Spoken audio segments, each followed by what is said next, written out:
My name is David Marsh. I'm the chairman of OMFIF, which is a group which brings together public and private institutions all over the world. And so what we're doing here today is very much part of that mission.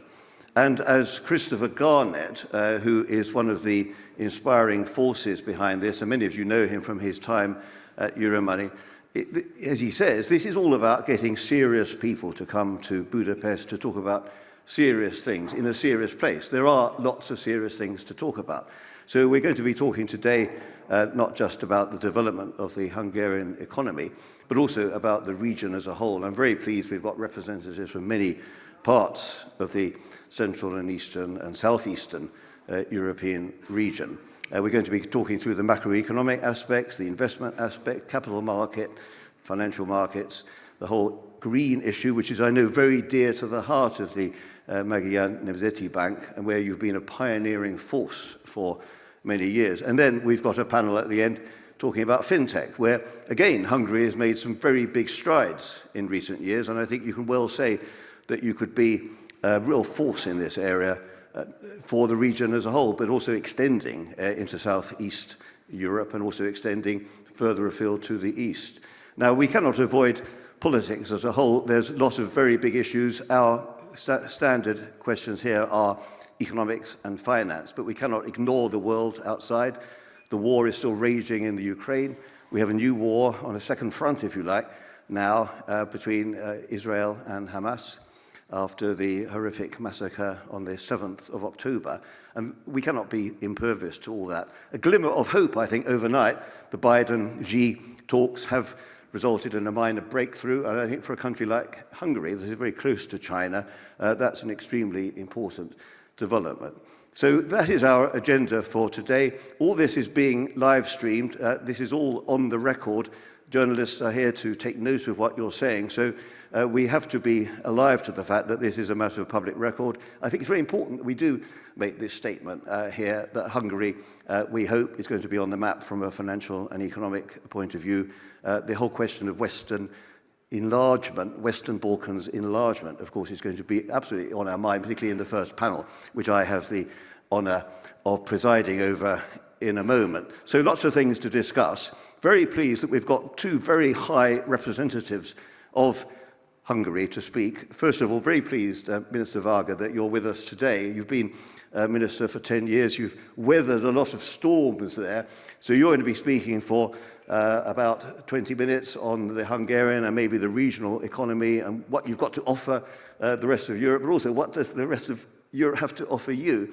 And then we've got my old friend Barnabas Virag, who is the Deputy Governor responsible for international affairs, as well as keeping a very strong eye on domestic monetary arrangements. He's speaking next. So now, without more ado, I pass over to Minister.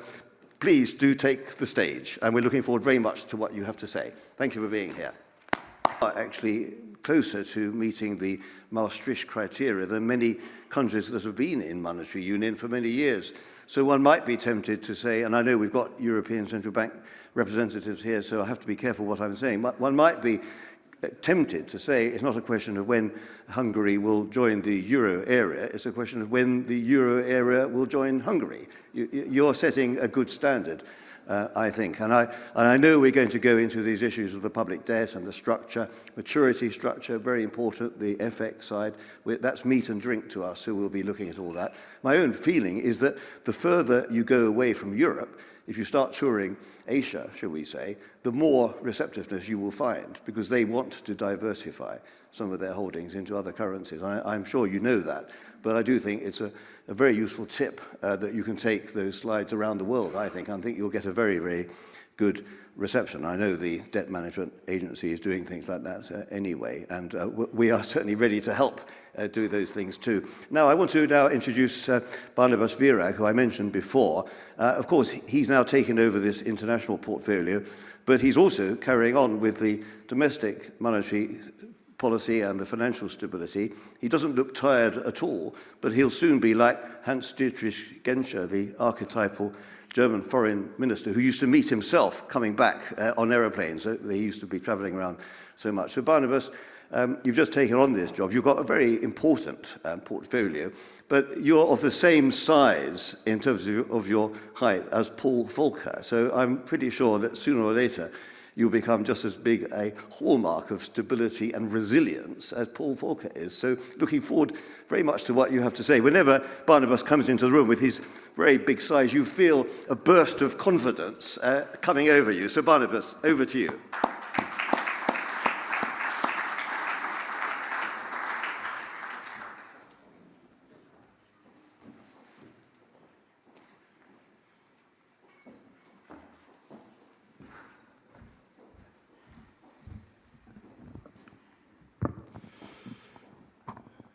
Good morning, ladies and gentlemen. Thank you very much, David, for the very kind introduction.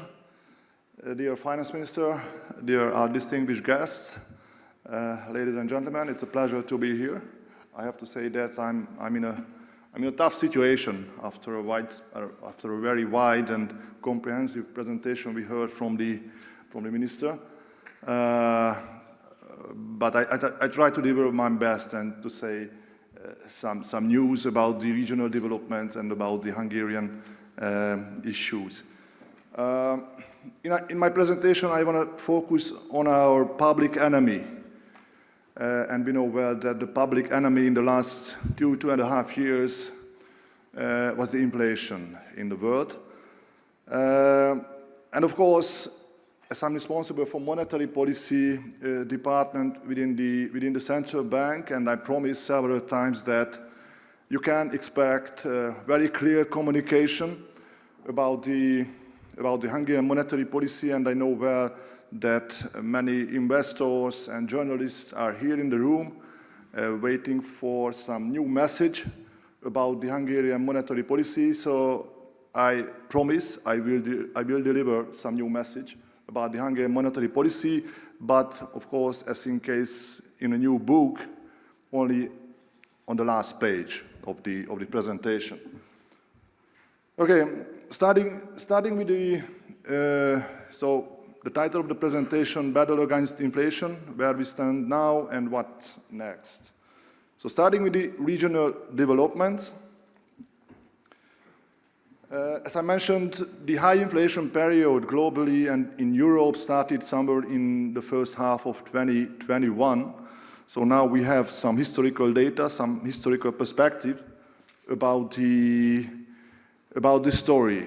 And when I heard from our Western European colleagues that, okay, this pretty high inflation period was a big issue in our country, I'm always saying that, yeah, it's maybe it was a big issue in your country, but it was a nightmare. It was a disaster for the Central Eastern European and for the Baltic countries. So you can see in that chart that why the European average inflation in the last 2 years, so since the mid of 2021, was 17%. In case of the Western European countries, it was 15.6%.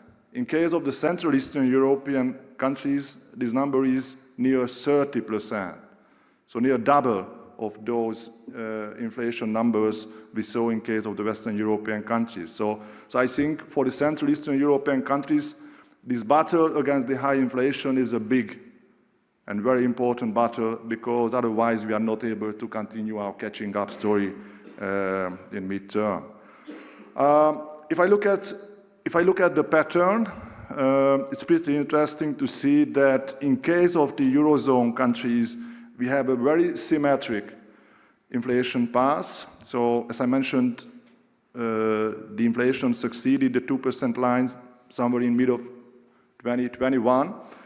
So after that, it took 15 months till the peak. It occurred somewhere at the end of 2022. And after that, we can see a declining path, and as I mentioned, very symmetric way. Of course, now the Eurozone inflation is 2.9%, and now we are waiting for the last mile. We will see when the Eurozone can deliver this last mile. What's the situation in case of the Central Eastern European countries, in case of the new members who joined to the European Union after 2004? We can see something similar, but in a much higher level. We reached a peak somewhere in the last quarter of 2022 in the Hungarian cases in the first months of 2023, but after that, in the region, a short plateau came, and the disinflation started in a very robust way only in the first quarter of 2023. So nowadays, the average inflation in the region is around 6 to 7%. Minister Varga mentioned that in our case, in Hungary, the October data was 9.9%, so we joined to the club where the inflation is again in the single-digit territory, and I'm very certain that we will continue our track towards the regional averages in the coming months. So these are the gross numbers.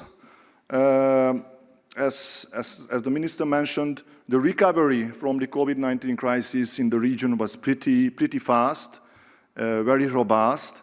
So these numbers show the GDP levels relative to the pre-COVID situation in the middle of 2021. So on that era where the high inflation period started in Europe.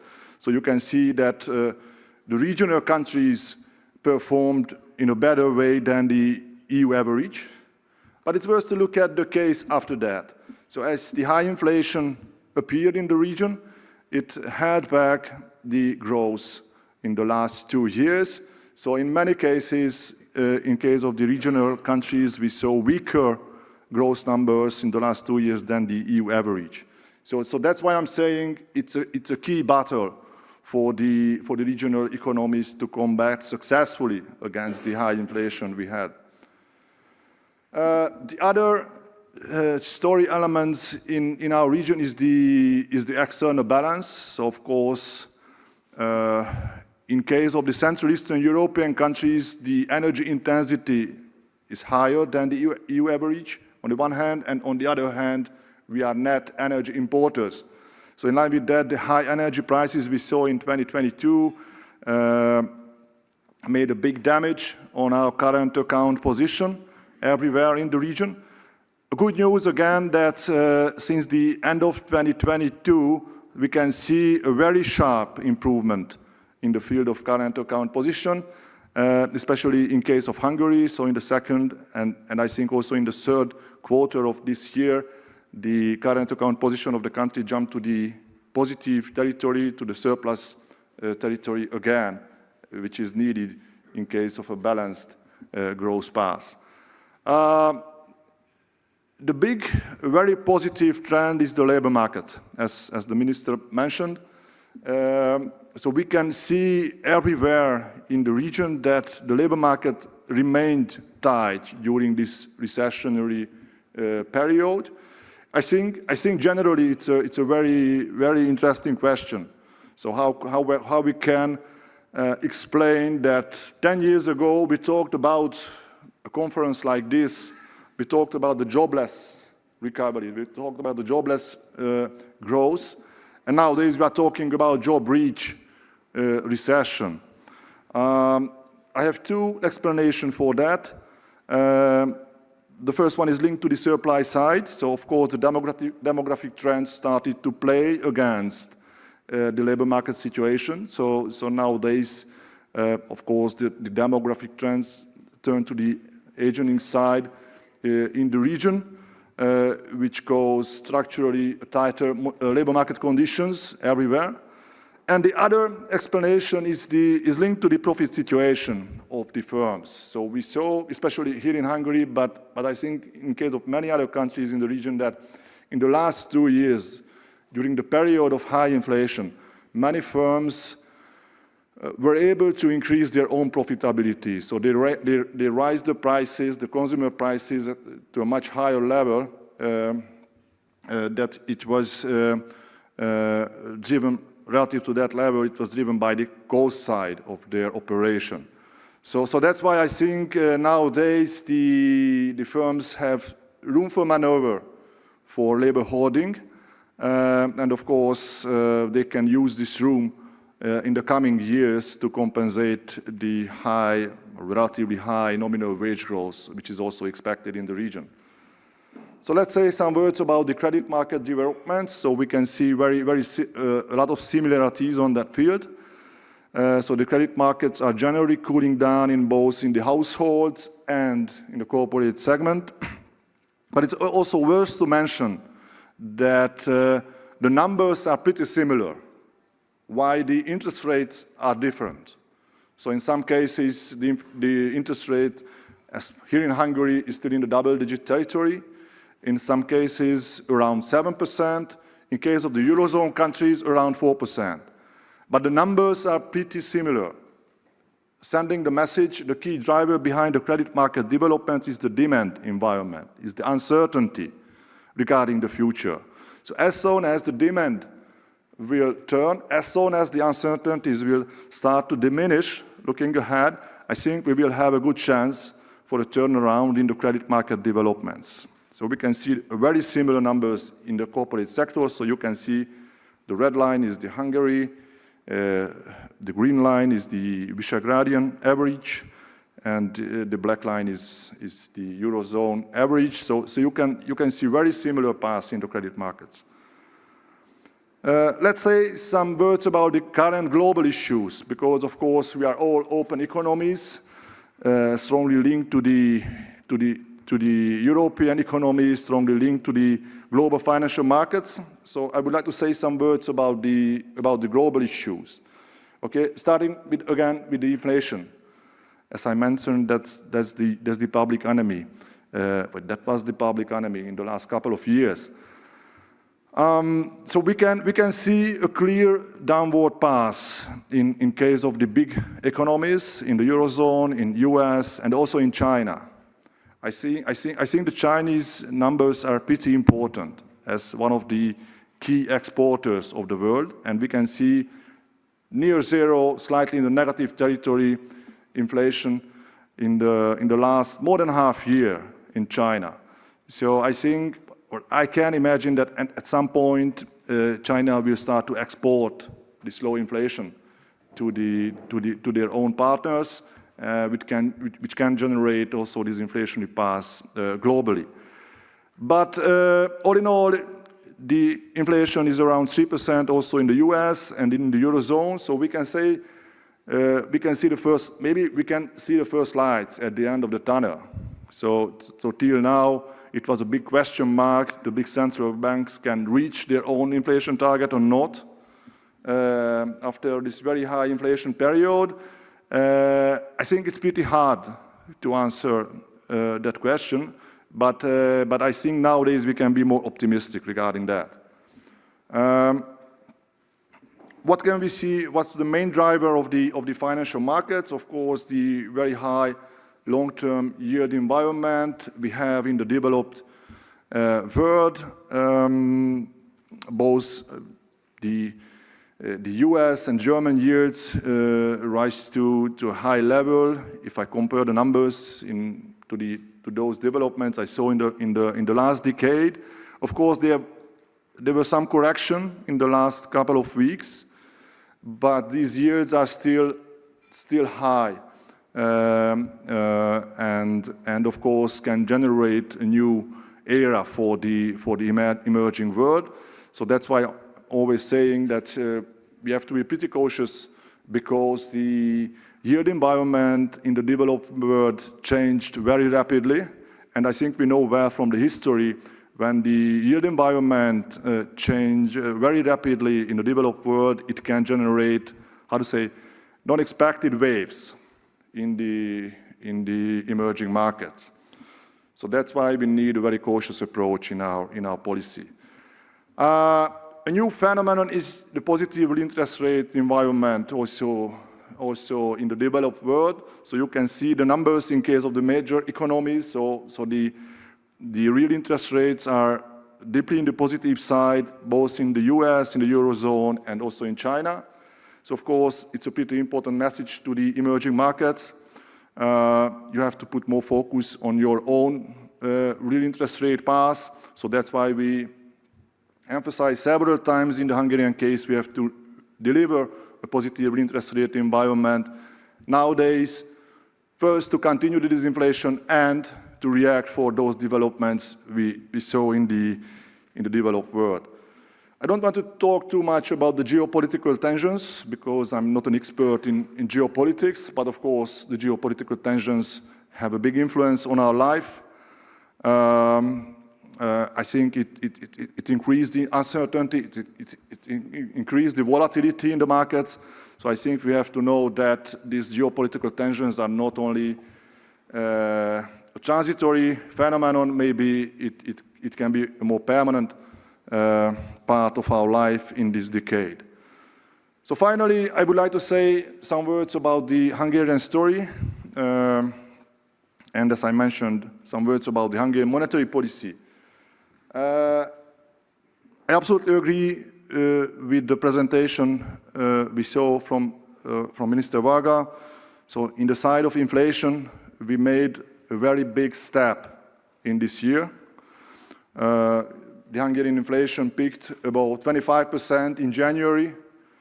It was 9.9% in October. And I think we have a good chance to reach around 7% in December.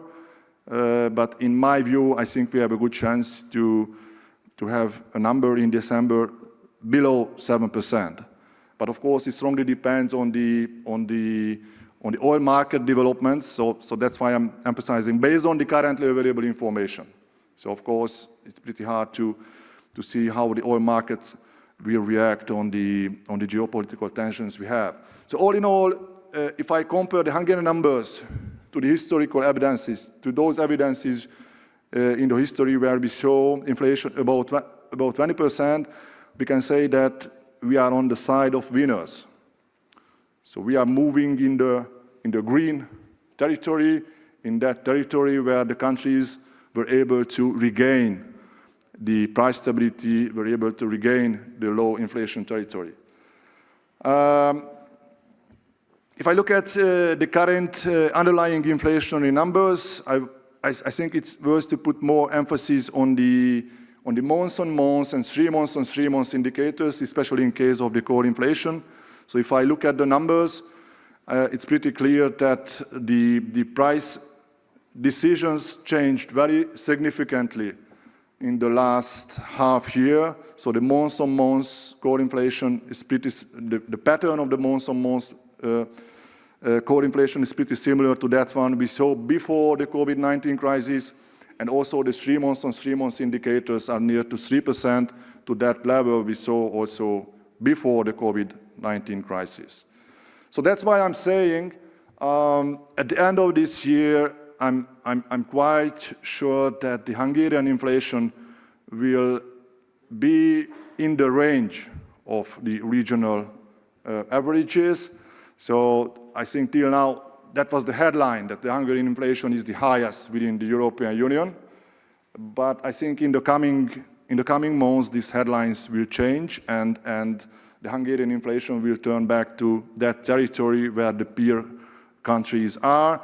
So this chart shows the cumulative price changes since the December of 2022. It's around 6%, which is again in the middle of the regional numbers.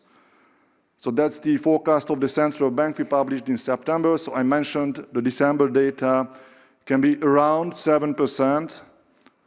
Till now, I said can be somewhere between 7 to 8%, but based on those information I saw in the September and October data, and based on that information I saw in the global oil market, I think the end of the year data can be around 7%, but I think, so that's my view, we have a good chance to have a lower number than 7% in December.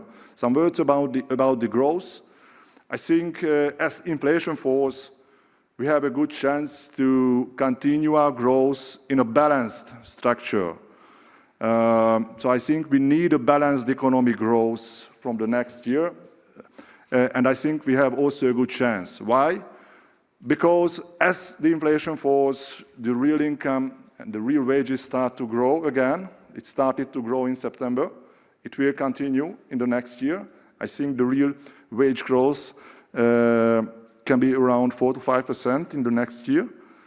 The second pillar is the investment decisions. In the last 2 years, especially in the last 1.5 years, we saw the firms and also the government postponed a lot of projects. So looking ahead in a more normalized demand environment, I think these players will start to realize these postponed projects, which can add the economic growth in 2024 and 2025. And the third element is the export side of the economy. Of course, I know well that there are nowadays downside risk in the global demand environment, but on the other hand, we invited a lot of new FDI into the country in the last couple of years, and nowadays these new FDI capacities are turning to the production phases. So it will add an extra boost to the Hungarian exports. So that's why I think we have a good chance to grow in a range between 3 to 4% in the next 2 years in a balanced structure. Some words about the current account position. I mentioned it. I think it's one of the key story elements in case of Hungary. I'm always saying that when the current account position of a country hits -7, -8% range, it's pretty hard to stabilize the markets. And in the last year, in 2022, we were in that situation because the current account deficit of the country was more than 8%. So now, as I mentioned, we can see a big improvement in that field. I think in this year, the current account position of the country can be near to zero and will jump to the positive side, positive territory in the next year. So why I repeated our numbers from the last financial crisis, from 2008 and 2009, because the improvement we can see nowadays is faster than on that situation.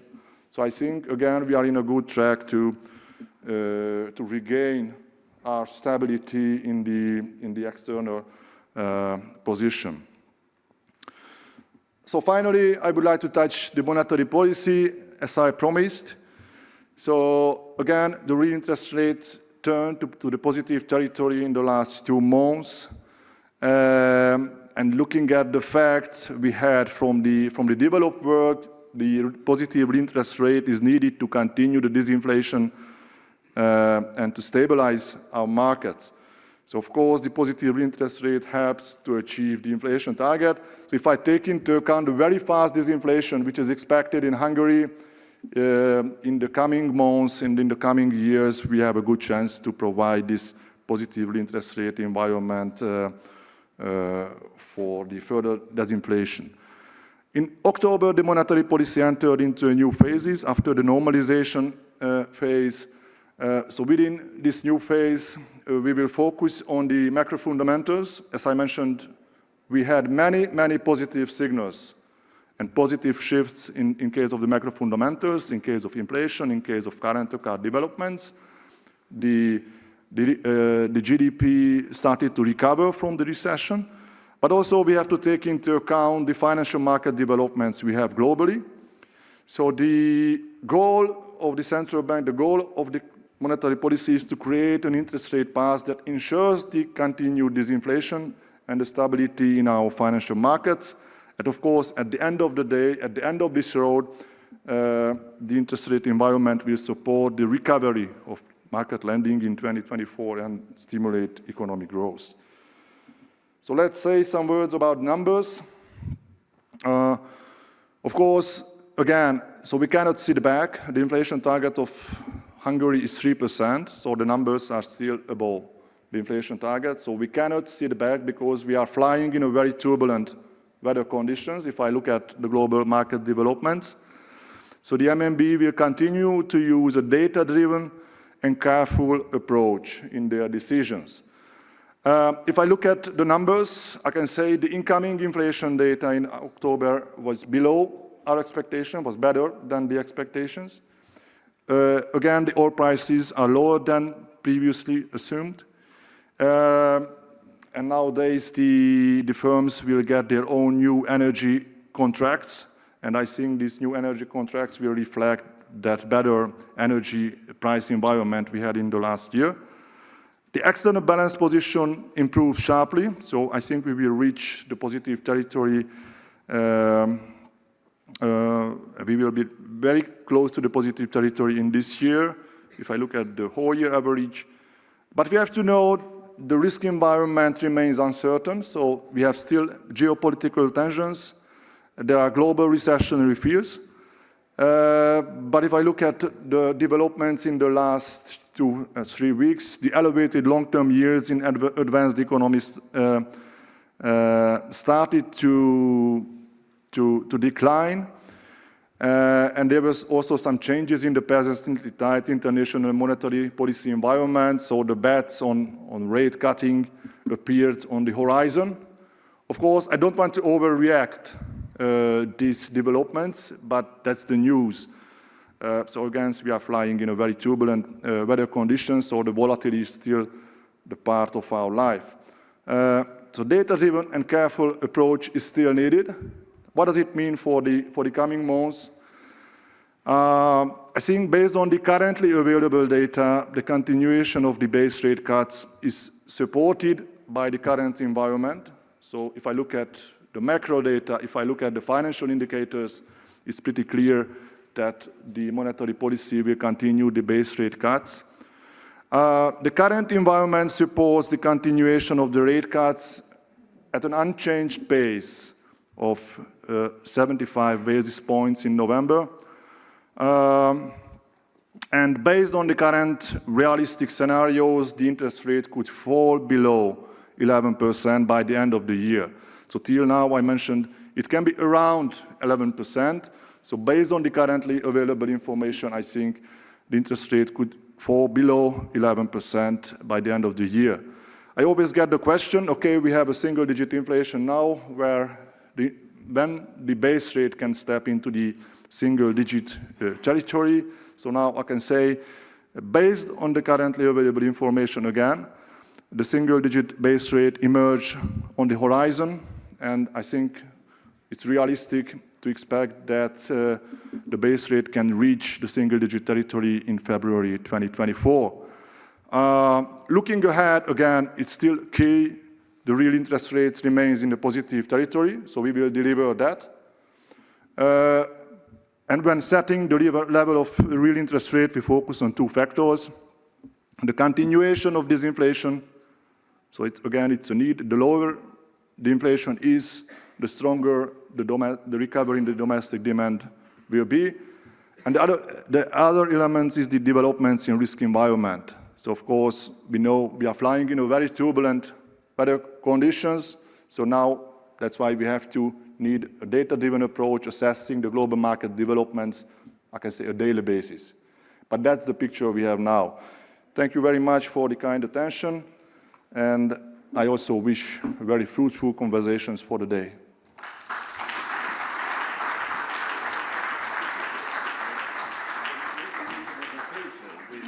The Minister as well, in front of one of your slides. Mr. Minister, would you mind coming up here, and we'll have a photo with Barnabas in the middle, I think.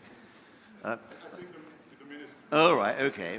But I always rather liked the idea of a law firm called Marsh, Varga and Vierhag. I think that would actually go down very well. So this could be the beginning of that, you never know. So where is the photographer? Good, good. So we're looking very positive. While we're doing this lectern could be taken away. Thank you. Okay. Yeah, right. Get that out of the way. Yes, exactly. And make sure it's a very bullish slide behind us, showing all the right things. Interest rates coming down.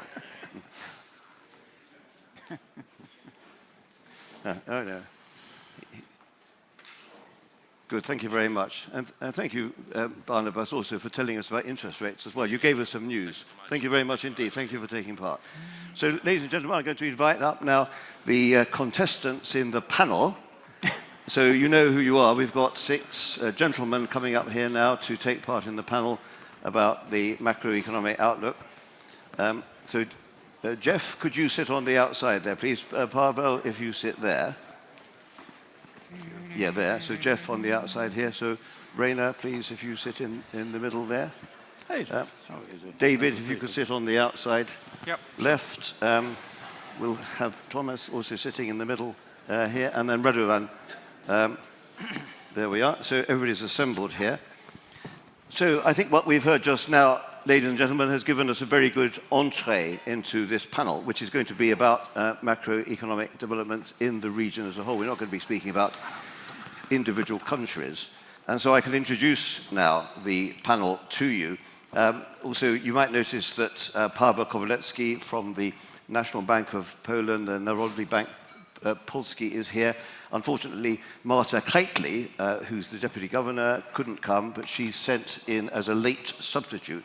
Paweł is very keen on football, and he is the late substitute. And she sent me a message saying that she thinks that Paweł is an excellent replacement for her. So that's one change in the programme. I'm going to introduce the others in the order that they'll be speaking, starting off with Jeff Gottlieb. He is the senior representative for the whole region, based in Warsaw for the International Monetary Fund. We have on my left a person who's a household name, who's not only the chairman of the Erste Bank here in Hungary and CEO, but also the president of the Banking Association, Radovan Jelezity. And he, of course, is also a person who has got Serbian nationality, and he was for some years the governor of the Serbian National Bank. So you're a perfect person to be speaking about this enlargement that we're talking about. David Lodge, he's in the best tradition of quietly spoken Irish men working at the European Central Bank.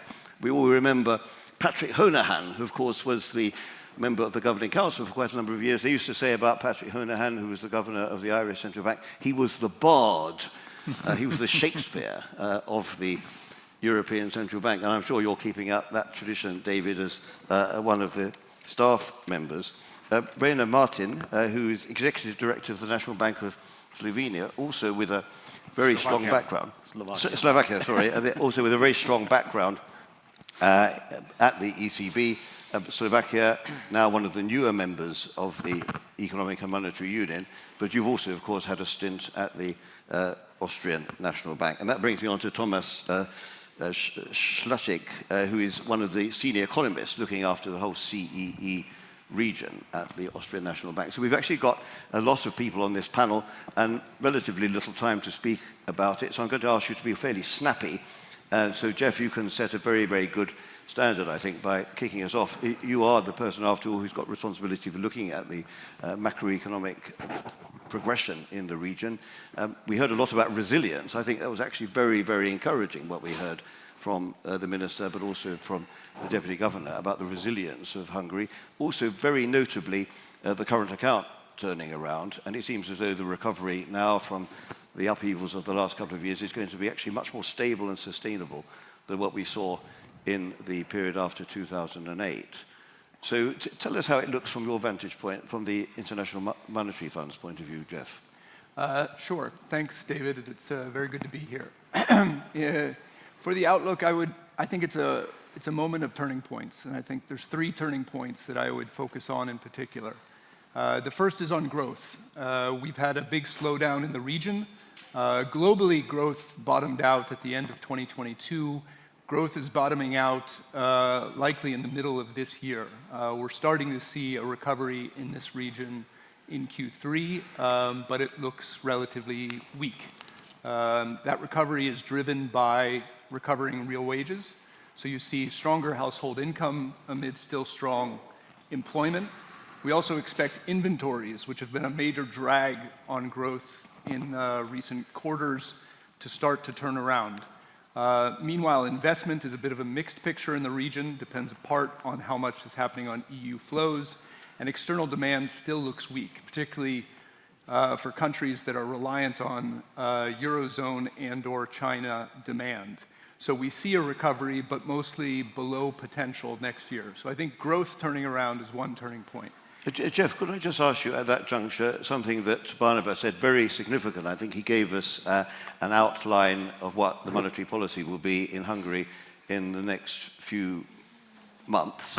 The IMF has been very solid about the need to keep up the fight against inflation. About 10 years ago, you were a bit soft on that, I think, but you've turned very hawkish lately. Are you advocating interest rate cuts in this area? So That's the second turning point. Good.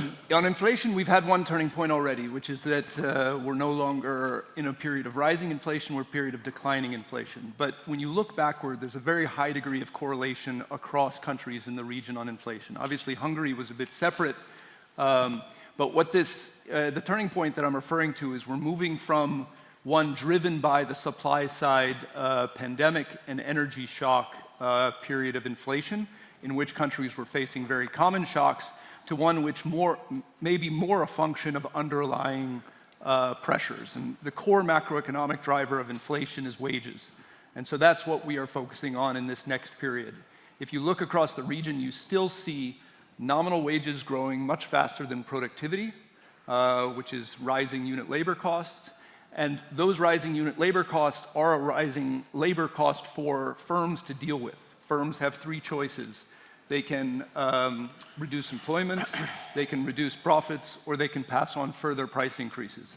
So in this next stage, what's so important is that demand remains sufficiently weak that firms are not incentivized to pass on those price increases. So that means you're not advocating interest rate cuts for the time being? There's two things that we're looking for in particular before we see significant loosening. One is just more progress on core inflation overall.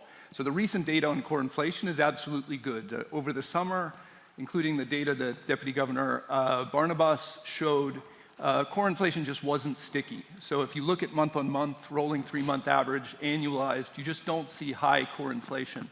But still, on an annual basis, core inflation is high, and there's still further pressures for wages. So we're looking for more progress on core inflation and a reduction of risks on the side of wages and expectations. Okay, well, look, let's stop you then. Let's go over to Radovan to get a point of view from a banking perspective, but also a central banker, as you've been.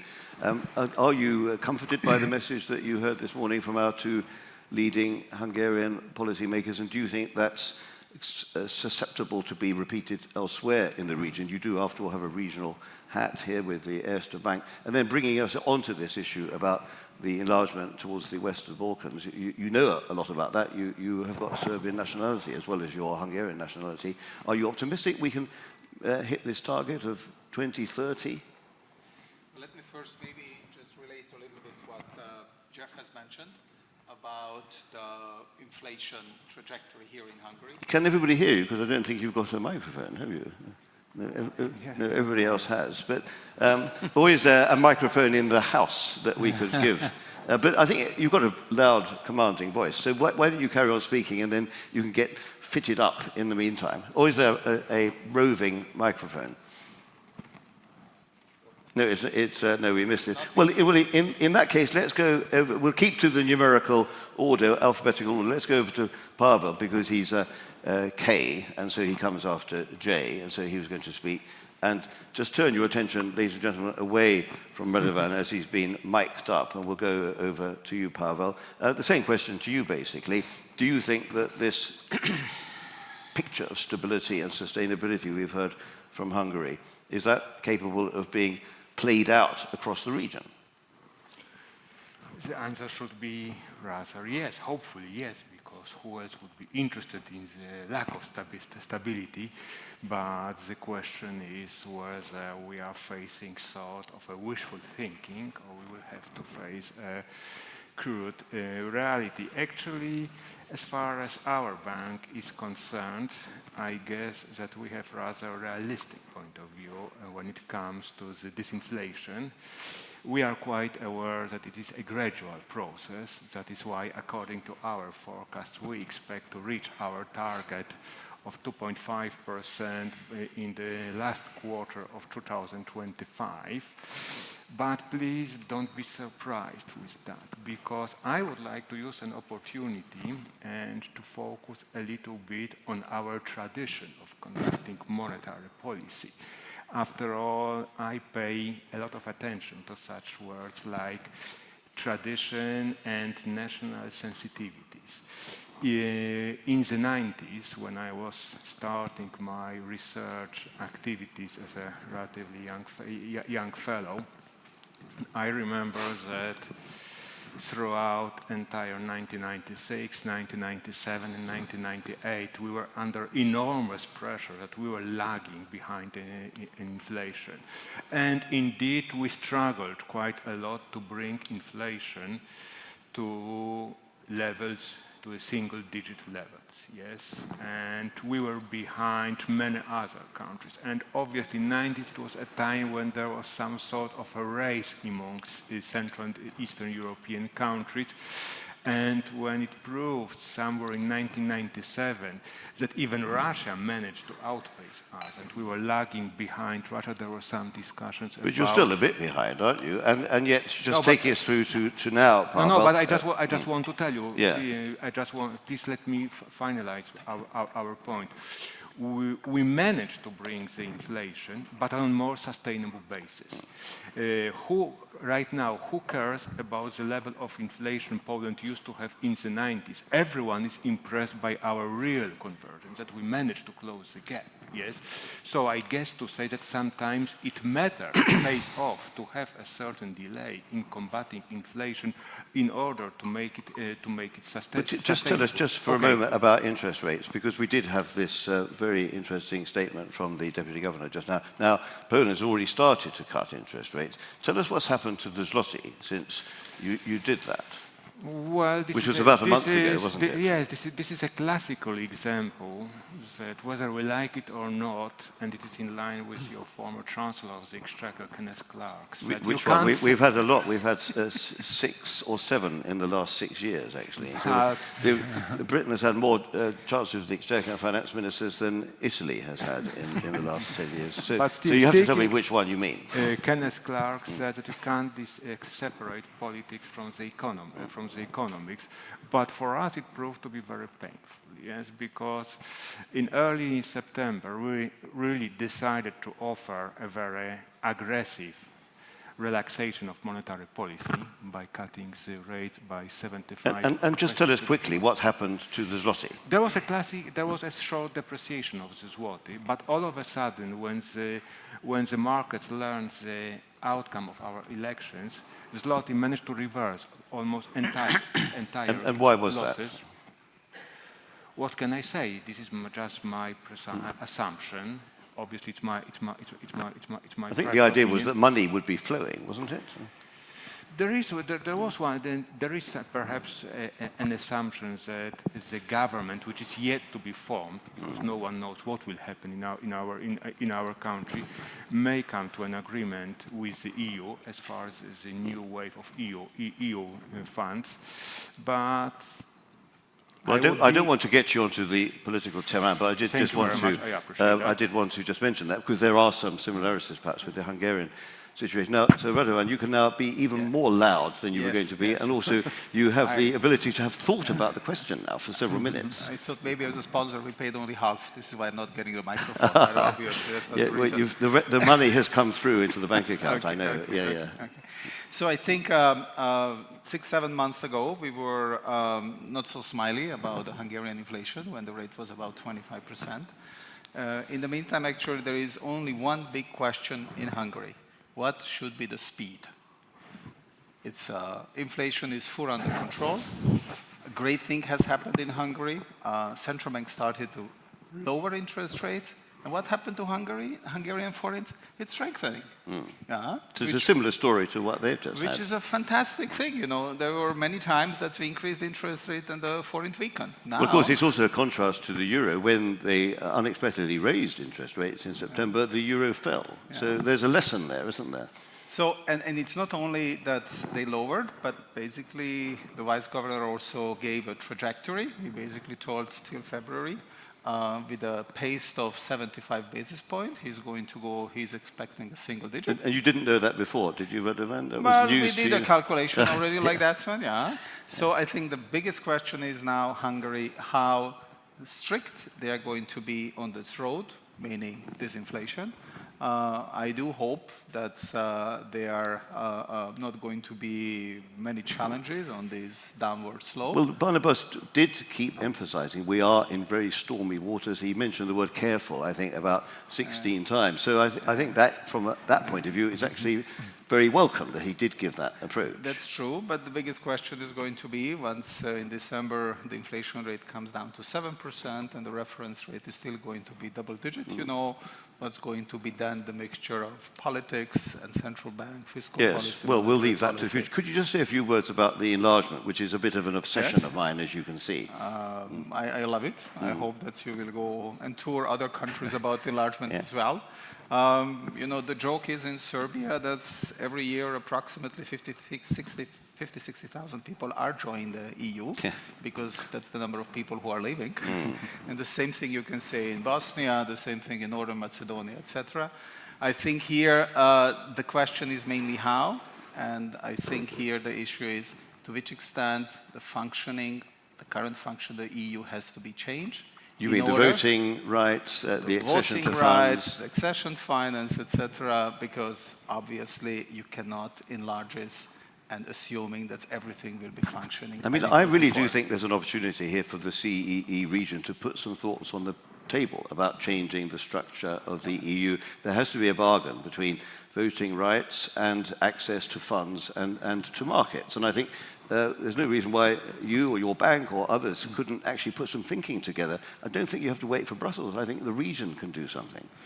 If somebody has vested interest in those countries joining the EU, it's definitely Erste and many other banks which are active players, and also some Hungarian companies which during the last 2-3 years explored the possibility, because let's be frank, Western Balkans is off the political agenda of many of the countries. That's where active players there.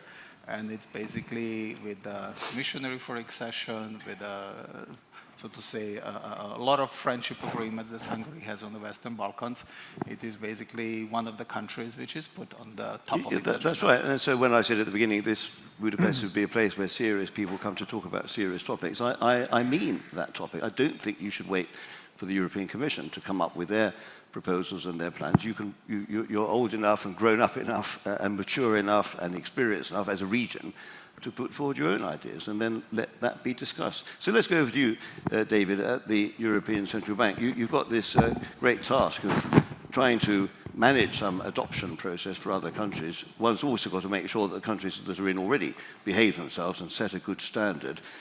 Could you just tell us how you see the outlook? Because there's still 7 countries outside the euro area, even though they're all members of the European Central Bank as being members of the European Union. Could you just give us a bit of a roadmap to anything that might be happening, say, over the next 10 years for the existing EU members? And then, just to make your job even more difficult, there is this possibility of other countries joining, so the number of adherents in waiting might increase. Just tell us how you manage this very big task. No. Well, I mean, as you know, all but one of the existing members of the EU have the obligation Yes, to Denmark join, being the Denmark being the odd one exception, out. have the obligation to join the euro eventually. But and from the European Central Bank side, we would always welcome new members. Croatia joining was a real fillip. Good to have an extra member. It shows again that the project has people aspire to join the club. In the end, though, it's a political. It really depends on the politics. It's something the European Central Bank would step back from. We'd wait to hear when countries are ready to join. What we do in a more bureaucratic way is we have a convergence assessment every 2 years. We look at the convergence process of the countries that are outside the EU and judge them against the standards. And those standards are set down in the treaty. That countries need to have proven exchange rate stability. They do that by joining the exchange rate mechanism 2 years prior to joining. They need to have shown price stability, to have inflation rates in line with euro area averages or the best performing. Just from a purely economic point of view, leaving aside the politics, which we know are very difficult, Poland being one of the countries, what kind of countries would you want to join? Because we've heard some very good pieces of information from the finance minister about the structure of the debt. You want reasonably solvent countries to join, don't you? That countries which are also well in line with the Maastricht criteria. So countries which have got a reasonably low level of public debt, which you do tend to get in Central and Eastern Europe, would be on paper very good candidates, but they may not want to join you It's this old Marx saying, not Karl Marx, but Groucho Marx. I wouldn't want to join a club that would have me as a member. They may fear that you want to bring them in so you can mutualize their relatively low public debt levels. Yeah. I mean, I would slightly argue with the way you characterize that. It's not a choice from our side. No, it's set down in the treaties. Everybody knew what they were doing when they joined up to the EU, and we follow the process as it emerges. You're definitely right that the fiscal position is very important. That's why one of the criteria in the treaty is fiscally oriented. Any country with an excessive deficit procedure can't adopt the euro at the point when we make the convergence assessment. And that has two elements. It's not just the deficit, but it's also the trajectory of debt as well. And you know, you're absolutely right. We've learned in the euro the first decade that the dangerous dynamics that can build up from excessively optimistic expectations, loose macroeconomic stance that stores up problems, and we've been dealing with those in the second. I think that's been very salutary, that weight of history. So we're now going to go to you, Rainer Martin, speaking for Slovakia, although also with an Austrian hat on. Also, if there is anybody who wants to raise a question from the audience, then I'd like that to happen. I don't know whether you need a microphone or you can just speak loudly, but we would like to have a bit of audience participation. So just try to catch my eye, like in an auction when you're bidding at Sotheby's. Just raise a hand or something like that, and you won't be buying an old master. You'll be able to ask a question. So, Rainer, two questions to you, really. One is that do you buy this relatively positive picture, which we had painted, and it was not in any way denounced by Jeff, although he's being very cautious on interest rates. You buy this picture of a stable and sustainable growth, recovery in the region as a whole. And then perhaps you'd like to say a few words from the Slovakian perspective about the enlargement process, not just the big enlargement that I was talking about with Radovan, but also the smaller enlargement, the euro. You've got this large neighbor, important neighbor, Czech Republic, yourself. You're like Siamese twins that have been separated.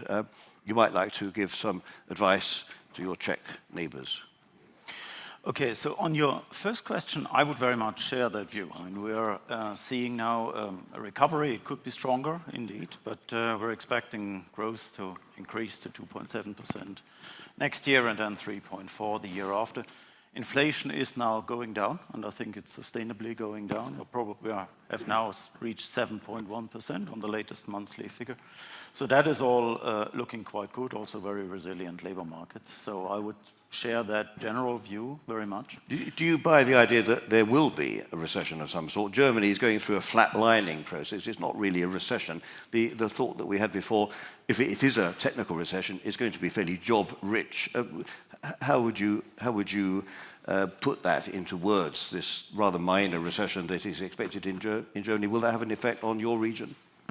Well, of course it will have an effect on the region, this is clear, because the trade links between Slovakia and the other V4 countries and Germany and Central Europe are very, very strong. This is clear. So if there would be a severe downturn in Germany, it would have an impact, no doubt about this.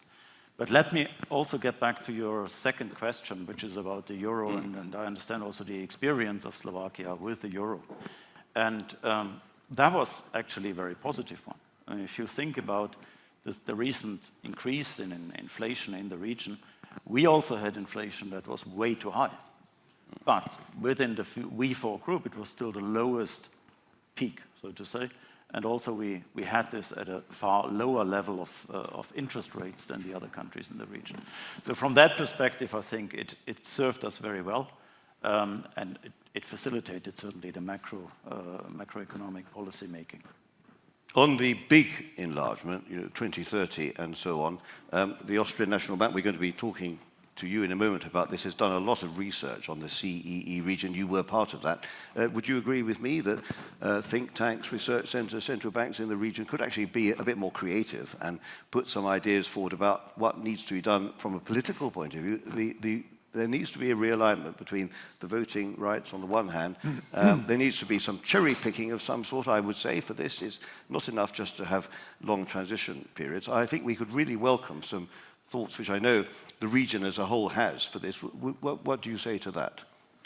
Well, I mean, I think this is something that needs adjustment on the side of those countries that will join or aim to join, and also on the side of the current member states. This is very clear, and I think collective thinking on that would be very welcome. In fact, actually, together with Thomas and the Austrian National Bank, we had a conference right yesterday where we talked about these issues, so the financing requirements to achieve the convergence process and the accession Well, you've process. set Thomas up perfectly now, haven't you? Because that's exactly my point. I know you do have these regular conferences, don't you? You've got a very large batch of very able economists looking across the whole region.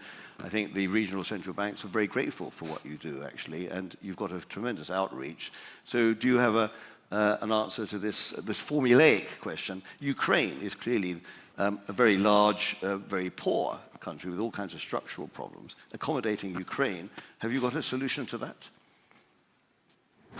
Okay. Of course, neither one.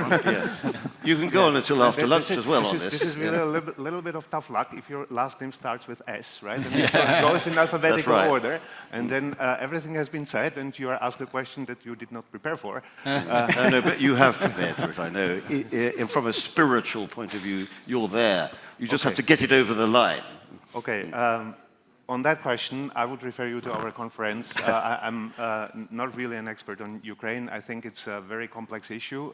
We had a conference, as Rainer mentioned just yesterday on this. It was recorded, so please feel free to refer to that. I would like to pick up a couple of issues that have been mentioned here, if I may. Starting with Rainer, I think it is a very interesting natural experiment to compare the inflation performance in Slovakia and the Czech Republic. The former one is a euro area member, and the other one is not. And if you look at the inflation path, inflation performance, not only over the last 2 years, where inflation has been highly correlated between the two countries, they are also structurally very similar. So this is really a very interesting natural experiment. So the inflation performance has been very similar, highly correlated in both countries, and actually in Slovakia, as Rainer said, inflation was even lower at the peak than in the Czech Republic. And this does not hold true only for the last 2 years, but pretty much since the euro adoption in Slovakia. So I'm, of course, not in the position to argue in favor or against euro adoption. This is not my role, but I think it's a very legitimate question to ask what is the value added of autonomous monetary policy, especially in high inflation times like those that we are experiencing now. This is not really just my question. Even senior representatives of the Czech Central Bank are starting, I heard it from them, are starting to ask this question. Well, thank you very much for making that point. You have set a good standard, I have to say. That actually brings me onto you, Pavel, because of course that's a big issue for your bank at the moment. You are also weighing this up, aren't you, from a purely economic point of view. As you say, what are the advantages or disadvantages of an autonomous monetary policy? And you're putting on a little seminar on this next month, I believe. So could you just tell us, I know it's very finely balanced, tell us the situation just from a purely economic, not a political point of view, an economic point of view in Poland. And then let's have a question from the audience, from somebody after that. Well, so when it comes to our country, I guess that 2 issues must be taken.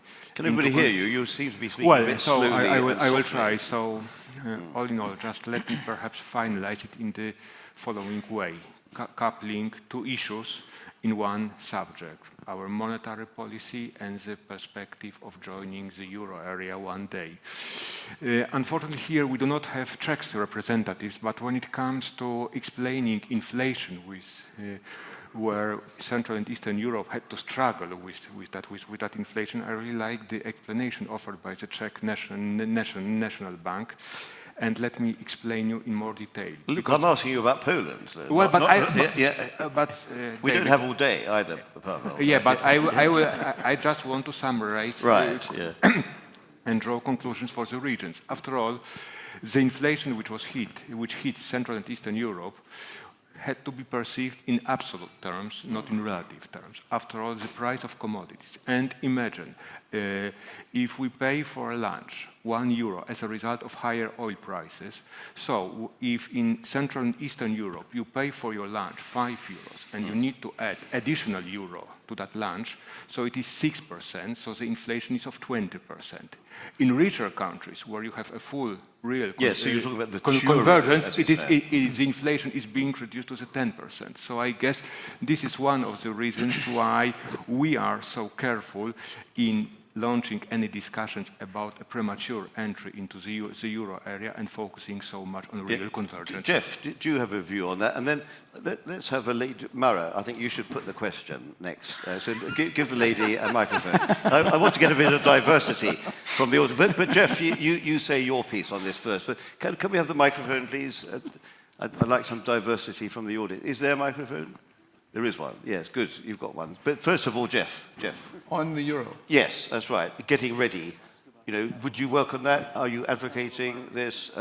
You can't speak for the ECB, obviously. Okay. I think our general view is that the types of reforms that you do to get ready for the euro are good reforms to do anyway. And so there's not really a difference between preparing for the euro and not. I think that in some cases, if you have an overly rigid exchange rate already, you've already lost some of the benefits of a flexible exchange rate, and then there's much more net upside to joining.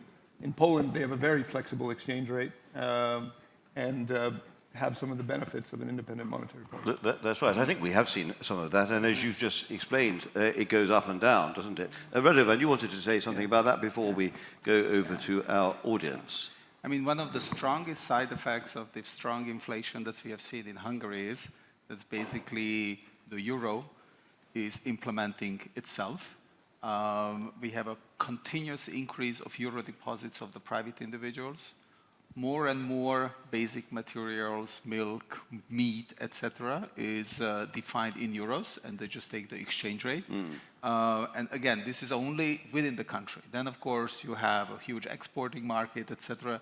So basically, either you like it or not, euro is implementing itself. So as it was already in Croatia. Exactly. That was a very good point, isn't it, really? And it's happening also in Macedonia, Montenegro, Albania. So it's quite right. I mean, David, you must be aware of all that. Maybe you're secretly organising it all. I don't know. You're Surely not. This is not the time to reveal the secret. No. So, Mara, let's have your question now, please. Yes. No, it's a gentleman. Okay, I wanted a lady, but she works for Goldman Sachs, but I don't. But I am an American. Right. Okay. Good. So good. this You're is American. Can you stand up so everybody can see you? Fine. I think it's important that people can see real live people in the audience. I just want to ask a question about capital markets union. Does that not increase trade flows, capital flows, growth perspectives? It's been a football for far too long in Europe. Yeah, okay, well, let's have, I think, Rainer, since you've got experience of a lot of different central banks, you can answer that question about capital market union, because it strikes me that's really essential for Europe. Well, I think the central banks would pretty much all agree that the capital markets union would be a very good thing to have, but it's not for the central banks to decide about this. I mean, this is in the political process of the European Union. And in fact, it has been bogged down by a lot of special interests by a lot of different member states. And I think this is... Are you talking about, say, the stock exchanges, for example, that don't want to merge their securities activities? and stock exchanges. I mean, as you know, it's a very complex arrangement, right? The project would be extremely helpful for the euro area and for the European Union, no doubt about this. And I can only say my personal hope that this will be now restarted and taken more forward more swiftly. It's essential also for this greening of Europe that we're going to be talking about a bit later on, because you need a market solution there. Yeah. Does anybody on the panel have anything useful to say about this, rather than it's all very complicated and it's all going to take a long time? Yeah, please. Yeah, let me just give you a personal experience. Yeah. I have shares in Erste Bank in Vienna. I get my dividends. Every year, the Austrian fiscus takes immediately 27.5% off. Then the money is transferred here. Then the Hungarian fiscus takes off a little bit. Then, and of course, the Austrians are telling me, you can, of course, come back and reclaim your taxes. Yeah. The user manual is 15 pages long. Yeah. And, voila, this is democracy. You can do that. I mean, just to give you a couple of examples, how it works in reality. Yeah. So, nice political talks, nice plans, nice milestones, but when the rubber hits the road, it's basically Austria first, Hungary first, and all the countries are basically first for themselves. And then there's going to be a new European Commission next year. It'll take them time to settle in and so on. So unfortunately, it's a big sense of déjà vu. Anybody else got anything useful to say on that? David?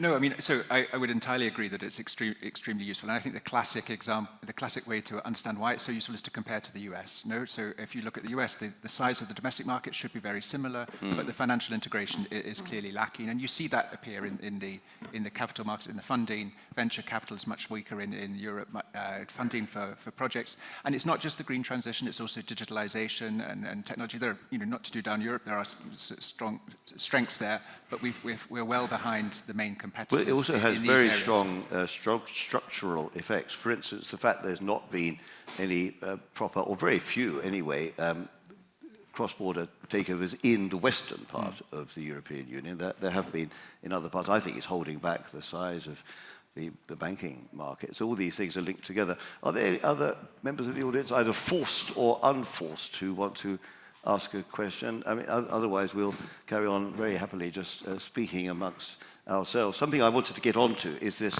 issue about resilience. And I was very struck by what the Minister said. And Thomas, perhaps I could put this to you because you've got a vast amount of expertise at the National Bank looking at energy markets. Hungary, a landlocked country, making big efforts now, it seems, to diversify its energy sources. Could you tell us a little bit about the region as a whole in terms of energy dependency? Because we've all seen how dangerous it can be to be dependent on one major source. So can you tell us anything about resilience? Yeah, I have to say, David, I feel a little bit like in my high school leaving exam, where we had been given 25 sets of questions. And Resilience was among them. I had memorized 24 of them, and I was asked the 25th. So, but that's the way you get better, you see, by getting exactly. more and more So thank you very questions. much for challenging me on another topic. Energy markets in... and I'll actually then try to bridge to another topic, another structural topic.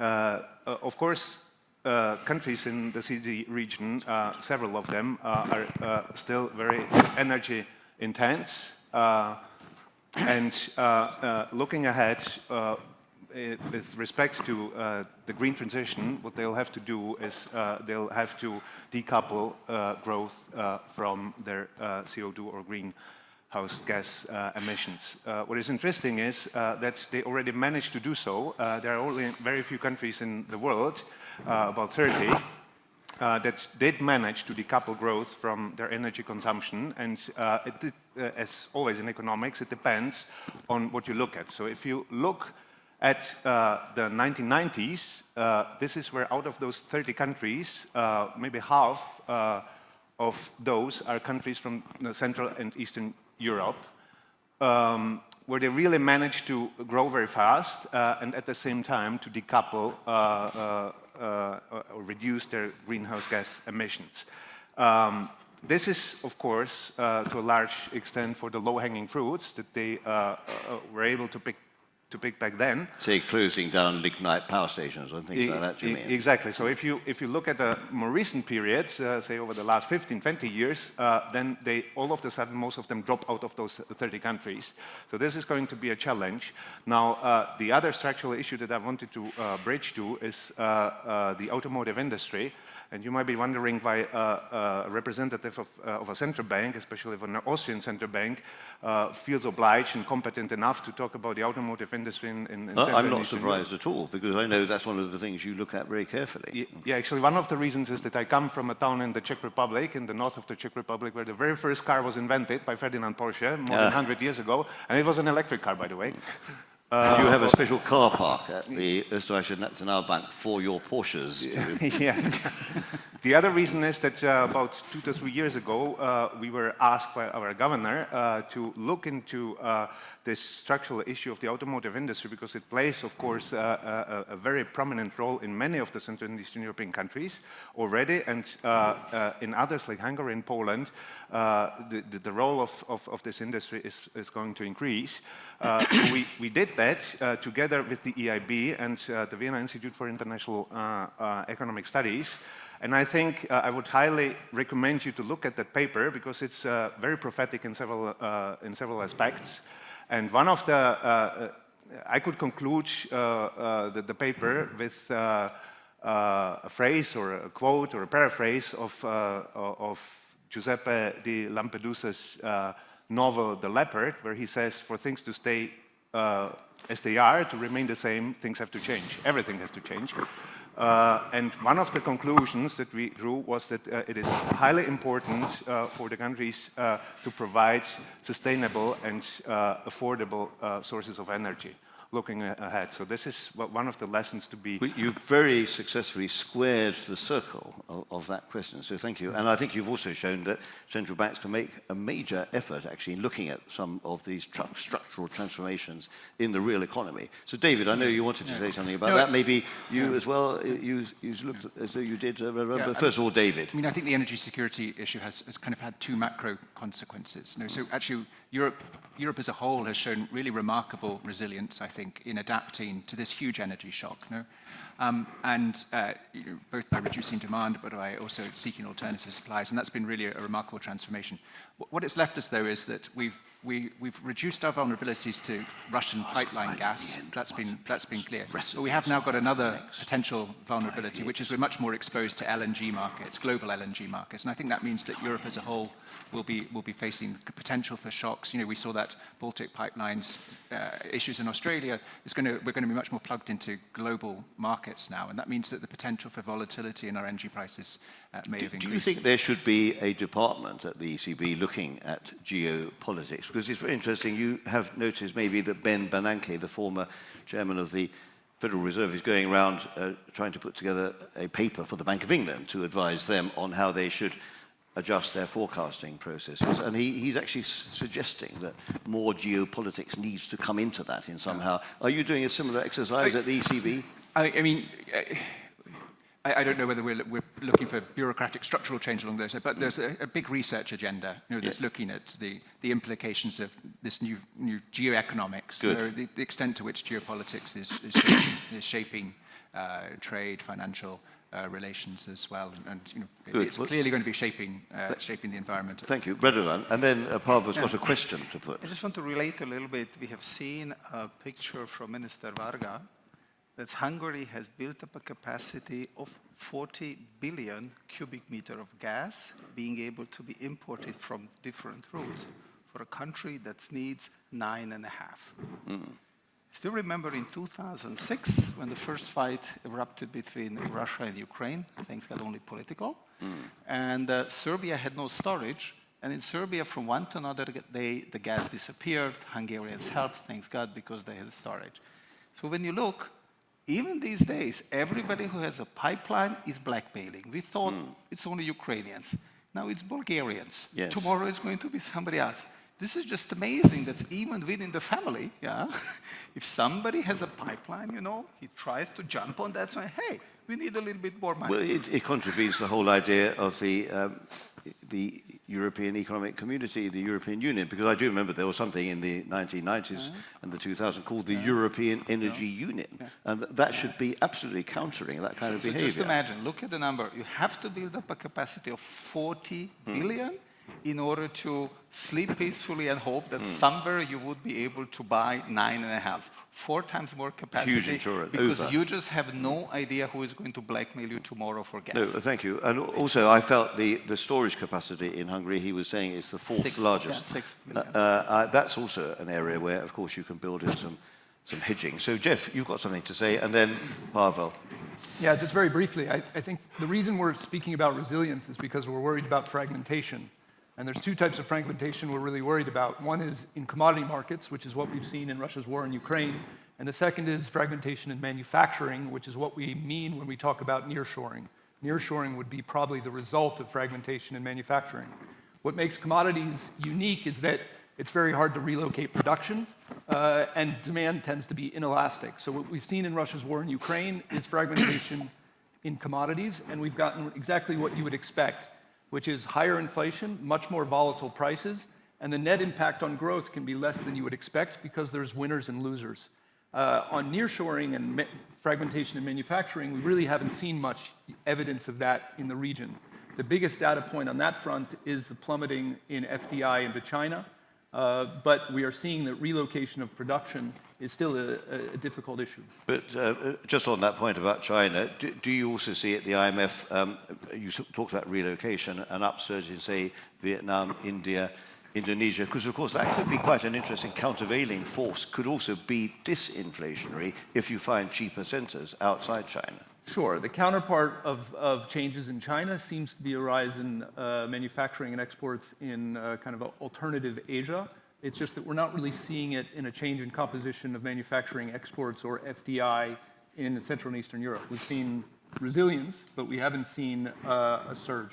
No, thank you. Pavel, you wanted to say something. Yes, one question referring to the question coming from the audience. Is there? Yeah, Yeah. I mean, referring to the questions we had from the audience regarding capital markets union. How can we have capital markets union if we right now see some reversals as far as the single monetary union?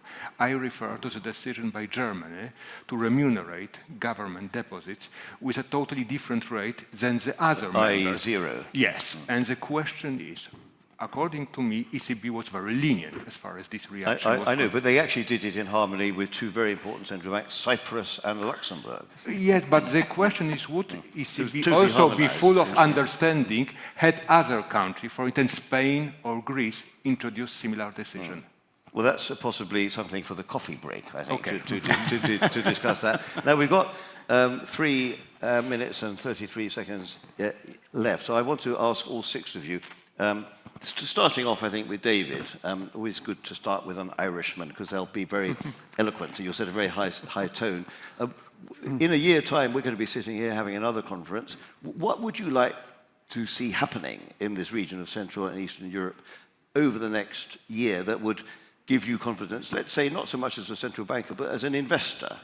Let's say you were staking your life savings on areas of Europe. You know, what do you want to see so that you bring your savings and your grandmother's savings and your wife's mother's savings and pile it all in the CEE region?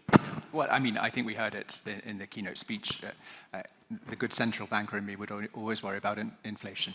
And if we're looking over the next year ahead, the key question is what is going to happen to core inflation, what is going to happen to wages. And you know, next year, the ideal scenario is that wage growth, although high, has started to moderate, and that it's starting to come down, that wages are starting to be more in line with productivity. Following what Jeff was saying, Exactly, basically.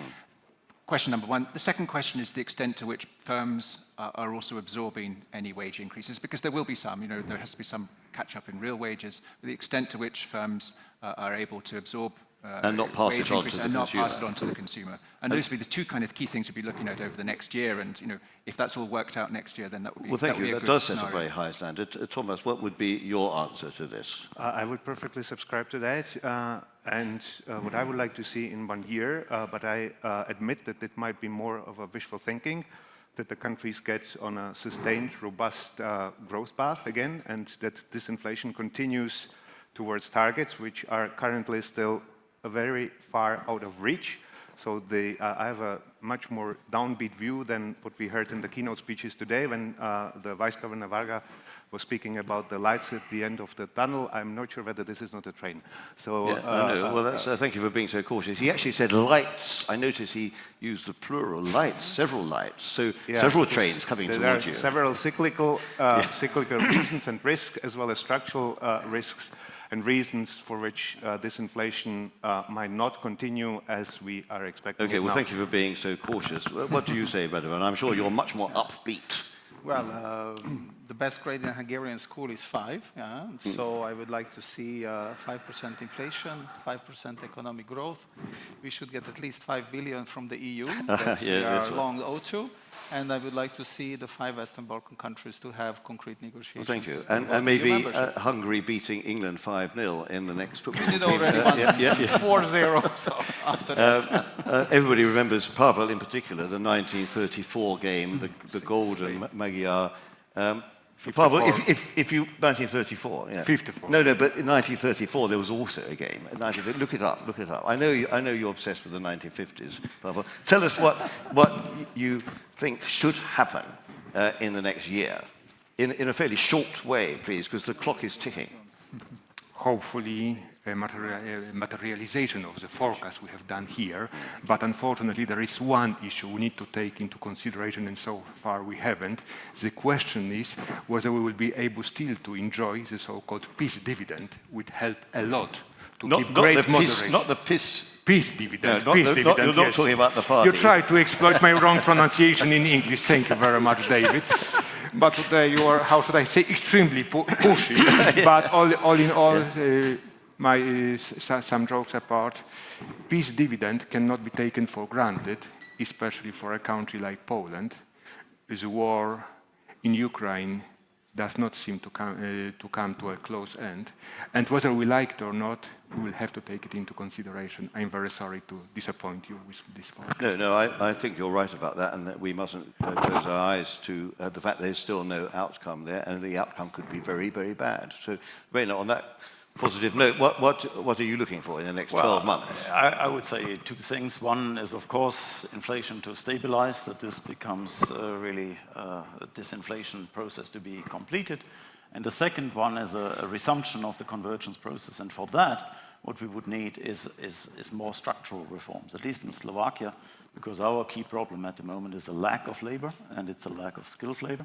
And I think we need to go in that direction, and then I think growth. And countries are more able to do that, aren't they, if the environment settles down, which, of course, as Pavel has just reminded us, is by far from being certain, because you do need time and space to do reform. So Jeff, I know everything has been said, but you have this Schlusswort, the denouement, so you're able to take this and throw the story forward. I'll go in a different direction. I would like to, it's probably a lot for 12 months, but I would like to see a more coherent strategy for dealing with the demographic problem. This is the issue that is raised in every country I go to.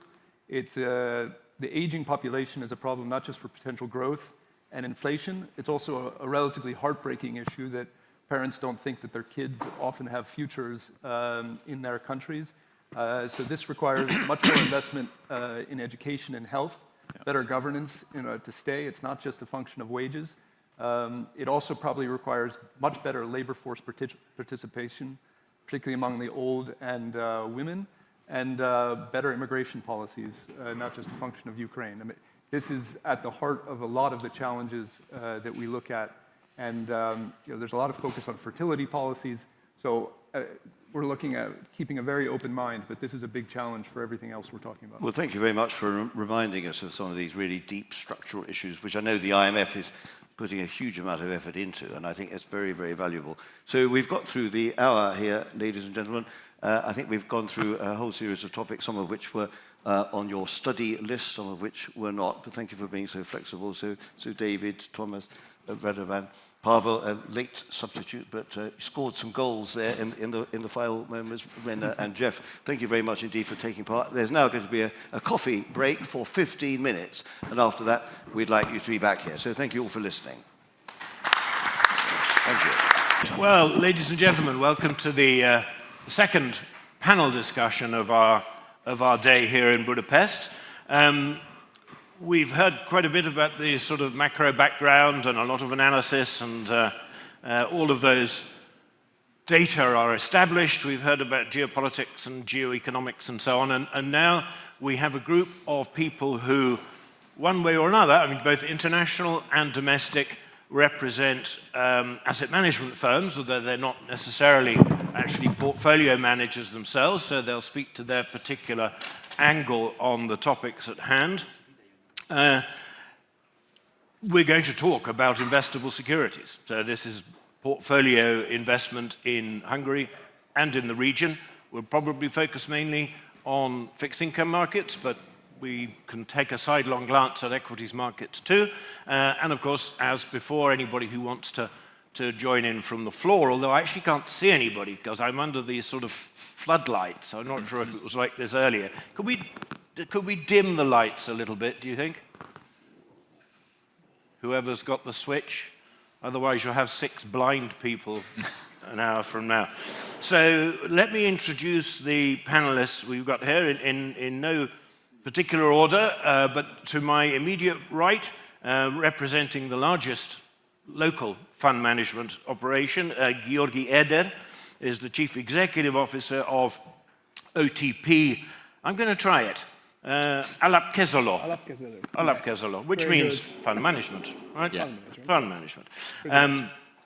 To Georgi's right, we have Matthias Zeinitzer, who's a director at BlackRock for Central and Eastern Europe. He's director of iShares and Wealth, joining us from Vienna, I think.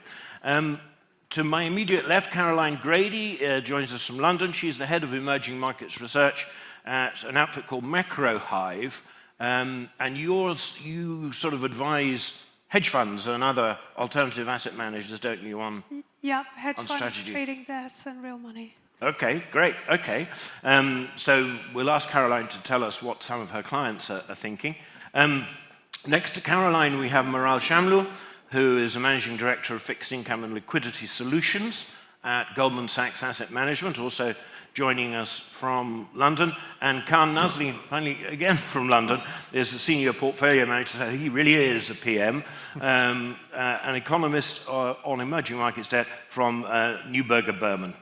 We do say Neuberger, don't we, rather than Neuberger? Neuberger. Neuberger, yeah, and I thought so. It's the kind of American way of saying that. So, to move straight into the matter at hand, the openings, I mean, we could spend the whole hour talking about this, but I want to get some thoughts on liquidity and relative liquidity.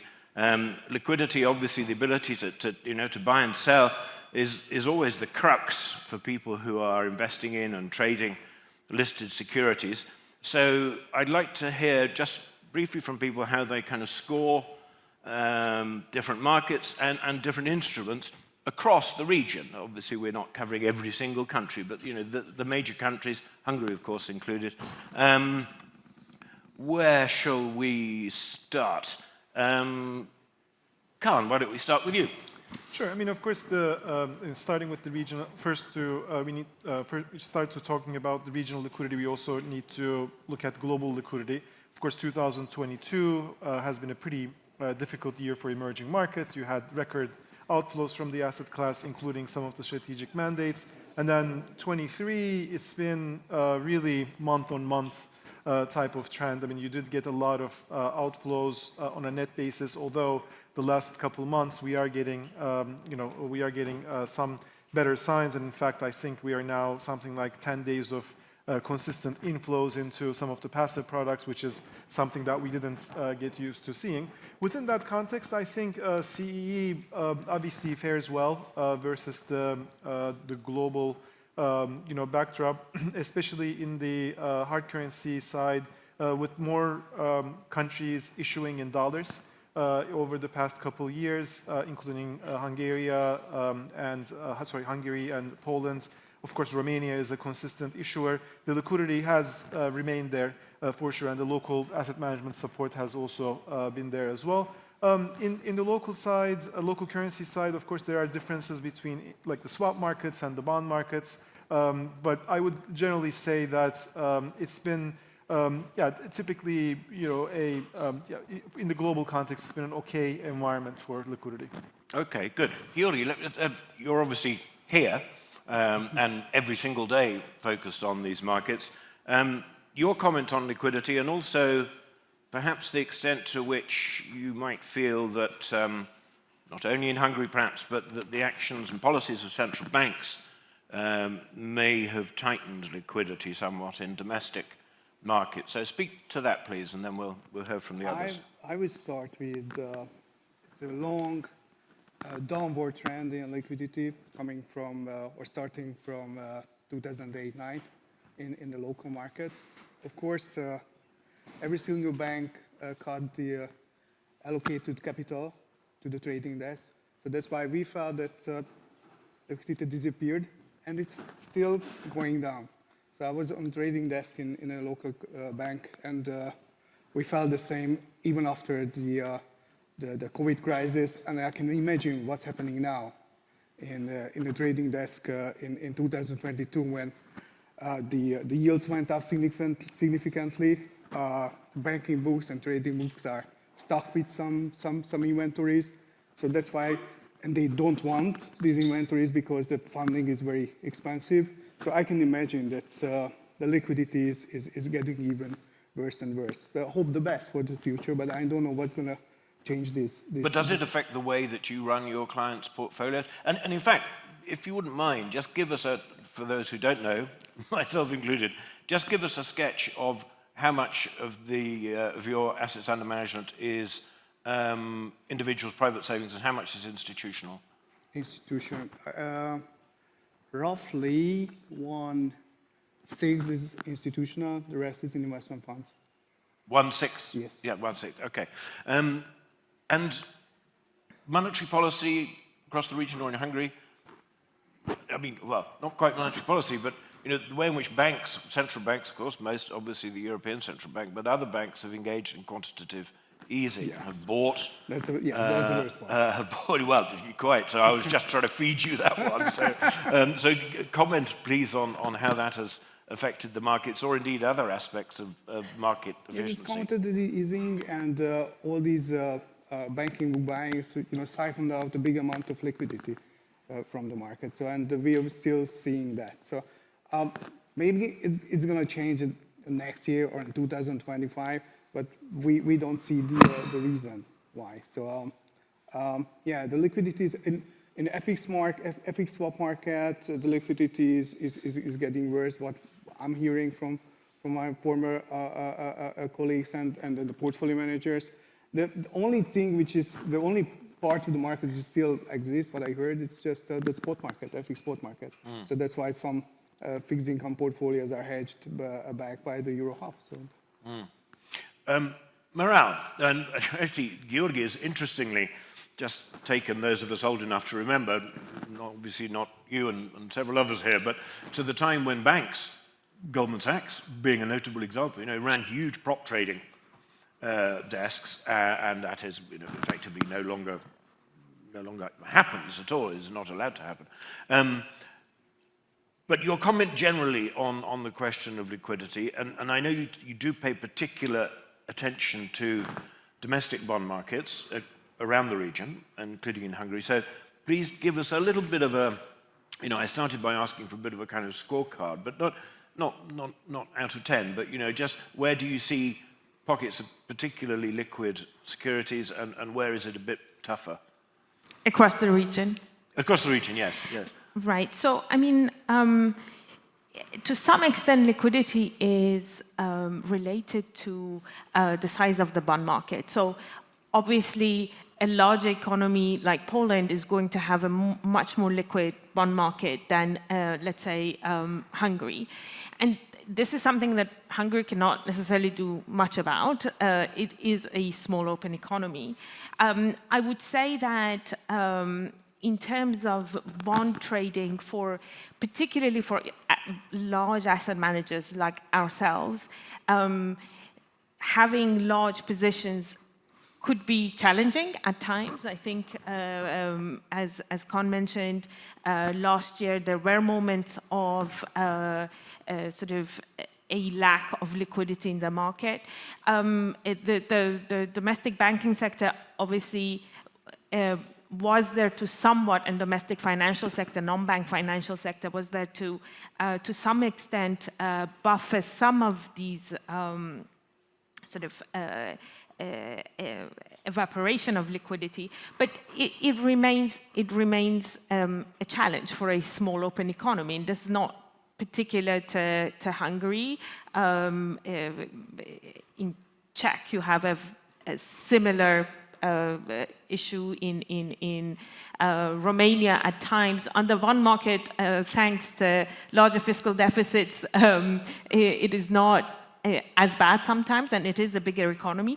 But I think that, yeah, the bond market, at moments of stress, this becomes an issue. I mean, obviously, a country can't overnight double the size of its economy or whatever, but in terms of more technical things that could be done to enhance liquidity, what might they be? I mean, is that perhaps sometimes a function of of good investor relations or transparency or simply bringing more people in or diversifying an investor base, things of that kind?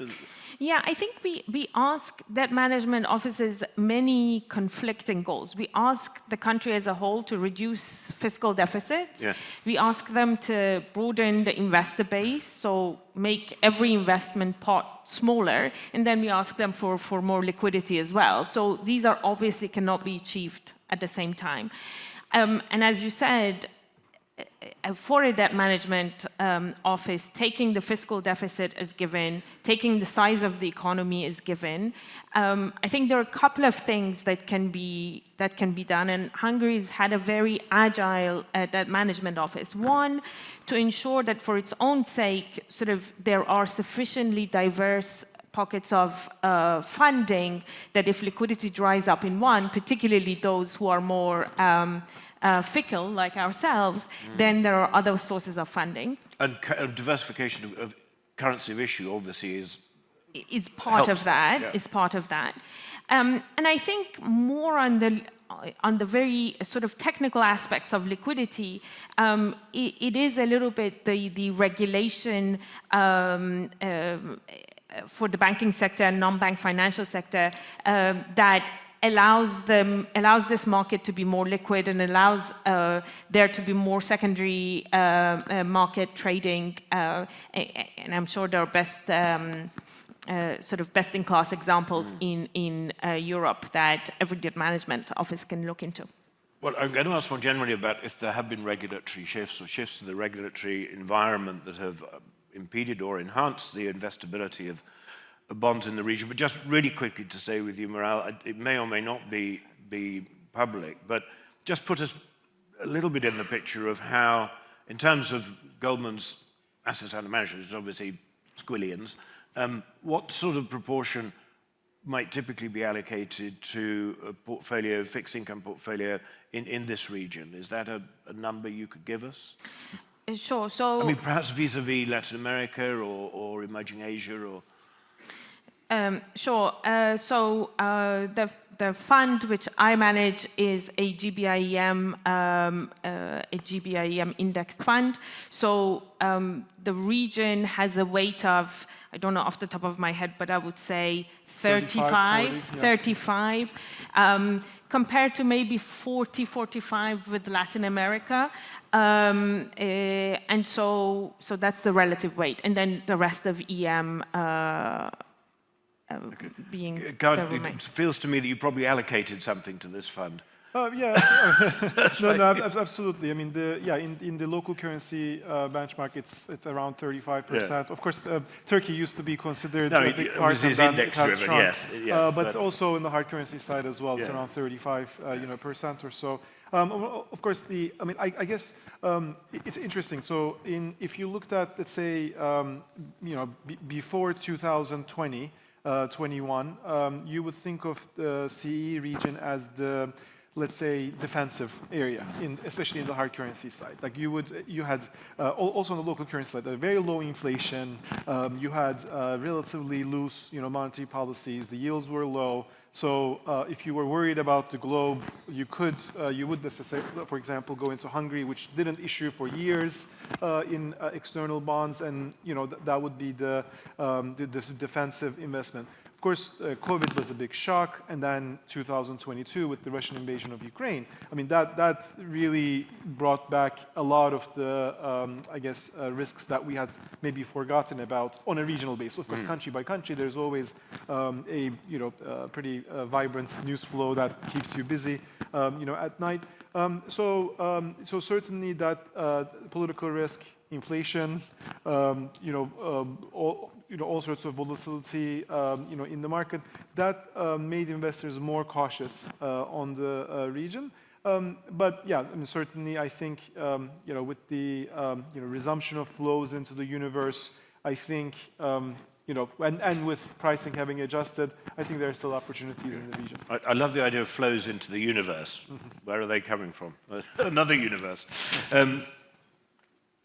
Caroline, when we had a brief chat before, and I said, what's the sort of mood among the people you advise?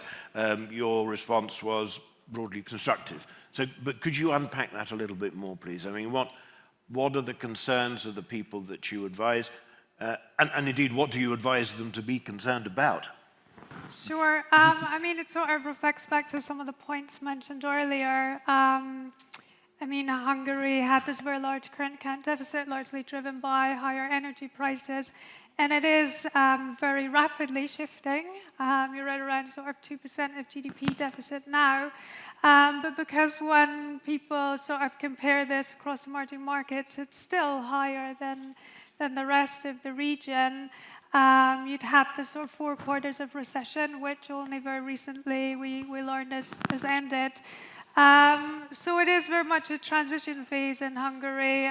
The start of this year, we had these very large external imbalances, both on the fiscal side and the current account deficit. And now it is really turning around, but the fiscal is coming a bit slower.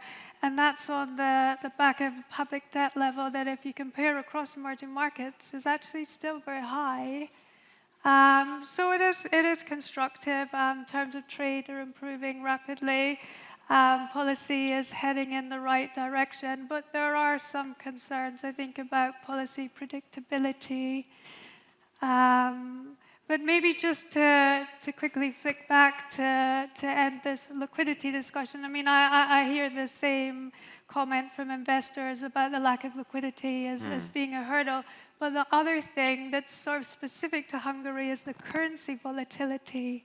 When we're thinking about local markets, and the volatility of the forint is quite a lot higher than the zloty or the Czech krona, and that is something that policy can address. Well, and we heard obviously from 2 very significant policymakers earlier this morning. Just not a kind of full commentary on everything they said, but were there some things that they said that surprised you? For example, were you surprised by the very open degree of what we've come to know as forward guidance that the central bank gave pretty explicitly this morning? I mean, I think that's very helpful because there is quite a lot of uncertainty. And it's interesting, if you look at the swap market, Hungary has about 450 basis points of price cuts for next year, which is higher than anywhere else. And that's certainly feasible for the central bank to deliver, but it's how they do that. And if investors know it is coming, there was a bit of a surprise last month when we got the 75 bip cut. We weren't quite sure what size it would be. So the clarity we got this morning was certainly very helpful. Yeah, well, I mean, Matthias, to turn to you, but before the actual question I'm going to ask you, were you surprised, and if so, presumably pleasantly surprised, by the very open kind of policy statements from the bank this morning? I think in this situation, obviously, where we see that turning points are here already, you need to be, let's say, that open as a central bank. So I think we see that across, because everyone has the expectation that once this turning point is reached, that there will be a clear path in kind of easing and getting back to, let's say, a new normal, but still to a normal environment. So I think that's good. What is interesting also to see is obviously the growth projections. I think that's something also which will reflect in the retail market, meaning in, let's say, the broader economy will also reflect in the investment behavior, which I think is then obviously much more interesting also than for us, especially in my role. Well, tell us a little bit about your role in a moment, but to lead into that, I want you just to give a kind of broad brush picture of how Central and Eastern Europe, or at least perhaps let's say the Visegrad countries, the kind of core CE countries, how do securities, both debt and equity, how do they fit into a global portfolio, would you say? I think it's going in the same direction as the question you had before, in terms of what is the percentage, how is the positioning. I think most of the players in the market are at benchmark level, right? I would also say. Any reason to be overweight? That's hard to comment, obviously, but I think... Sorry, I know that's the question I was supposed to not ask you. But let me put it this way. I think there is probably, if you look at the relative terms right now, no reason to really be strongly overweighted, although we have, let's say, the expectation in the market, and I think everyone in the room that this easing will come. On the other hand, I think the CE region obviously plays a huge role in a global portfolio, and I'm kind of here agnostic in terms of equities and fixed income, because if you look back at macroeconomics, this is the region to grow, right? Also compared to other markets, we definitely see that these countries, and I'm kind of now saying 6 or 8, depending on how you count also Romania, Bulgaria, that these countries are the most, let's say, dynamic, right? Also in terms of really economic growth. And that's why I think there's a good reason to have it in a global portfolio. And to pre-pandemic, of course, a kind of sustained golden period for many of these countries. Correct. In terms of stable 5-6% economic growth, and the biggest problem being labor shortage. You know, I mean, that's obviously every problem's a problem, but labor shortage is a good problem to have rather than. Georgi, looking at the, thank you very much. I mean, comment by all means on what you've heard, and I'd be interested to know what you thought of Barnabas Viraj's forward guidance. But as well as that, I want to ask you if you think, I mean, there's some very obvious global issuers of debt from Hungary. AKK, of course, is the most visible, and then there are some of the other big state-owned enterprises like MBM and others. But I'd like to know if you feel there are other entities that might issue bonds internationally, of course, OTP itself, but others. So first Starting of all, Barnabas, what do you... Starting with the second question. Oh, start with the second question. Yeah. I don't think, I had a discussion with colleagues, and we tried to find good companies who are not cash rich in Hungary and can go to the international market. We haven't found any. So state-owned entities and the sovereign will check the market, will come to the market. So you've got Exim. Is Akos Dollar in the room? Yeah, but he's SOE as well. So he's SOE. No, but I was just thinking, so the SOEs in question are the Development Bank, Exim, MOL, and MVM. Okay, MOL is private. MVM is rather state-owned. Yeah. But then and Exim and MFB is pretty much is a proxy of the sovereign. Yeah. So there's nothing outside that universe. Apart from the banks, because of MREL situation, this year and next year they're going to be reactive. Yeah. Well, we're going to talk a lot about MREL in the panel immediately after lunch. But going back to your first question, I think this sort of communication will help the Hungarian capital markets if it's honest like this, and it's going to be transparent, and they're going to keep the cutting until at least the springtime. It's going to have a huge impact on the FX as well, and it's going to be positive for the international investors as well. So it's going to be even easier for the AK to go to the market and fund, than provide the funding. Maral, a couple of mentions from other panelists here about Caroline talked about the surprise of the 75 basis point cut. Now the surprise has been taken out, hasn't it? So the clear policy statement looking forward, and as Georgi says, perhaps that will help to diminish currency volatility. But what do you think? Or comments from you on what Barnabas Viraj said from the central bank's point of view about forward guidance, about where they've been, about where they're going. Was it all coherent and it all made sense to you? They're doing a good job? Absolutely. I think MMB has really surprised us by staying on message and focused on inflation. Since I have started covering Hungary, really the face of Hungary has been AKK, MMB, and Ministry of Finance, and there has been a... They're all there. Yes, exactly. And I think it was a really challenging period. It was a very, very difficult period for Hungary. And MMB at the end did what it was needed to defend the currency. I think when it comes to forward guidance, the way that I would think about it is that as an investor, I don't take a promise as a promise of outcomes. I take it as a promise of reaction function. So if you remember, on the other side, when MMB was hiking rates, at some point they had a big hike, and it was interpreted as the end of the hiking cycle. The markets didn't like it, and so just a week later, they hiked another 500 basis points. So the forward guidance, or what they told us when they told us they're done, if it doesn't turn out to be the right outcome, they change. So this is how I see Mr. Virag's discussion this morning. It is not that I promise you to deliver 9.5% interest rate in February. It is, given our current projections, this is the path that we're seeing. And I, again, given the experience of the last year, I trust that if this is not appropriate, time comes in February, MMB will adjust its policy as necessary. Pragmatic, trying to give a clear guidance, recognizing that circumstances change.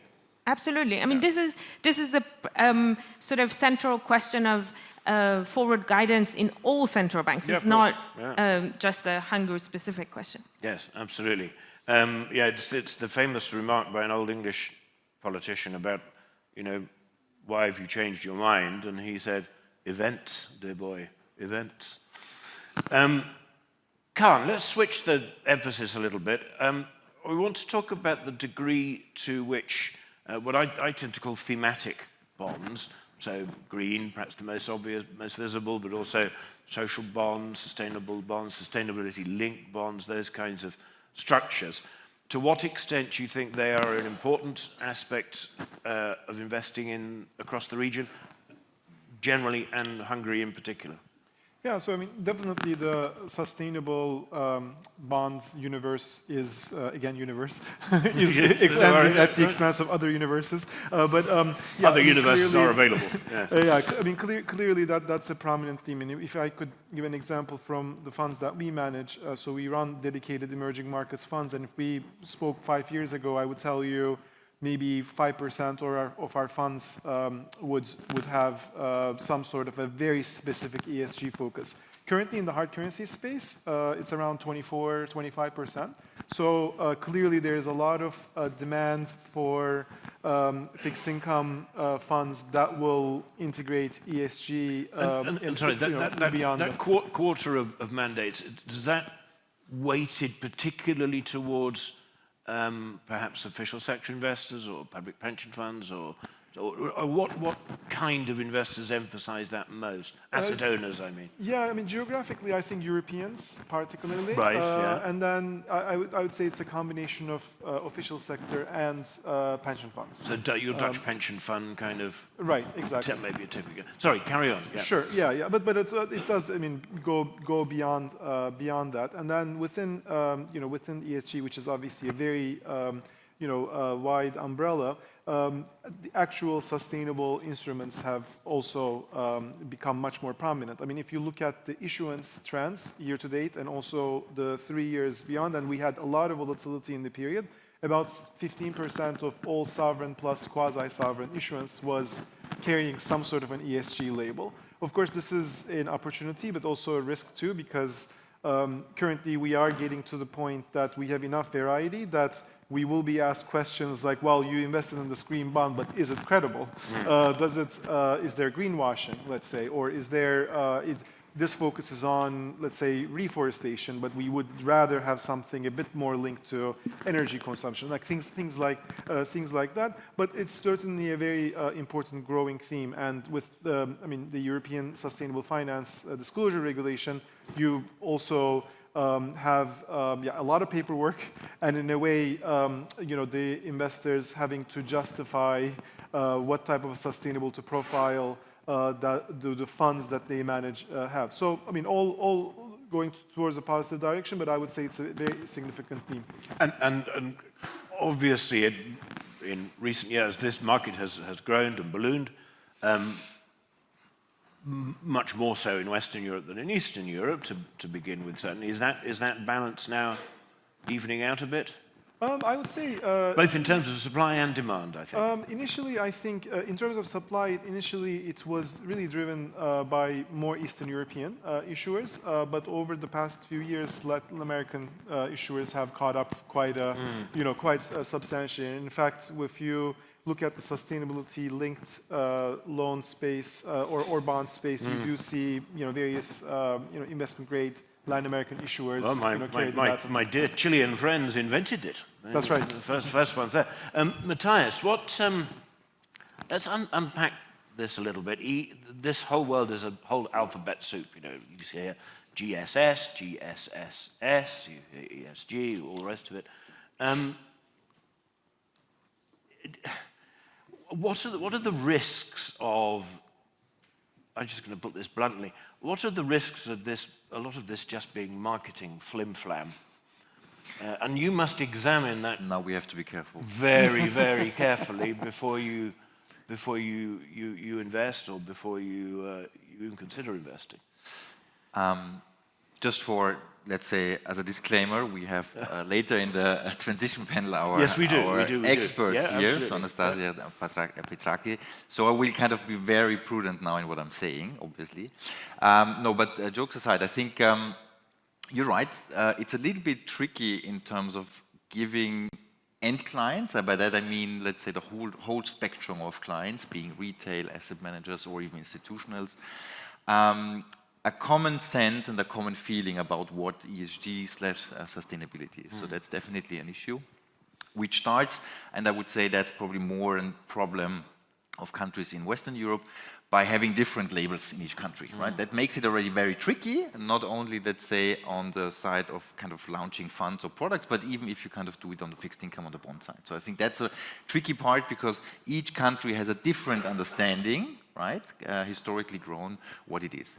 I would like to also kind of take on the point of the demand, because you said what is the supply side. I'm happy to kind of cover the demand side. I think if you look, and I kind of separated a little bit into two blocks, having the CE region and then, let's say, the rest of Europe, we definitely see that we had over the last, let's say, 3 to 4 years, a huge demand in Western Europe for sustainable strategies, meaning not only equity, because here it's quite simple, at least in an easy way to screen out and to do the first checks, but also on the bond side. I think that was, let's say, for broad, diversified portfolios, something you could do. If I talk to clients here in the region, and this is kind of including Hungary, but not only just Hungary, there's a certain criticism regarding that topic. There's a certain way of saying, okay, is it just marketing or not, right? So that's one of the questions we get. And then secondly, it's obviously also if you have a strong local bias in your portfolios, right, which Hungarian portfolios have, Polish portfolios have, it's quite tricky to implement that on a high scale, right, because the industries are not ready. We often hear and we see that the data is not ready yet, right, so you don't get proper data. And the last point is, there is no security in terms of what the regulator will tell you, right, so regulators are in these countries, I would say also in other countries, right? If I look at Austria, my own country, it's tricky to get really what will they at the end really control, what will they look at, what is what they want in that term. So I think demand side is here, let's say, very weak. On the supply side, in terms of general portfolios, I see in each country probably 1 or 2 players being very brave and very outspoken. With the learning, I would say after 2 years, okay, it did not change much. I did not collect a lot of money. So let's leave it with this 1 or 2 products. Okay. That's the situation. Caroline, sticking with this topic, generally speaking, I mean, is it something that comes up a lot, either in what you kind of push out or what you're asked to provide? And also, seems to me, as a relatively close and long-term observer of these things, that the interest has possibly peaked in ESG thematic bonds. Certainly in some markets, I mean the US perhaps the most obvious, but it's a bit of an outlier in all sorts of ways. But what do you think? I mean, to be honest, the clients we speak to is more on the local side rather than the external debt side. Obviously, it's an issue that comes up because the financing is important, right? And they can mix the financing whichever way you like. But I think you sort of broad global macro investors, especially on the hedge fund side, if the price is right and liquidity is there, they will look at it.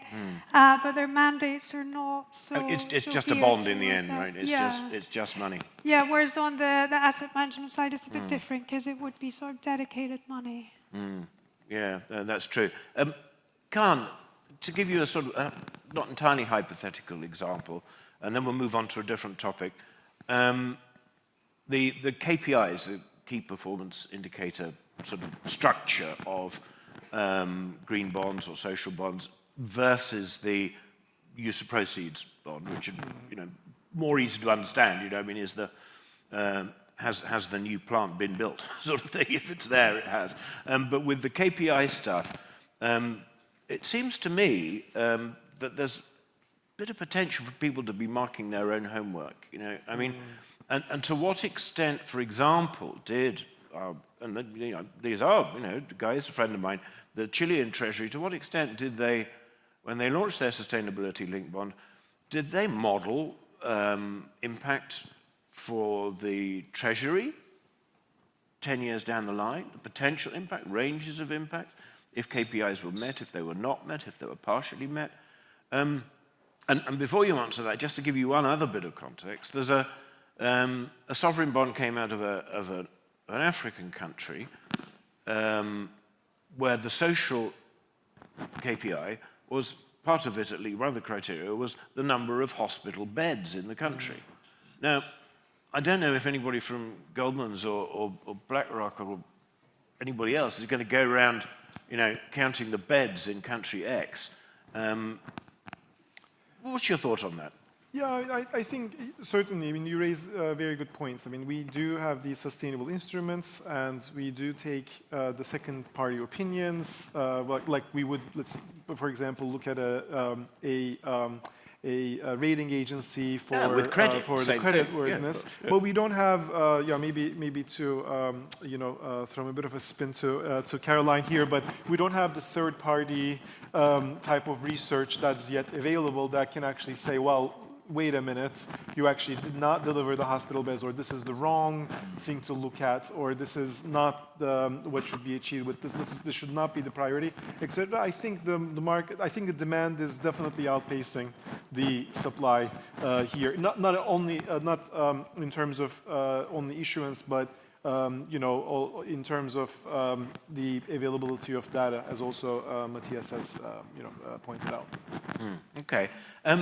Georgi, I didn't ask you to comment on that, but that general field, but if you would like to, by all means do. But I want to move on to talk about, it's embarrassing because I can't see him because there's a big light behind him, but the AKK obviously is very much involved and moving spirit behind this event.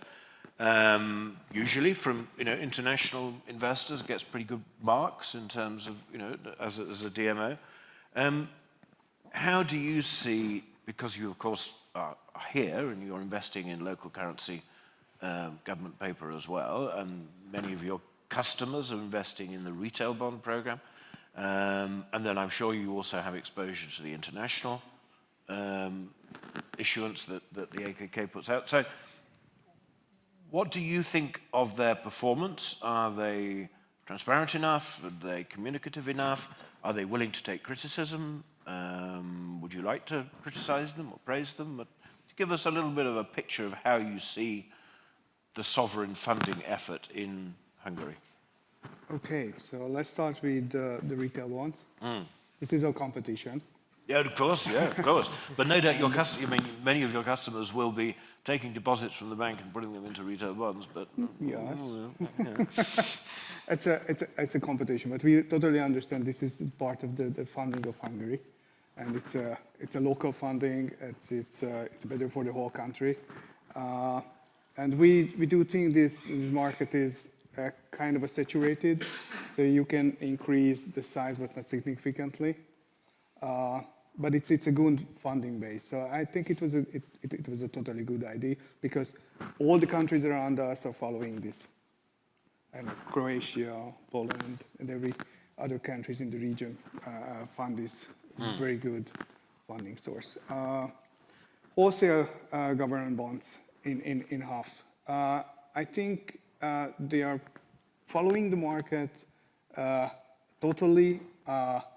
They would like to know what is the opinion of the asset managers and the traders.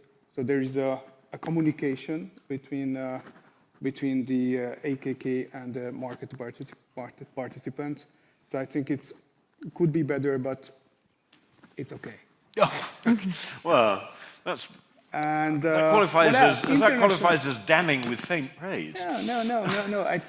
I don't think, the CEO, the vice CEO, and all the colleagues from AKK they're finding the good communication lines to find out what's happening in the market, and we are reacting, and we do think that it's a kind of a communication from both ways.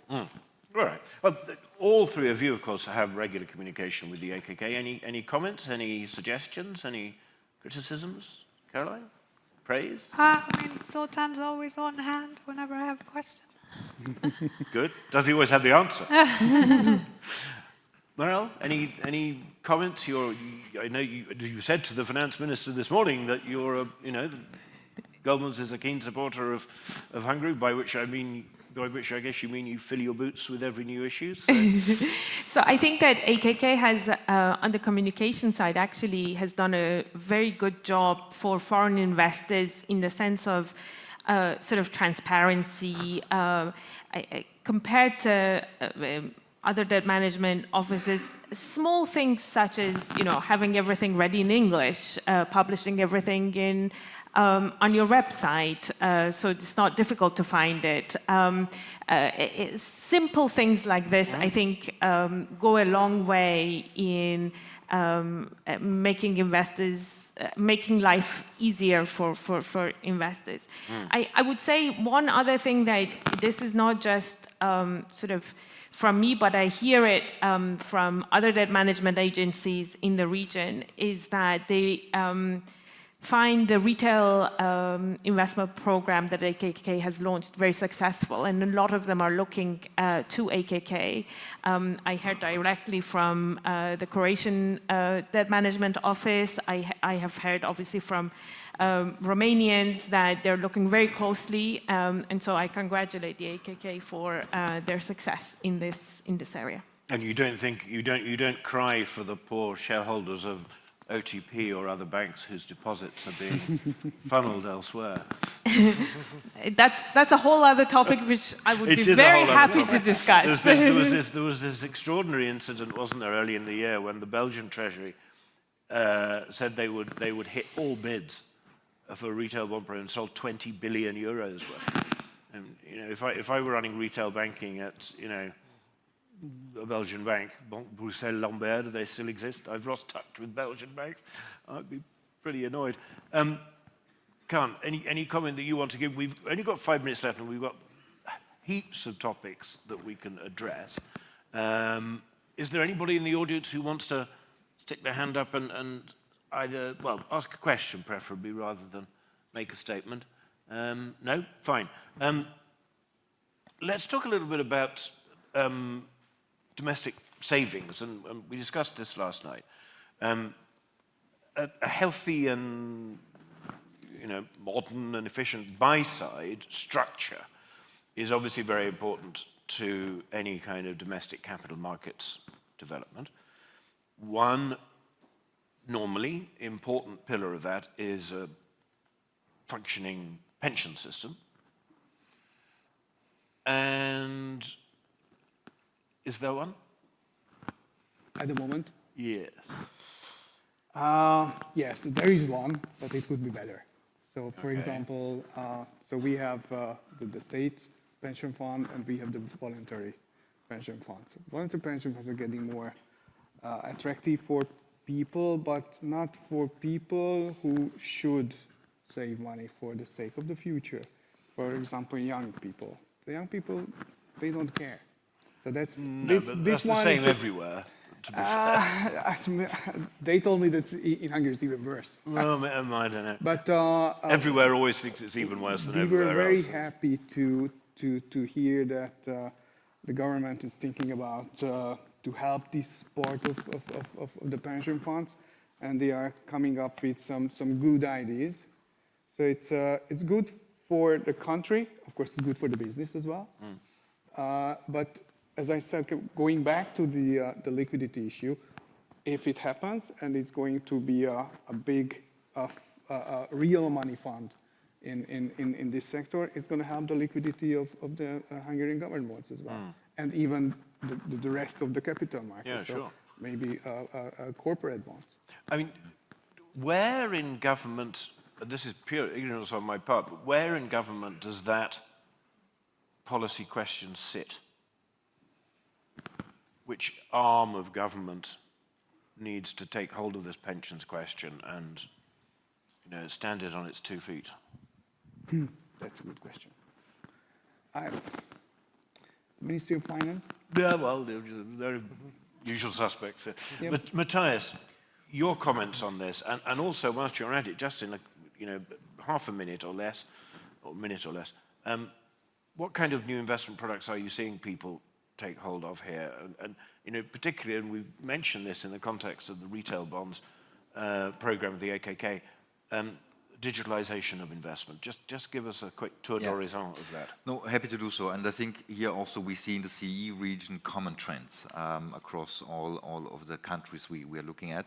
I think what is important, obviously, is a functioning second pillar pension system. I think that's something we see if you look at the example in Slovakia, for instance, where you have, let's say, a strong second pillar also with a reform just came into force last year.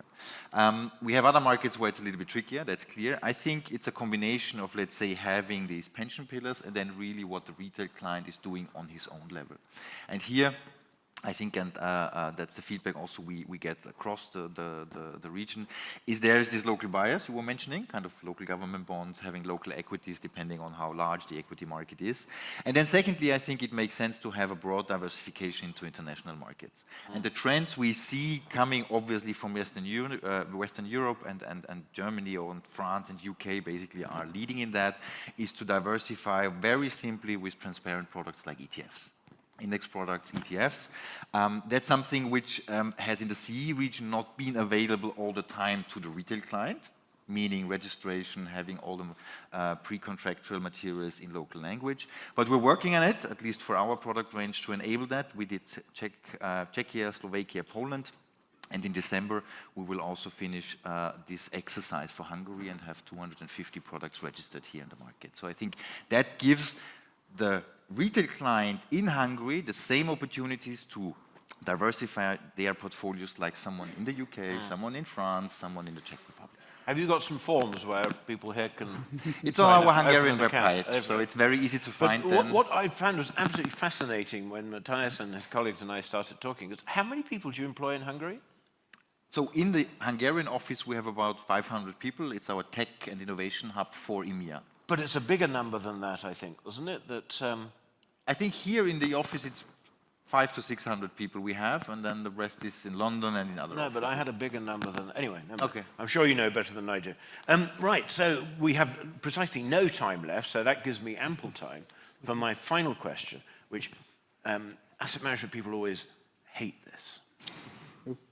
Well, they don't really. They say they hate it. I want, just within the CEE universe, anything you like, bond, stock, commodity, whatever you like, government, private, bank. Khan, you'll be first off the mark with this. Give me a long-short pair.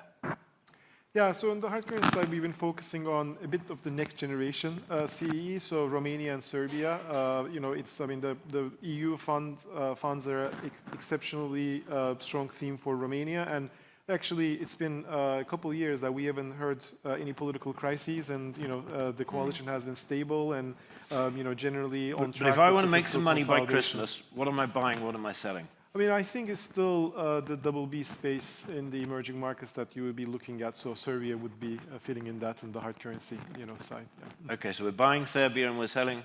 What are you? Well, that's a tough one. I don't think there are obvious, underweights in the region. All right. Okay, I'll let you off, Meral. Yeah, so I'm going to answer the question in the way that I like. But addressing your question, I think that on the hard currency side, we see a trend which is moving away from what was the shiny part of the index for the past 10 years before COVID, lower quality but high-yielding credit. We are really going back to bread and butter, higher quality. And I think Hungary, CEE in general, particularly Romania, Serbia, Hungary, would benefit from this fact that there is a move to higher quality. So you have higher yields of investment grade, which provides, in our view, a very good hedge to, let's say, similar American assets, US assets, high-yield corporates, because they provide you with geographical diversification. So I think that CEE is a winner on that front. Yeah, the short part of your trade can be something outside CEE. How about that? Exactly. Yeah. Well, then yes. So I would belong the sort of double B and triple B, higher quality double B and triple B on the foreign currencies side. And on the local side, I think CEE is still one of the regions that has a lot of cutting to do. So again, something to for bond markets to enjoy for the next 6 to 8 months. Okay. Caroline, so if one of your poor hedge fund guys suddenly needs to find some more money to buy a turkey for Christmas, what is he going to buy? What is he going to sell? So for me, it would be on the currency side. It would be long Polish zloty and short Czech. It was mentioned briefly earlier. I mean, we don't yet have the new government in Poland. We should have it by the end of the year. And so there's a lot of optimism around EU fund inflows, pick up in investment, and overall a much better relationship with the EU than Poland's seen in recent years. So something weird might happen at the central bank? I mean, Let's not open that can of worms. We'll talk about that after lunch. So we're very sort of bullish on the Polish zloty, and on the other side of it, it's more sort of policy choice from the Czech central bank. They need to loosen monetary conditions. They're the one central bank in the region that hasn't cut rates yet, so they're already doing it via weaker currency. And in the GDP data we got recently for the third quarter, Czech was very much the outlier, another negative Q-on-Q print. So that's the currency that's very much going to weaken, whereas Poland should strengthen. Okay, great. Thanks. Georgi, what are you buying? What are you selling?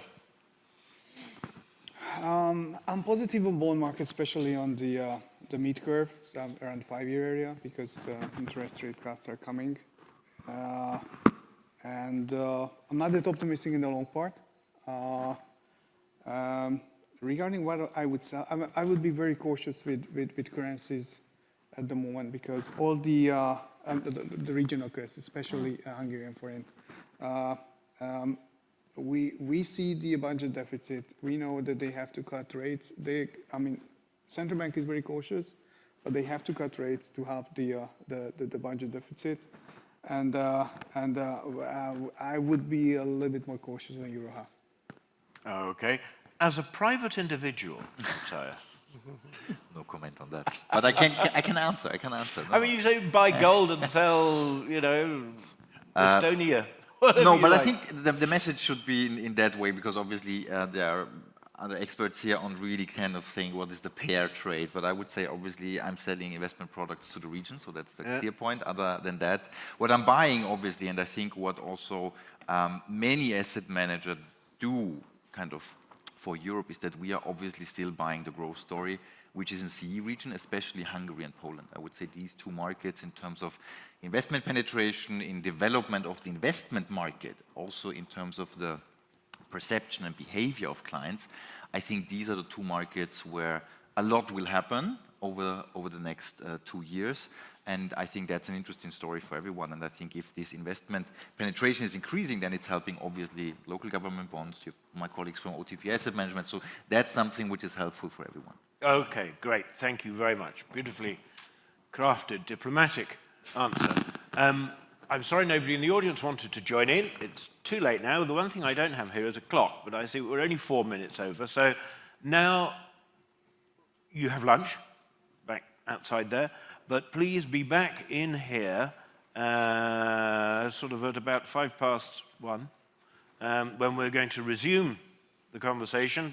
It's still stuck with me, I'm afraid, but there'll be different people surrounding me, and we're going to talk further about developments in financing and capital markets with people from Raiffeisen, from Erste Bank, with Anna from the European Commission, who we get to interrogate about Capital Markets Union, which has been the most urgent thing in the EC since 2016. Zoltan himself, oh, he's gone. I hope he's coming back. Scope, the ratings agency, and Peter Torecki from Treasury of MOL Group. So please come back at 1:05 to start all of that. And in the meantime, join me in thanking these excellent panelists. Thank you very much, guys.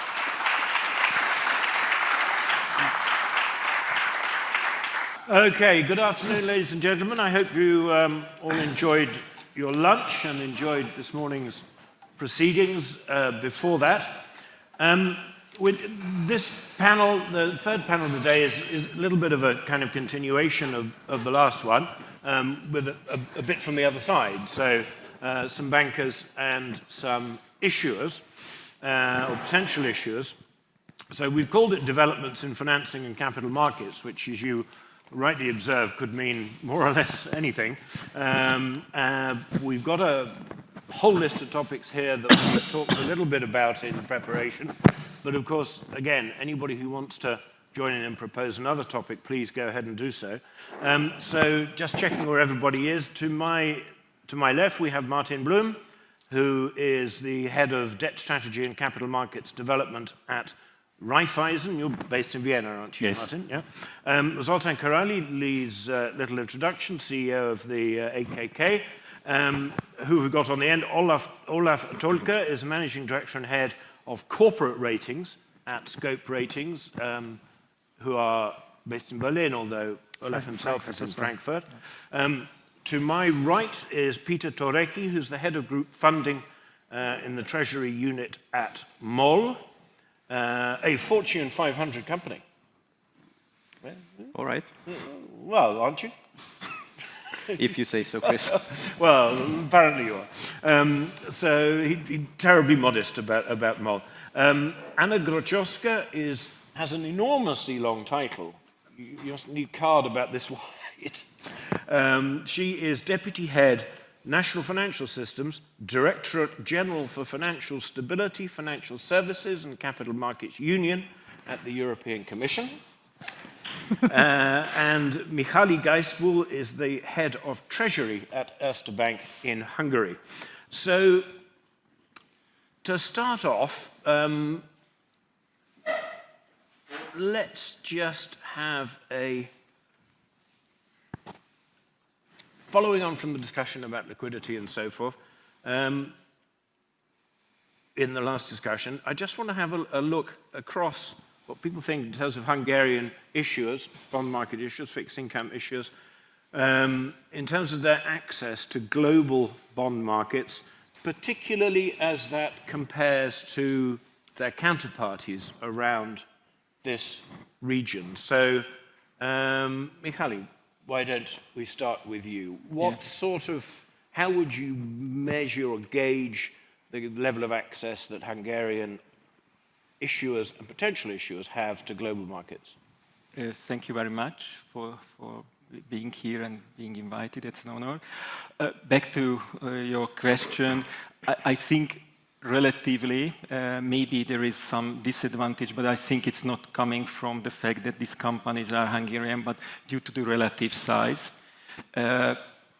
I think global names like MOL or big Hungarian companies can easily have access to the international markets.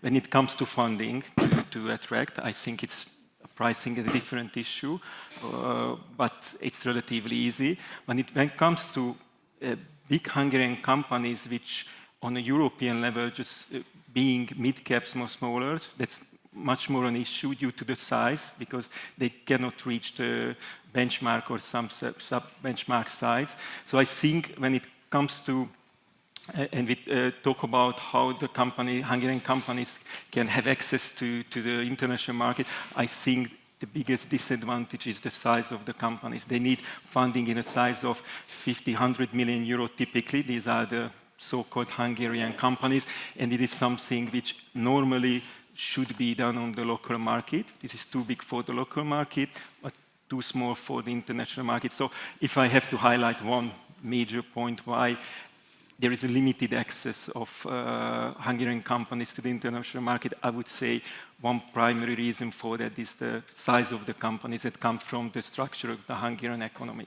If I have to point just one. And Olaf, I think you said that you rate 18 Hungarian corporates.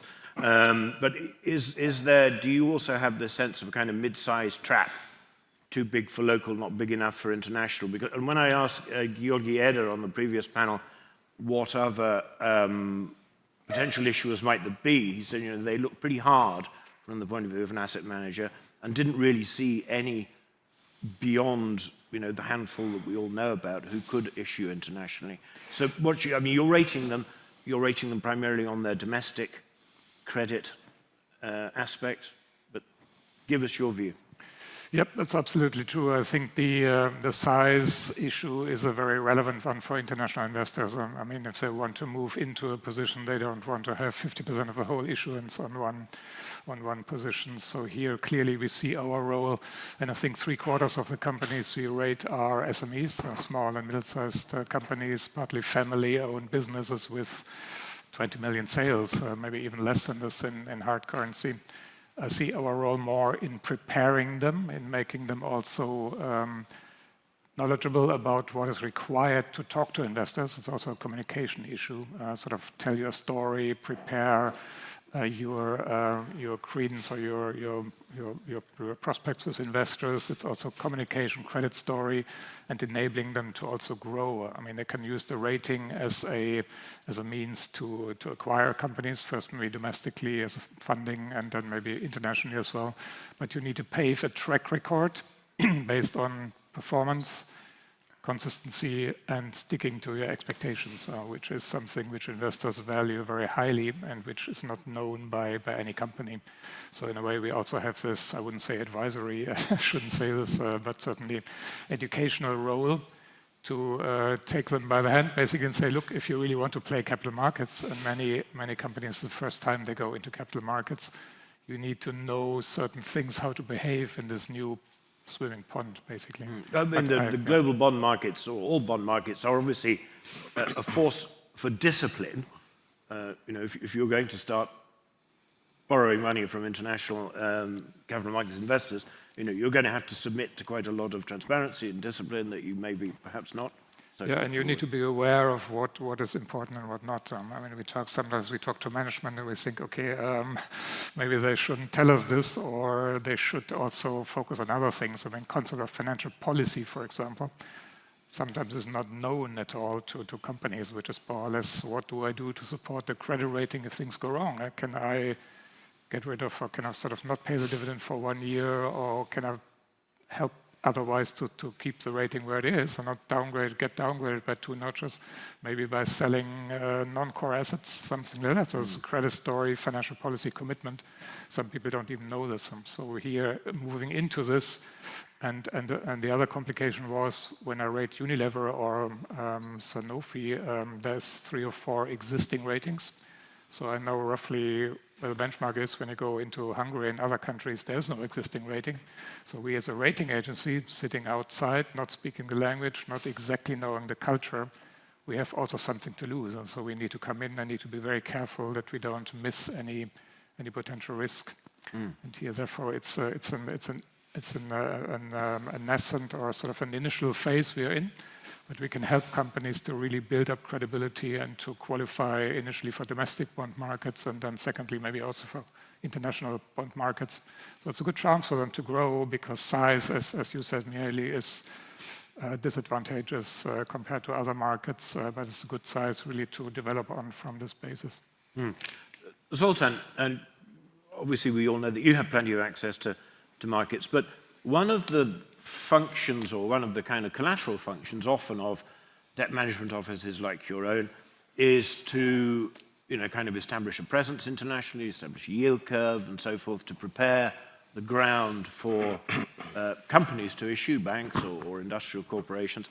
Is that something that you consider in your plans? I mean, is there a kind of cohort of Hungarian issuers ready to go into the market that haven't, or is that just not, are they simply not there? Yeah, so I think first a little bit of a history, sort of not necessarily a lesson, but like a little bit of a description of how this works. So clearly, we have a market economy since 1990, so that's not a very long time. And the banks in Hungary, either because they got privatized or because the local banks got really strong, really offered good financing solutions for corporates for long, which meant that there was no need for the corporates to go to the international markets.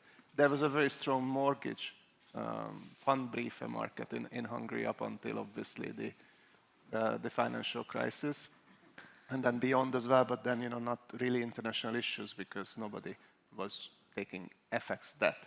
With respect to the pricing reference you mentioned, yes, so we are the pricing reference for local corporates, and government guaranteed spreads and sort of sovereign, SOE spreads and then corporate spreads are rightly or wrongly derived, from the sovereign.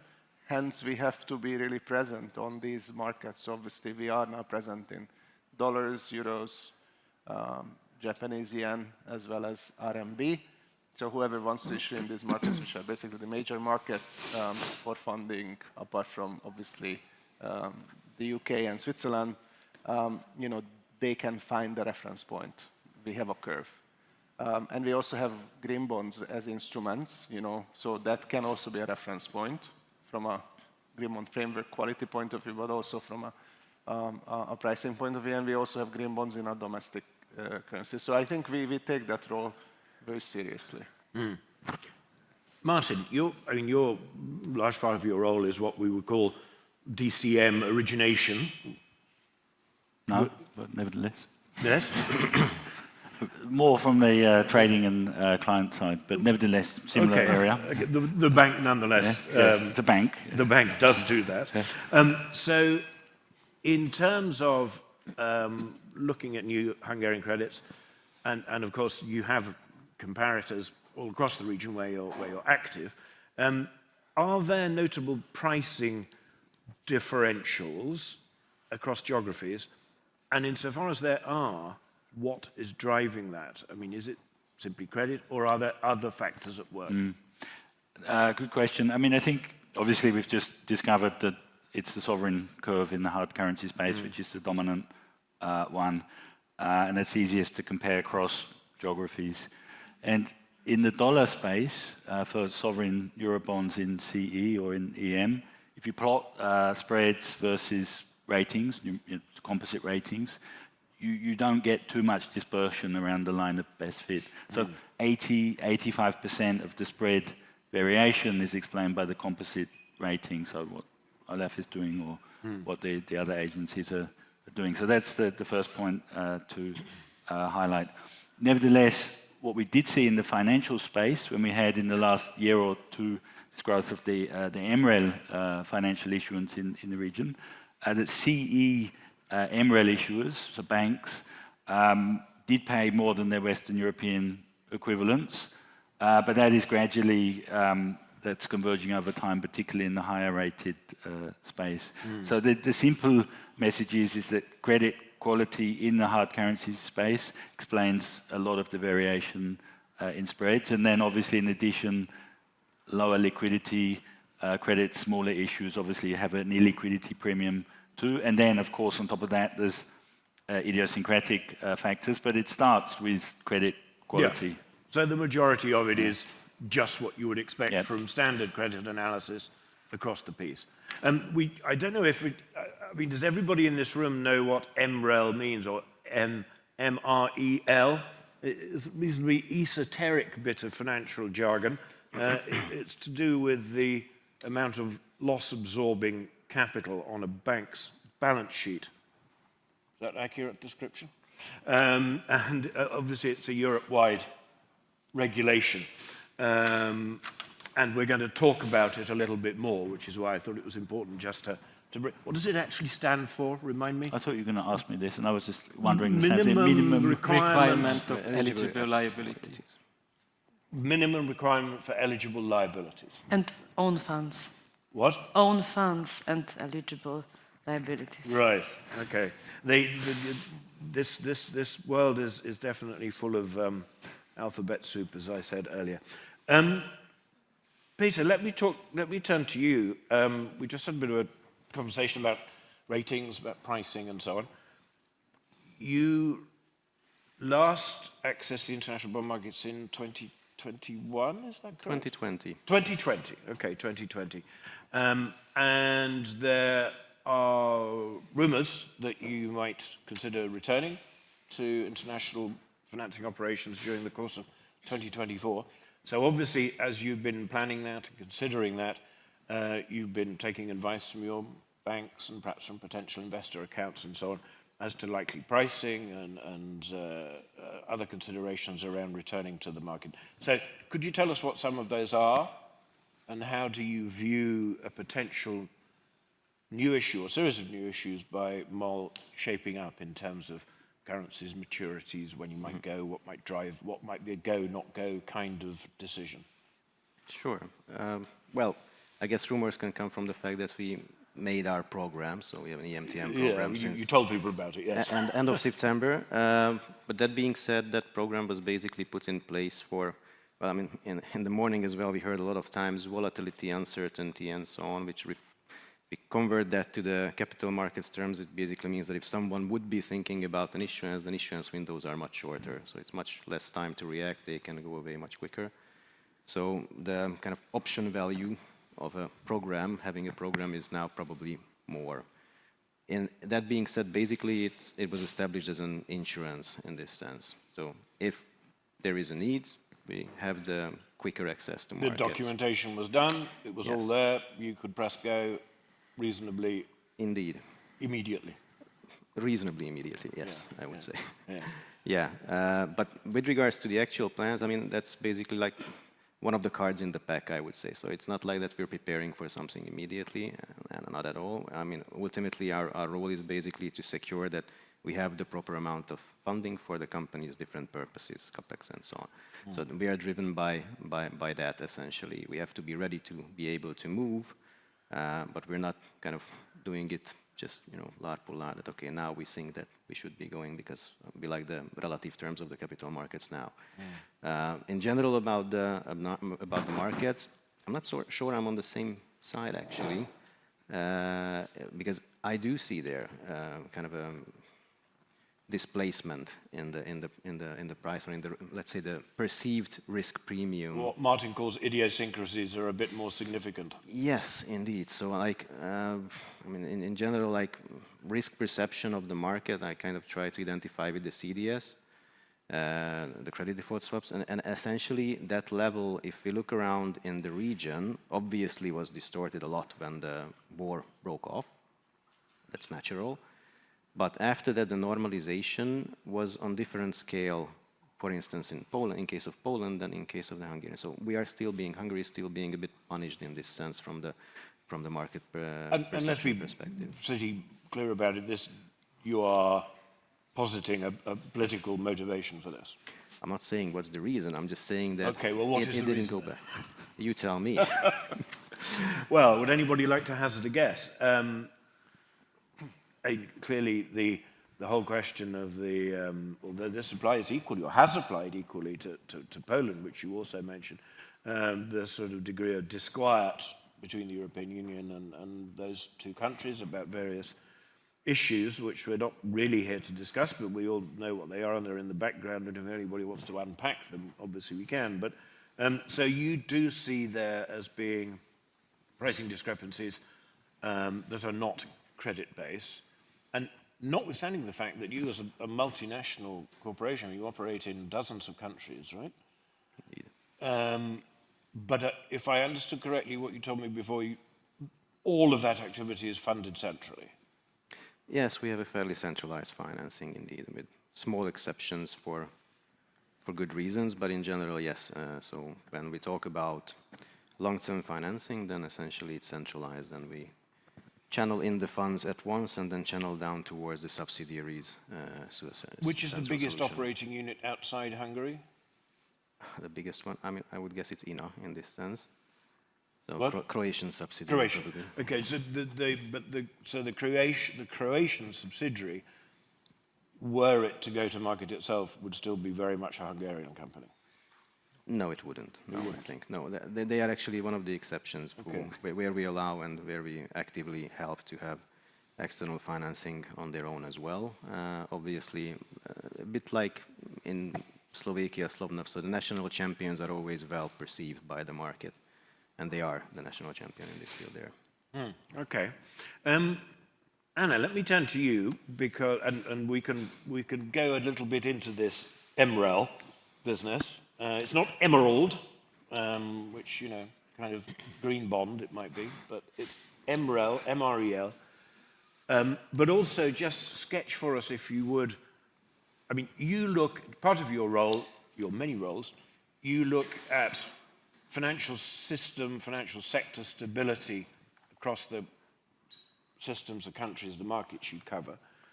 So give us a little bit of a tour d'horizon, because obviously the whole conference, we're not talking only about Hungary, a lot about Hungary, but give us your view across the region of the relative health of financial systems. And then I'll stick with you and go a little deeper into this question of whether there are other EU-wide regulatory factors that are at play in terms of financing. So, but first of all, relative health of financial systems, and what do you observe in Hungary, Poland, whichever countries you look at most closely? All right, thanks. Our assessment on banking systems across Europe. Well, we have representatives of some banks. They could tell us about their health.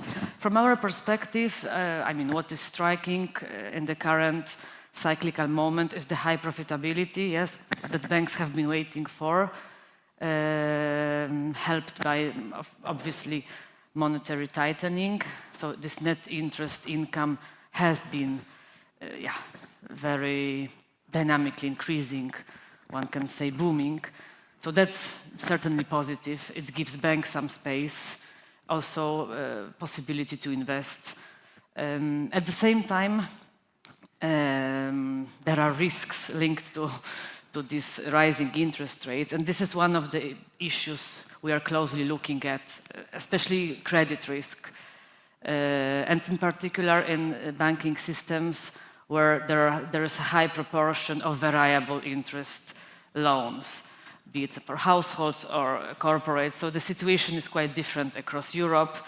Some systems are quite indeed exposed to this risk of changing interest rates. And here we have to look very carefully at the repayment capacity of borrowers, individual borrowers and companies, because these higher interest rates coupled with higher living costs generally will affect them. So that's a bit the negative, let's say. So are you predicting in some sense a degree of non-performing loans increasing, households defaulting? Is that where you're taking this? I don't want to make predictions, and of course, from our perspective, it's the last thing we want to see. We are responsible kind of for financial stability, so we prefer that financial systems remain stable.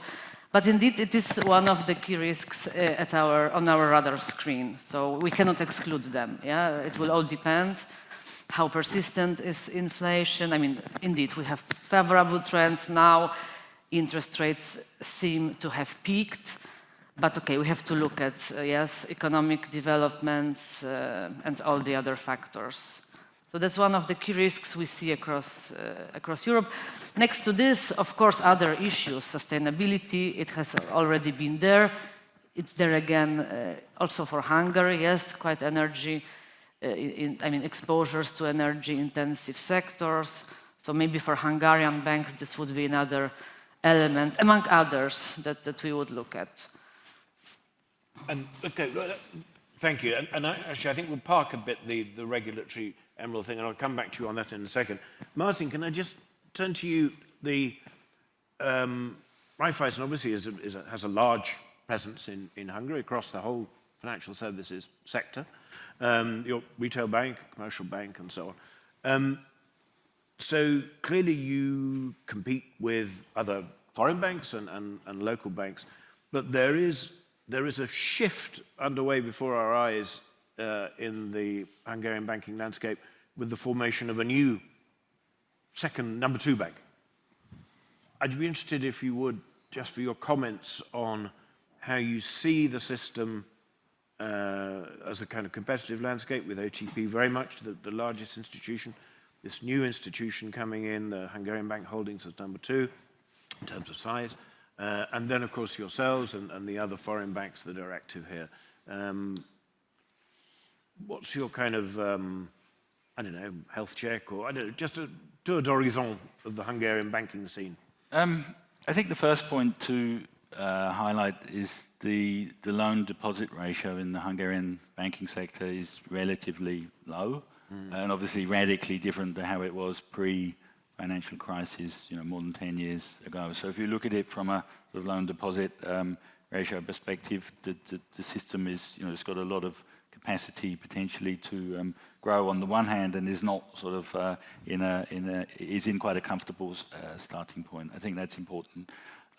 Secondly, and this is really to take a big sort of step back here away from the banking sector towards the economy, which obviously the banking sector is ultimately going to grow along with. I think if you look at Hungary from a regional perspective, Hungary is benefiting from nearshoring, friendshoring, has very high greenfield FDI commitments. That's not just important for the economy; it's also very important for the banking sector. The pie in general is growing, and therefore, if the pie is sliced up in slightly different ways, is perhaps less important than if the whole pie is growing. And I think Hungary's longer-term growth potential, particularly through these greenfield FDI projects, is a positive for the whole banking sector. The final point I would mention, speaking from the perspective of a bank with a regional presence, our RBI, is obviously we offer a slightly different product set to a national championship. We have a regional or a global product offering for our clients in Hungary in terms of not only corporate lending or household lending, but also in terms of hedging products. And in these volatile markets, if we have sort of competitive global or regional FX or interest rate hedging products, is important and sets us aside perhaps from a domestic specific player. So we have sort of a broad sort of access to global expertise and regional expertise, which I think is also important to highlight. Okay. Michali, if you wish, do you have any comment on the development of the competitive landscape in Hungary? And then I'm going to delve back down into this MREL topic that we touched on. Yes, I think it's a natural process, and it will go further. So if you look at the size of the Hungarian economy and compared to the number of banks, there's still a long way to go, and in banking size is very important. So I think it's a sort of natural process. There was some help, now it's speed up after a long sleep. Something big happened, and I think it's going on like that. There will be more consolidation, and of course, Erste is ready to take the challenge. And are there some non-bank financial institutions developing in the fintech arena, for example? Obviously there are, but are there any competitive I don't think ones? it's so immediate in Hungary. No. It's not so immediate. Okay, so to come back to this loss-absorbing capital requirement, banks, including yourselves, have of course issued MREL bonds specifically in order to create an instrument that qualifies as that loss-absorbing capital. But let's speak about that for a moment, if you would, but then from there, take us on to what these kind of regulatory restrictions, what impact they have on your ability to lend and finance the real economy. I think it's sort of neutral at that point of view.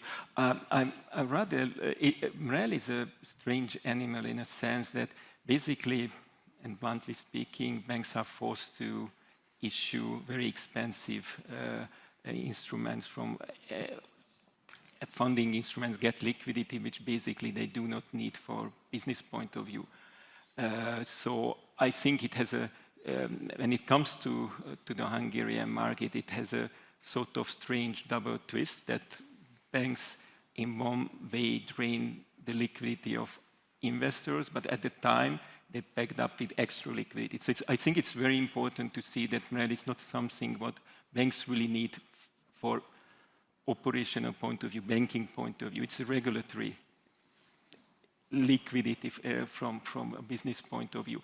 So now all the banks who were forced to issue MREL and attract more liquidity and financing capacity at the same time are forced to make use of it. So it's also stirred up the market. So it's a sort of shift of activity. It's like a bit of hot potato going around. What I mean by that banks are, it's limited due to the risk what the central bank is strictly watching, but still banks somehow involved buying in MREL bonds or others. So just the liquidities go around like in a strange game. So that's definitely have some impact on the market, on the behavior of individual participants. But overall, I think it's a sort of zero-sum game. Okay. Anna, let me, from a regulator's point of view, I mean, you're always stuck, any kind of financial regulator is always stuck, ultimately, it's a political decision, right, which is then fed down. So ultimately, you've got this desire or pressure that states want to put on the banking sector to lend more for economic growth, general prosperity, employment, all of the positive stuff. At the same time, particularly since 2007-8, you're terrified of banks going bust. Banks go bust because they lend money to people that can't pay it back. It's very simple. So at the same time as wanting banks to push out loans to the economy, you want banks to de-risk. And those two things are potentially mutually contradictory. How do you square that one away? So, Easy question. You're right. These are two important objectives. So in this sense, you're right. Ensuring that banks effectively fulfill their function of financing the economy, but at the same time ensuring their stability, solvency, soundness. To us, it's very much complementary, actually, not at all conflicting. Maybe to nuance a bit the latter, so the stability really underlies the ability to service the economy. And this is what we try to kind of explain, to communicate, that the stability of the banking system, all these capital requirements, other requirements, they are there precisely to ensure the continuity of the banking system in servicing the economy. So we would prefer that it's not seen as a kind of cost, burden, but rather as a Expensive necessity, was the word that Michal need. used, and I saw you write it down as he said it. Unless you're writing down something else. You might be writing a poem, for all I know, but it seemed to be the word expensive caught your attention. I stick to my view. No, we note down, views, of course. It's always interesting to hear the experiences and insights, so of course we note them down. It doesn't mean we would reconsider the policy. So I believe the policy makes sense. But I understand the point of view of banks. Bank capital, bank financing is intensely technical and multifaceted field of human endeavor. I mean, from tier one and all the different levels of subordination, and each new level of subordination is somehow different from the last level of subordination, and the whole bank capital field is kind of moving target completely. Is that a fair comment? Sorry, what was the moving target? You're thinking of that poem again, aren't you? I would say that the whole field of bank capital, in terms of different levels of subordination and so forth, different levels of loss absorption, is intensely complex and constantly moving. It is a moving target, but I think we achieved a lot in the area of ensuring banks' robustness. So, yeah, a lot of progress has been made. So I think let's say, a lot of work has been done. Okay.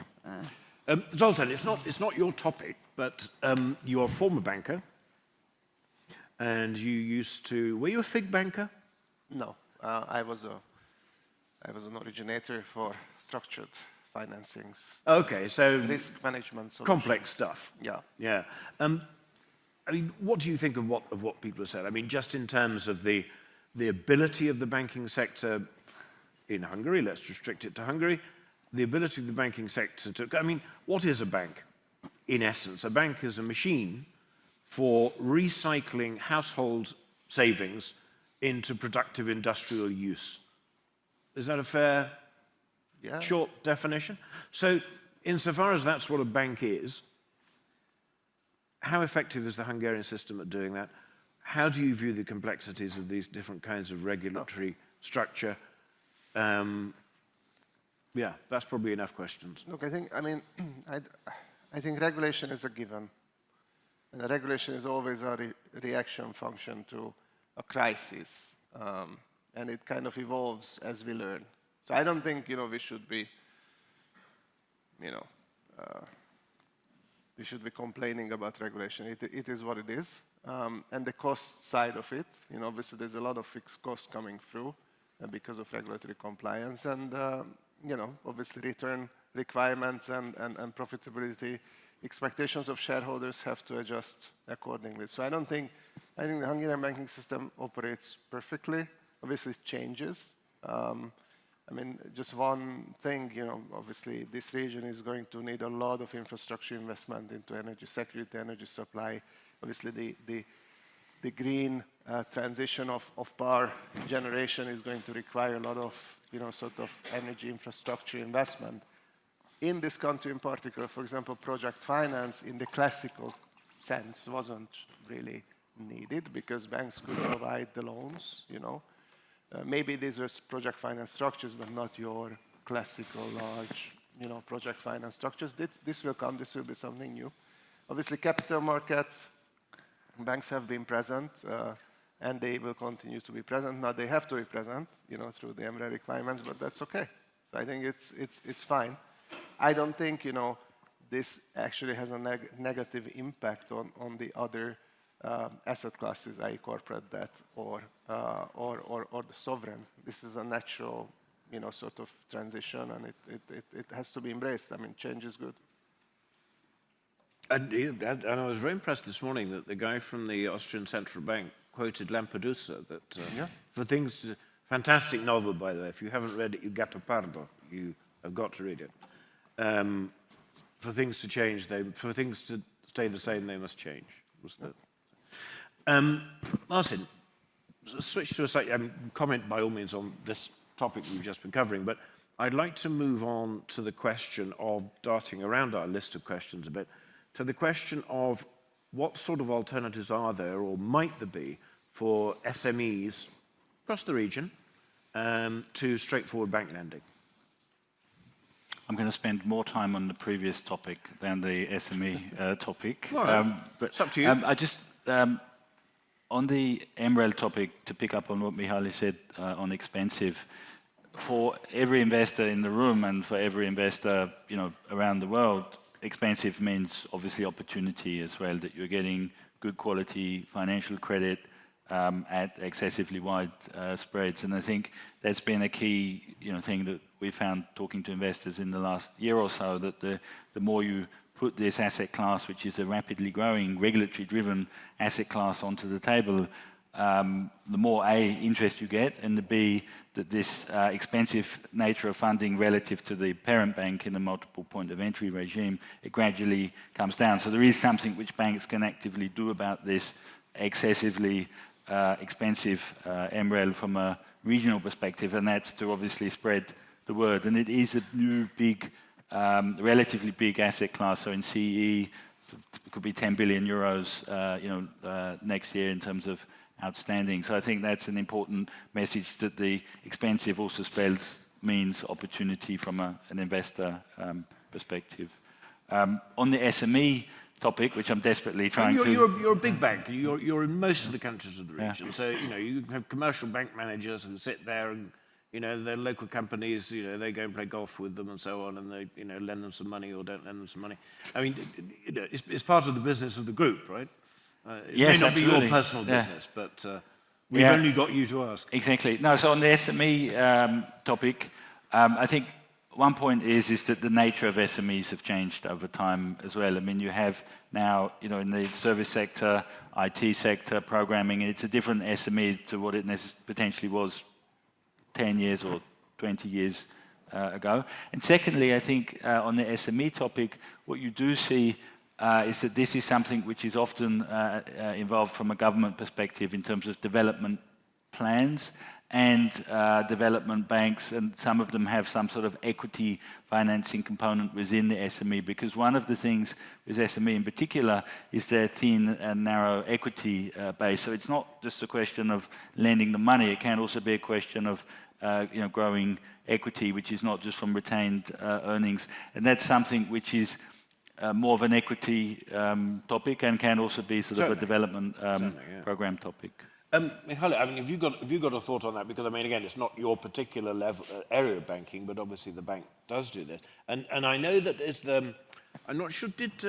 Is the stock exchange represented here?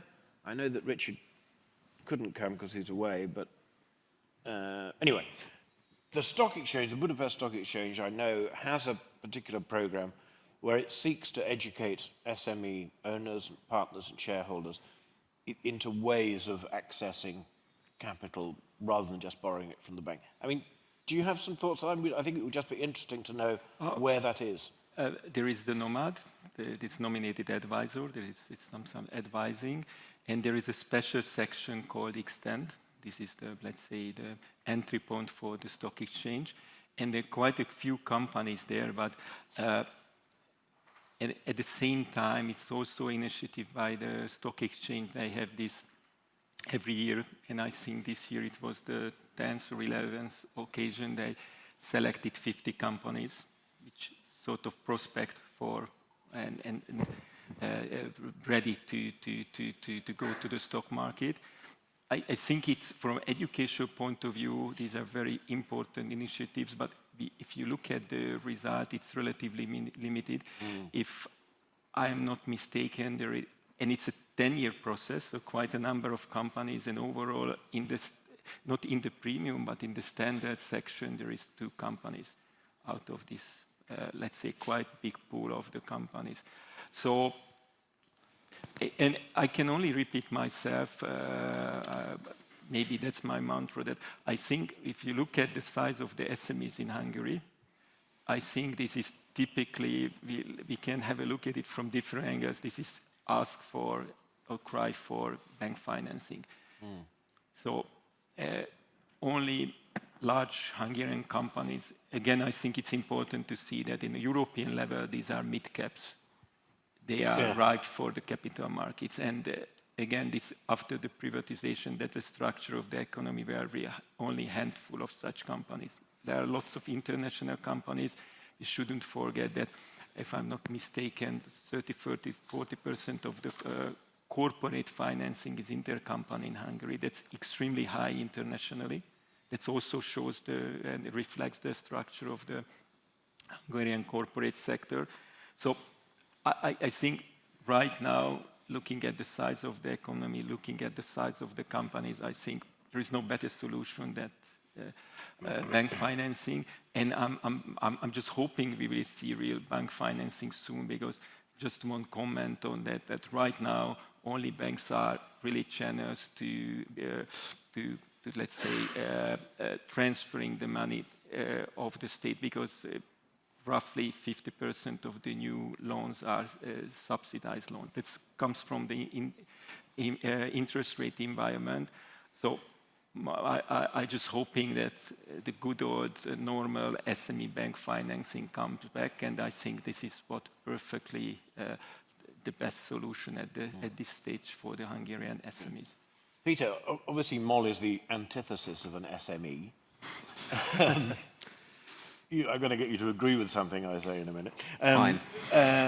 But nonetheless, I mean, obviously you have an enormous number of companies in your supply chain. Some of them will be smaller. I mean, do you ever, as a group, and two things that I think, perhaps you might do, maybe you do, maybe you don't, you'll tell us. One would be kind of supply chain financing. So companies that are supplying you with products or services that you require, you might assist in financing them. And the second thing is, do you have anything like a sort of, what people these days call it, the fintech panel will be full of this sort of jargon, a sandbox, or, do you finance a sort of technical group to do blue sky thinking and so forth in terms of, I don't know, greening the oil business? So there are two things that you might be financing, you might not be. You probably... Okay, well, starting with the first one, so supply chain finance. We did have, we don't have, we may have in the future. So that's kind of the story of it.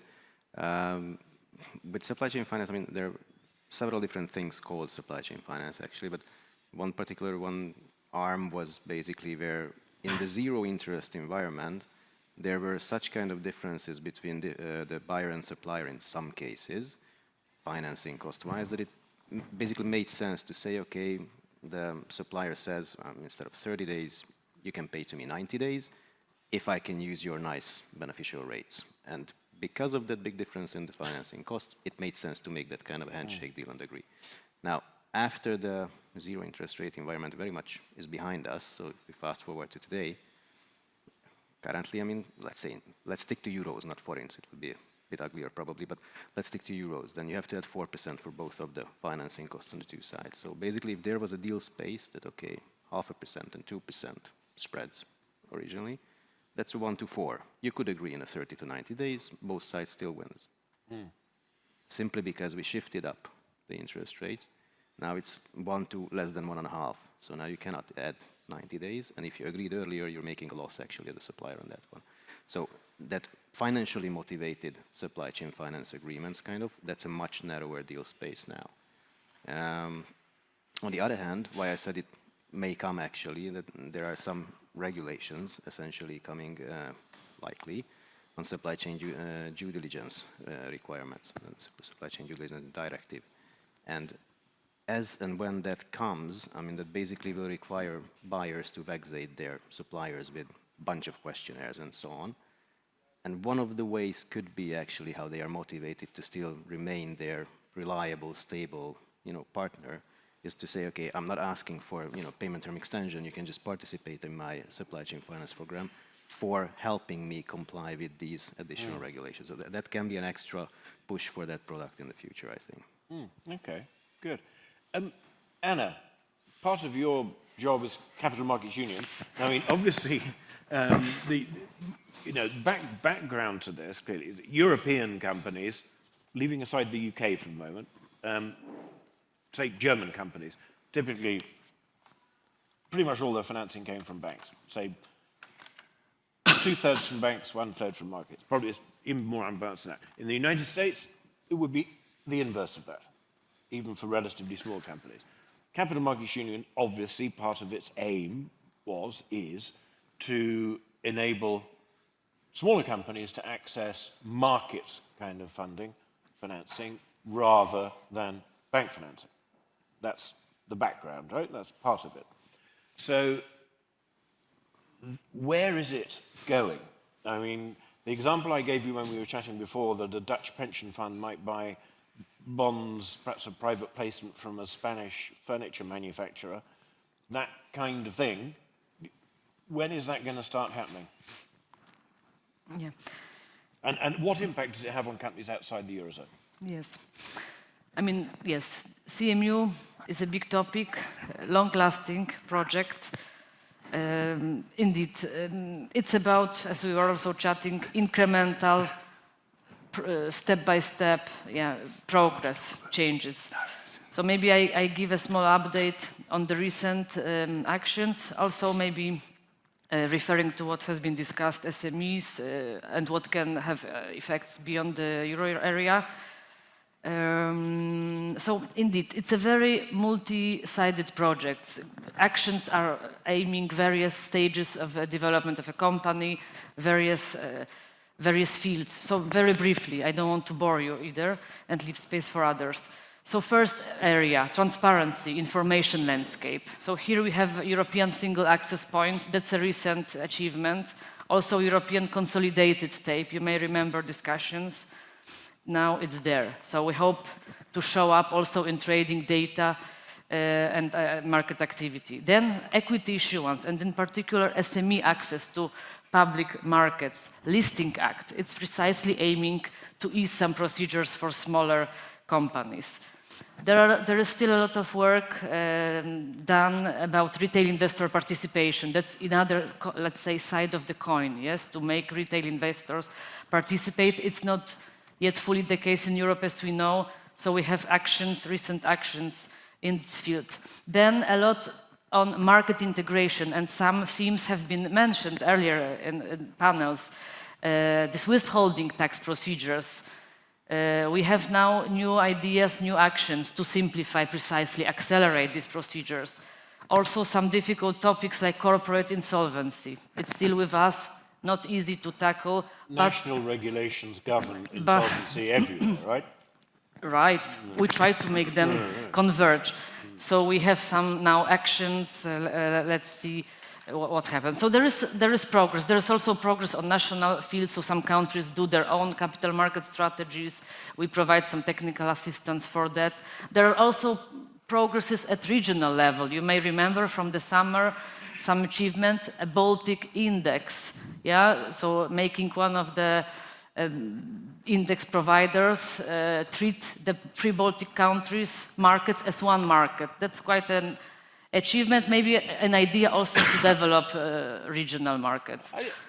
Admirable, obviously, and there are three wonderful countries, all of which I've visited with great fondness, but they are collectively smaller than a large city. So, I mean, Benelux, if you could say it was Benelux, that might be... Anyway, Olaf, are you... Capital Markets Union, is it a real thing? Are you a buyer of the story? Yeah, it's difficult to judge from my point of view. Of course, we would welcome sort of unification and make the market more transparent and more accessible across the region.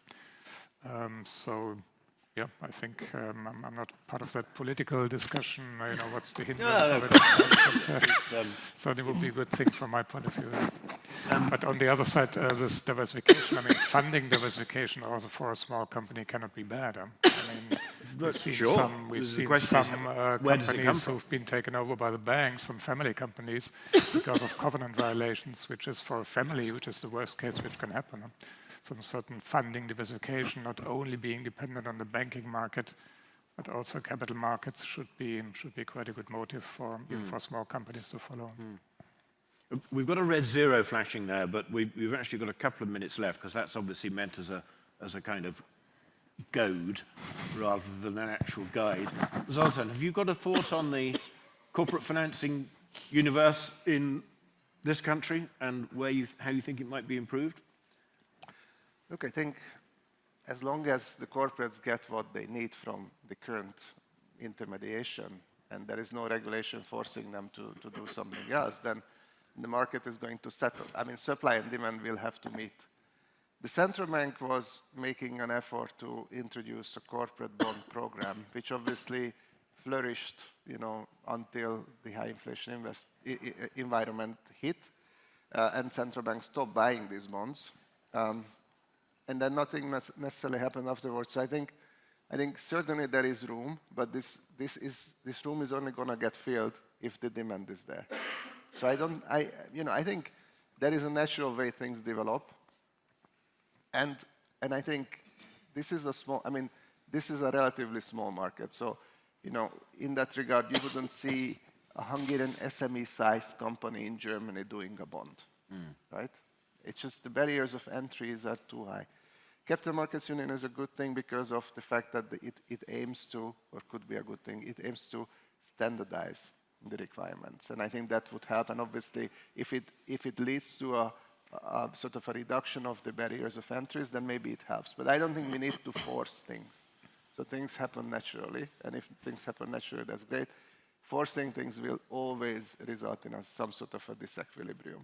And so I'm getting very philosophical, right? No, because that's absolutely you right. didn't ask me about liquidity of the government bond market and all the rest of it. Well, so we talked a bit about that before, but you're right, forcing things, which is why roundabouts are better than traffic lights. Yeah, 100%. Traffic lights are communist. Because they are red, yeah. Right, well, on that final note, thank you all very much. We obviously could have talked a great deal more about many aspects of this all-embracing topic. I'm guessing that on our final panel, which is going to be about technology and fintech, there'll be a bit of discussion about venture capital and seed capital and those kinds of things, which is obviously even further down the sort of corporate financing ladder than we've been able to delve. But before that, we're going to talk about financing the green transition. And you'll just have to bear with us a moment whilst we swap over microphones with the next panel, which will be led by my colleague Taylor. And so we'll swap those. Please don't go away. We're moving straight on to financing the green transition. Please join me in thanking these excellent panelists. Thank you very much. I'm going to get started. My name is Taylor Pierce, and I'm senior economist at OMFIF. It's a pleasure for me to be moderating our ESG panel today.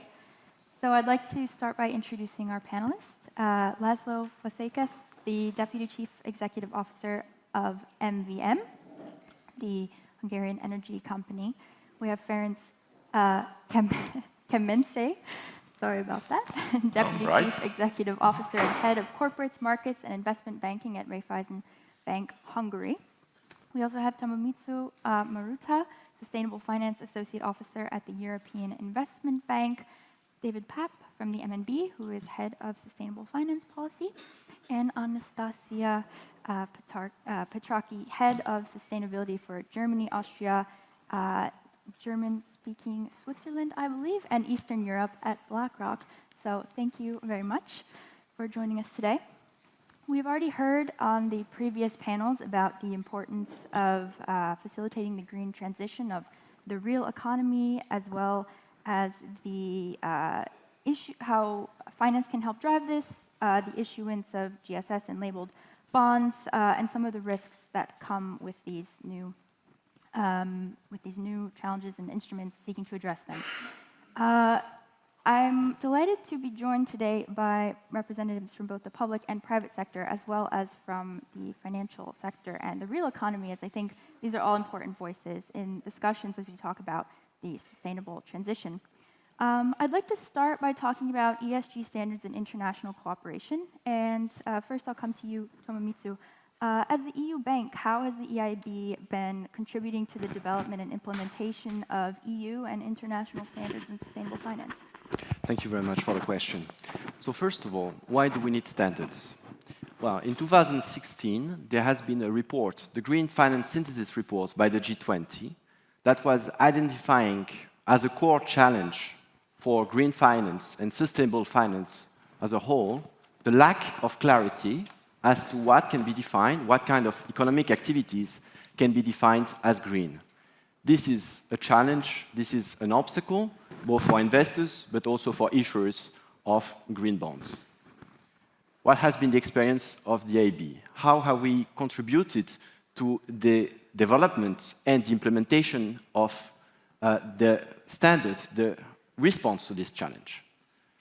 We have heard of the intervention of the Commission of DG FISMA in the previous panel. And I would like to stress that in the context of the G20 observation of the lack of clarity in sustainable finance, the EU has taken bold steps in a reform of the Capital Markets Union to facilitate sustainable investment in the Union. The key legislation, the key standard in this area is the regulation to establish the framework to facilitate sustainable investment, the so-called taxonomy regulation.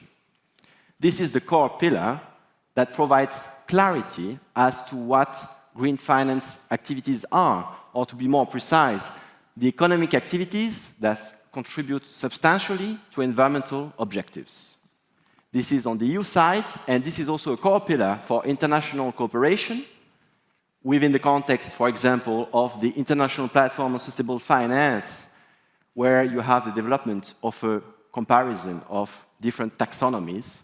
You have, for example, a report on the Common Ground taxonomy that compares the EU taxonomy with its equivalent on the Chinese side.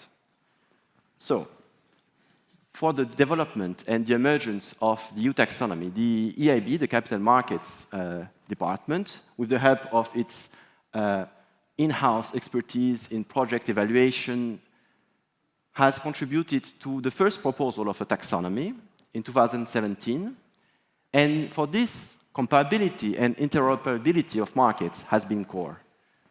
There has been a white paper on the need for a common language in green finance that was published jointly by the European Investment Bank and by the China Green Finance Committee under the aegis of People's Bank of China. So then there have been more work, more technical expert groups by the Commission, and this has led to the final adoption of the EU taxonomy regulation to delegated act for the various environmental objectives. And on our side, given the Climate Bank roadmap of November 2020, the EIB has decided to become even more the EU Climate Bank. And in this context, the tracking methodology for green finance of the EIB, which should reach at least 50% of new lending by 2025.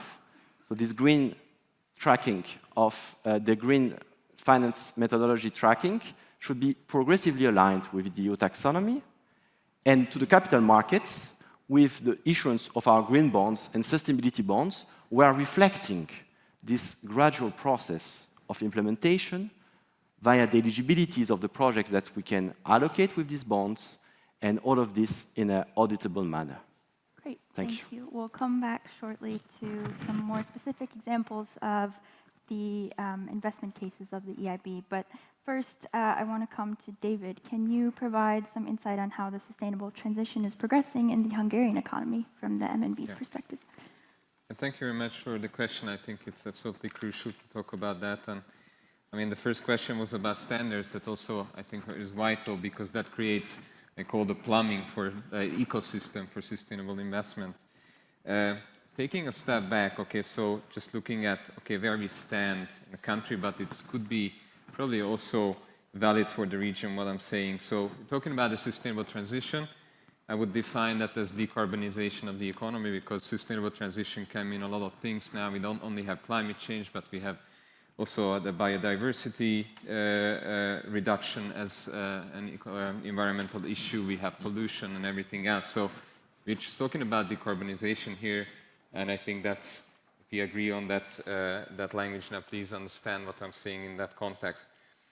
So where we stand. So looking at the Hungarian economy, I think we can say that we have some good news and some bad news. So from the base year of 1990, we like to use the base year, the Hungarian economy decarbonized by 33 percentage points, which is, I think, a substantial number.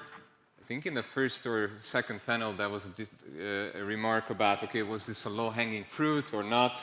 I would like to maybe kind of shed light on an additional figure that from 2005, the Hungarian economy decarbonized 17%, sorry, just not to be mistaken. So certainly it's not only kind of like the low-hanging fruits that happened after 1990, after the economic transition from the planned economy to the market economy. Something is going on, modernization of the economy is seemingly decoupled from emissions. So there is a good trend that we have observed in this past, let's say, 23, 30 years. It's a bit of bad news that in the past 5 years, this trend has slowed, and then we reached a plateau. Carbon emissions have not been reduced substantially. I mean, we have also seen rapid economic growth, so certainly we could not decouple in such a meaningful way that economic growth happened and the carbon reduction continued further. So we reached a plateau. I think it's a very big challenge of how we're going to continue the decarbonization. I think there's a huge potential still in the economy, and I would like to highlight maybe three things, three messages that is very much related to this. We have seen some positive developments in Hungary in the real economy. I think solar power installation has been a major success. Based on the production figures, I think we have reached really good penetration of solar power. It's absolutely vital that this continues, but there are technical challenges. So some good developments in the real economy. Some bad news, though. All these developments are due to more on non-market-based instruments. So I'm talking about standards regulation, which is partly coming from the European Union. It's absolutely vital and it's very important, and it has played a great role. What is not really strong, I think, here locally is the market-based, the market signals for the decarbonization. I'm talking about prices. For example, household energy consumption is really high, also comparing it to other countries in the region and in Europe. There's certainly a price signal issue there. Energy prices are capped, so we should think about policies of how to incentivize the players of the economy to internalize kind of like decarbonization. And we have a huge potential. I mean, see, in the past year, for example, household energy consumption decreased, but it could have decreased more if there could be more incentives for the households to save. So we'd like to see, I think, for further decarbonization, more market-based instruments next to regulation standards, so more effective carbon pricing. Okay, maybe we can talk about taxation, etc., etc. So I think that's a big challenge that we're facing. Third one is there is a huge investment need. So if we want to transform the economy to a net zero economy, I mean, there are some estimation done by the Hungarian government and also from McKinsey, the consulting firm. We're talking about the region from 60 to 200 billion euros, so a multiple of the annual output of the Hungarian economy that needs to be invested for decarbonization to reach net zero economy. And yeah, that's a huge number. That's a huge number everywhere. But I would like to contrast that with what the figures we have seen, I'm talking about the financial sector, that are aligned with decarbonization. So what percentage points of bank loans, investment funds are really channeled into towards decarbonization, and sadly we are not seeing very high figures. So we're seeing figures lower than 5%. Of course, it's a transparency and data issue. Can be the real figure we cannot really know because statistics are not available for all economic activity that are related to decarbonization. But the numbers that we know about are in the very low percentage point region. 1%, 2%, and 5% of the banking system is currently financing this decarbonization. So there is a long way to go. And now the question is, okay, how that can be accelerated? And yeah, for that we need these standards, of course, but not only that, I mentioned also these market-based instruments. So maybe I stop here, yes, thank and then you. we can continue further. Thank you for a very comprehensive overview of the decarbonization agenda in Hungary. You mentioned private markets, so maybe, Ferenc, I'll come to you next. What do you see as the role of private sector banks in facilitating the green agenda, and what are the challenges and limitations that you face? First of all, what I would say here that the banking industry has an immense responsibility in this green transition overall. So this is very important. We stand between the regulator and the real market participants, companies. So our role is crucial here. On the one hand, we would like to enable new actors to enter the market with innovative climate solutions, like solar in Hungary, for instance, is a good example. On the other hand, to help to modernize also the old market participants. And the basic role of the banks here is to channel capital into investments, I would say, that then really have a positive impact on the environment here, and to help the clients to rather go to the circular economy than to the linear and so on. So there are many initiatives.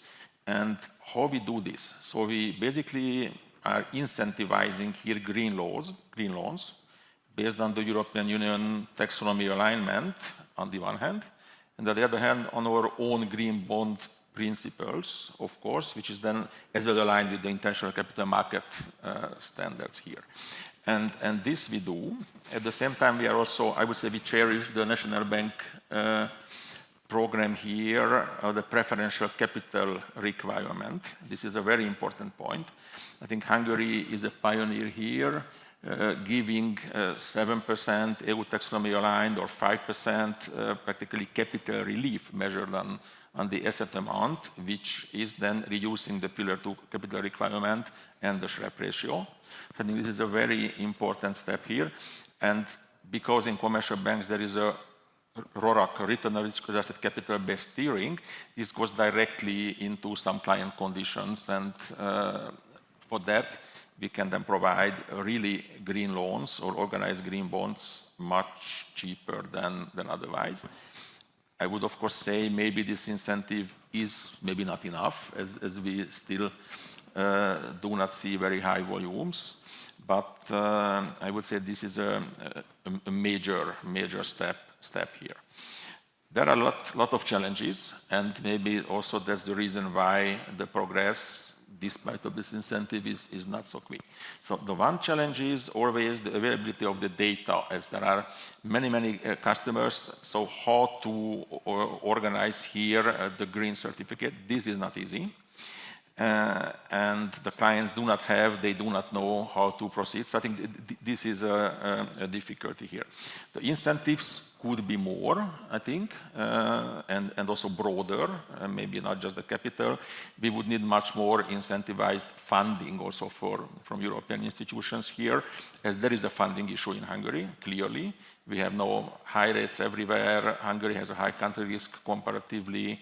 So we need as well a more preferred funding, I would say. And thirdly, and foremost, we need more education.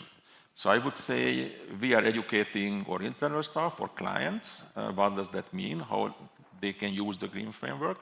But I would say overall we would need much more education. Maybe nobody should graduate from a business school not understanding the green framework and how to transform and how to use it in a financing and company management. So I would say, I would propose here also on a regulatory basis to insist on more education everywhere in the economy. So these are the main challenges, limitations from my perspective. Data, incentives, funding, and education could all be better from your perspective. Yes. Thank you. Anastasia, I'll come to you now. Same question. What do you see as the role of, as an asset management firm? What are the challenges and limitations you face as well, and how are you working to help facilitate the green agenda? Thank you. First of all, the role of asset managers here is that of a fiduciary. We are not a bank, and the money that we manage is not our own, it belongs to our clients.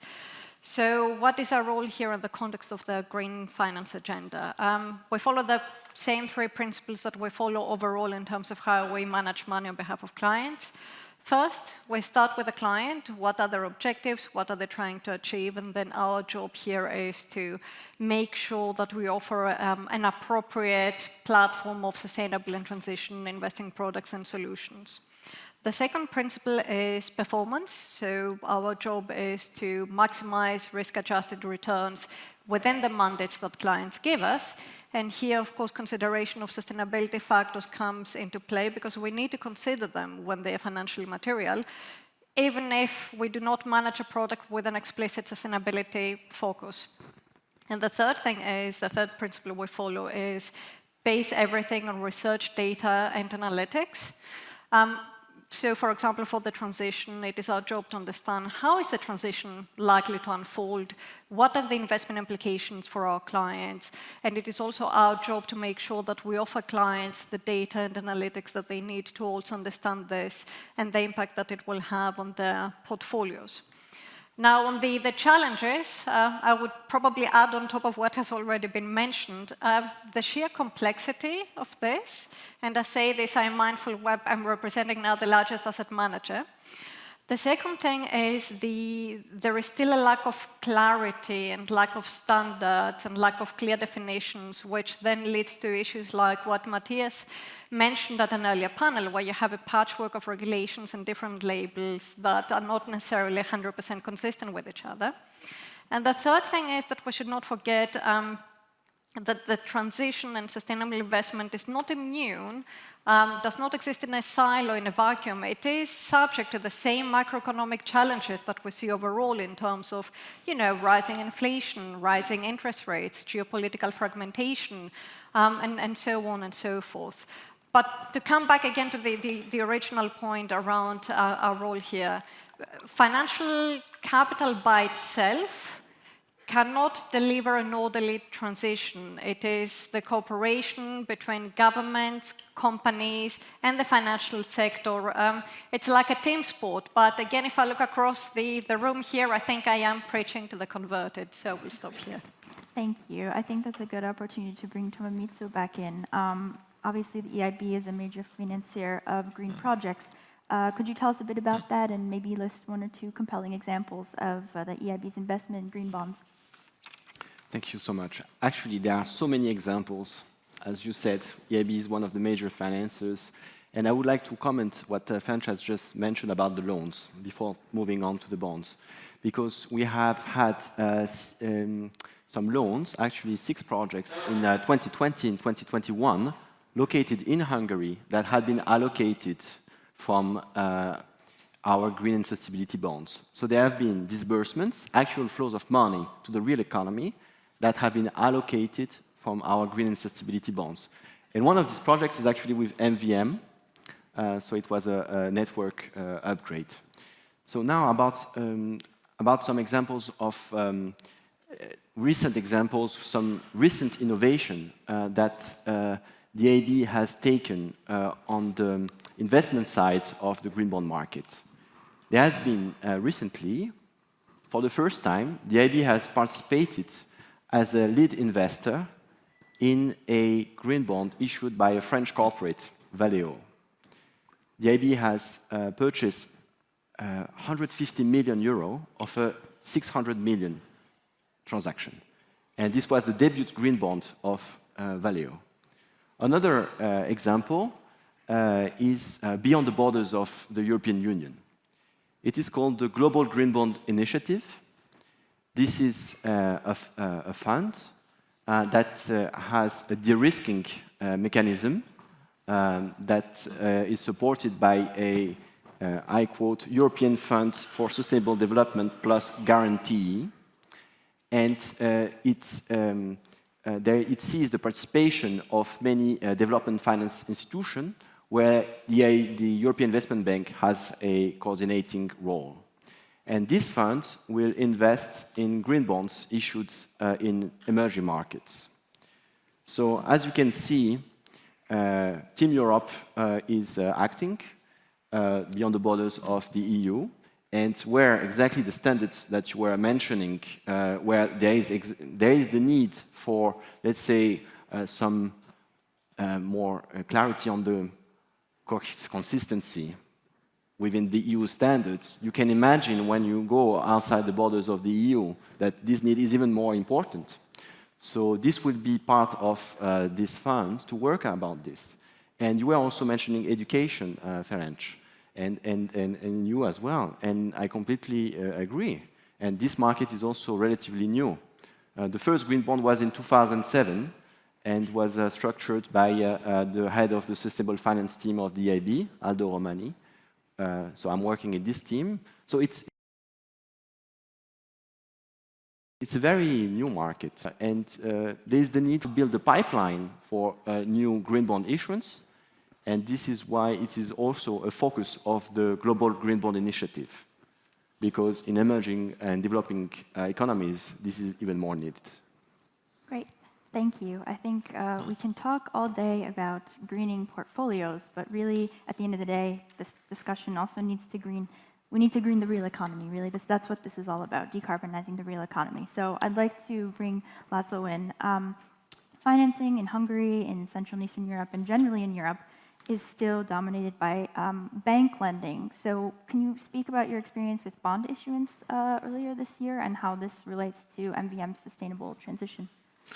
Yes, thank you very much. Just to give you a context, so MVM is a fully state-owned company, and we have market leader or monopolistic positions at almost all of the natural gas and electricity value chain here in Hungary. So when we talk about transition and decarbonization, then transition of the Hungarian economy and especially the energy industry basically cannot be done without MVM Group.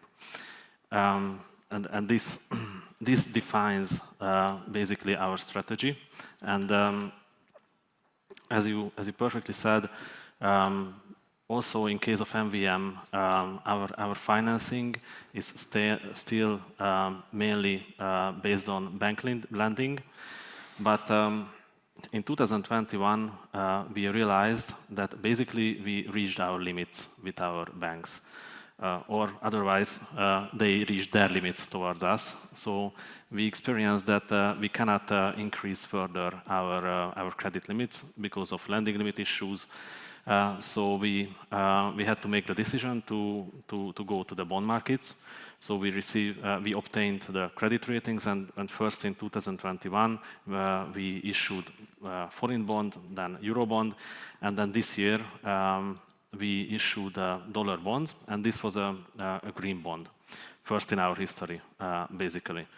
And we consulted a lot with investment banks, other banks, and peers, and our conclusion was that as a utility company,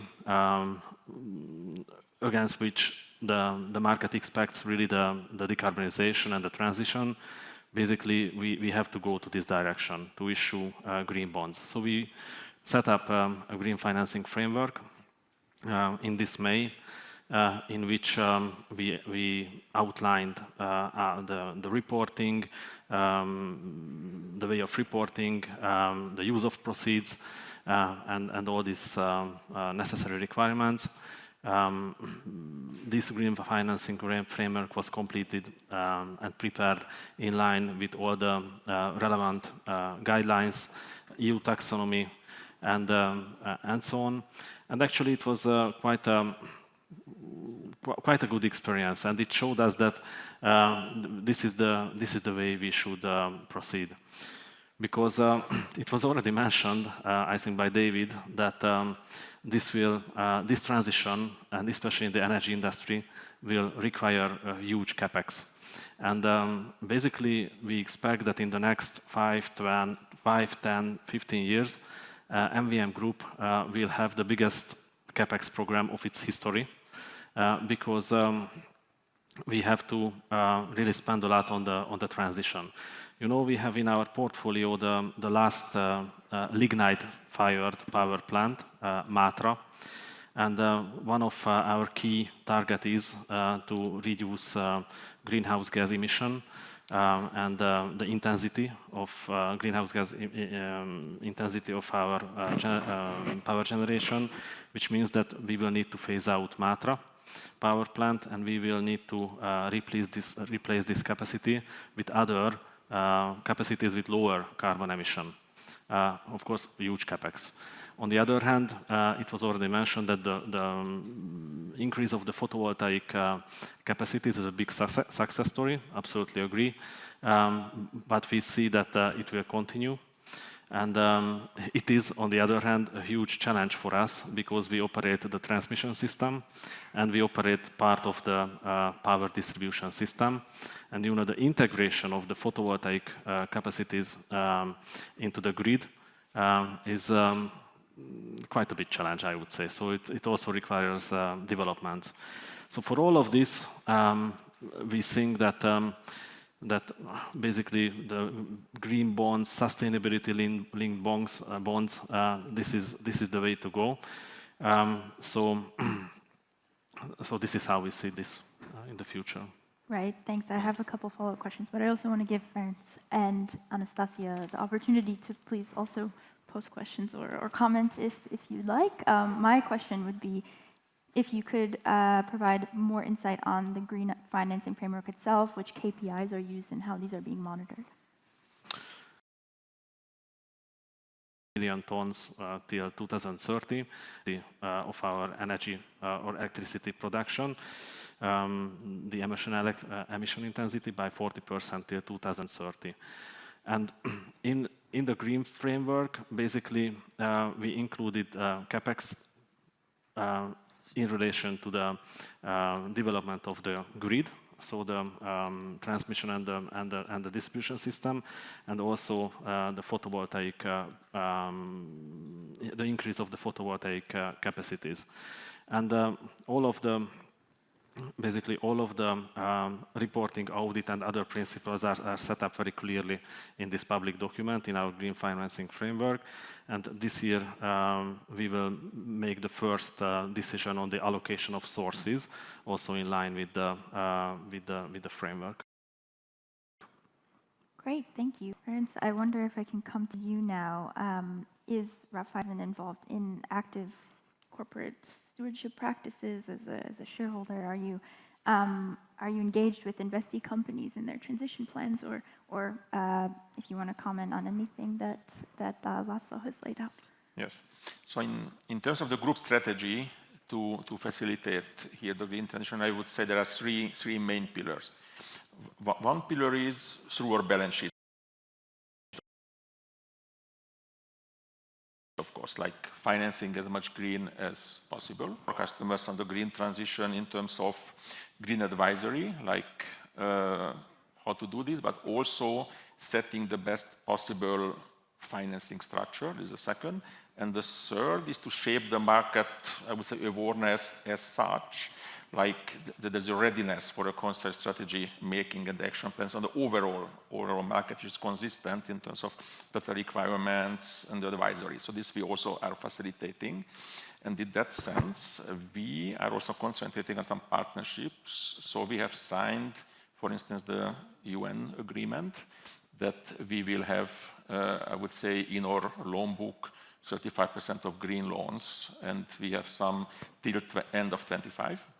We as well have some sector, I would say, exclusions, like we cannot finance anymore, and as well we shall get rid of those industries. And this is also clearly, I would say, communicated here. That's also important point. We internally have also our sustainability report, where we are also transparently communicating here with the market. I would mention we have also asset management companies having and managing couple of ESG funds, which is then again an investment opportunity on the other side. And here, in terms of the investee companies, I think what is very important, we are advising them to use the National Bank opportunity here, and we simply are structuring loans and bonds here cheaper and also more easy to decide based on the capital need. We have some also internal fund transfer price benefits for the green loans, which is, I would say, a concise decision of us to support here the growth of the green loan book for the investee companies. We do, well, in Hungary, we were the first to do green bond advisory, emitting, buying green bonds. We have our internal green bond framework, so this is also, I would say, very important.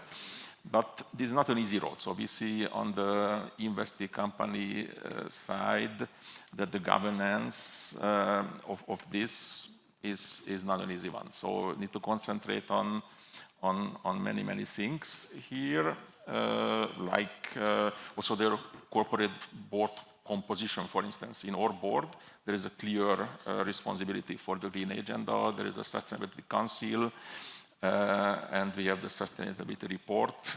That's one topic, but also executive compensation and the MBO targets, for instance, in the bank, but also in investing companies is, I would say, a big topic. So bribery and corruption to be avoided, political contributions and lobbying to be regulated. Many things shall as well be aligned to effectively use the green framework. So these are the major areas what we have in the governance and what we see as a necessity in investing companies to have a governance. No? And just one follow-up to go off of Laszlo's comment that they've kind of reached the end of what can be accomplished by a bank lending.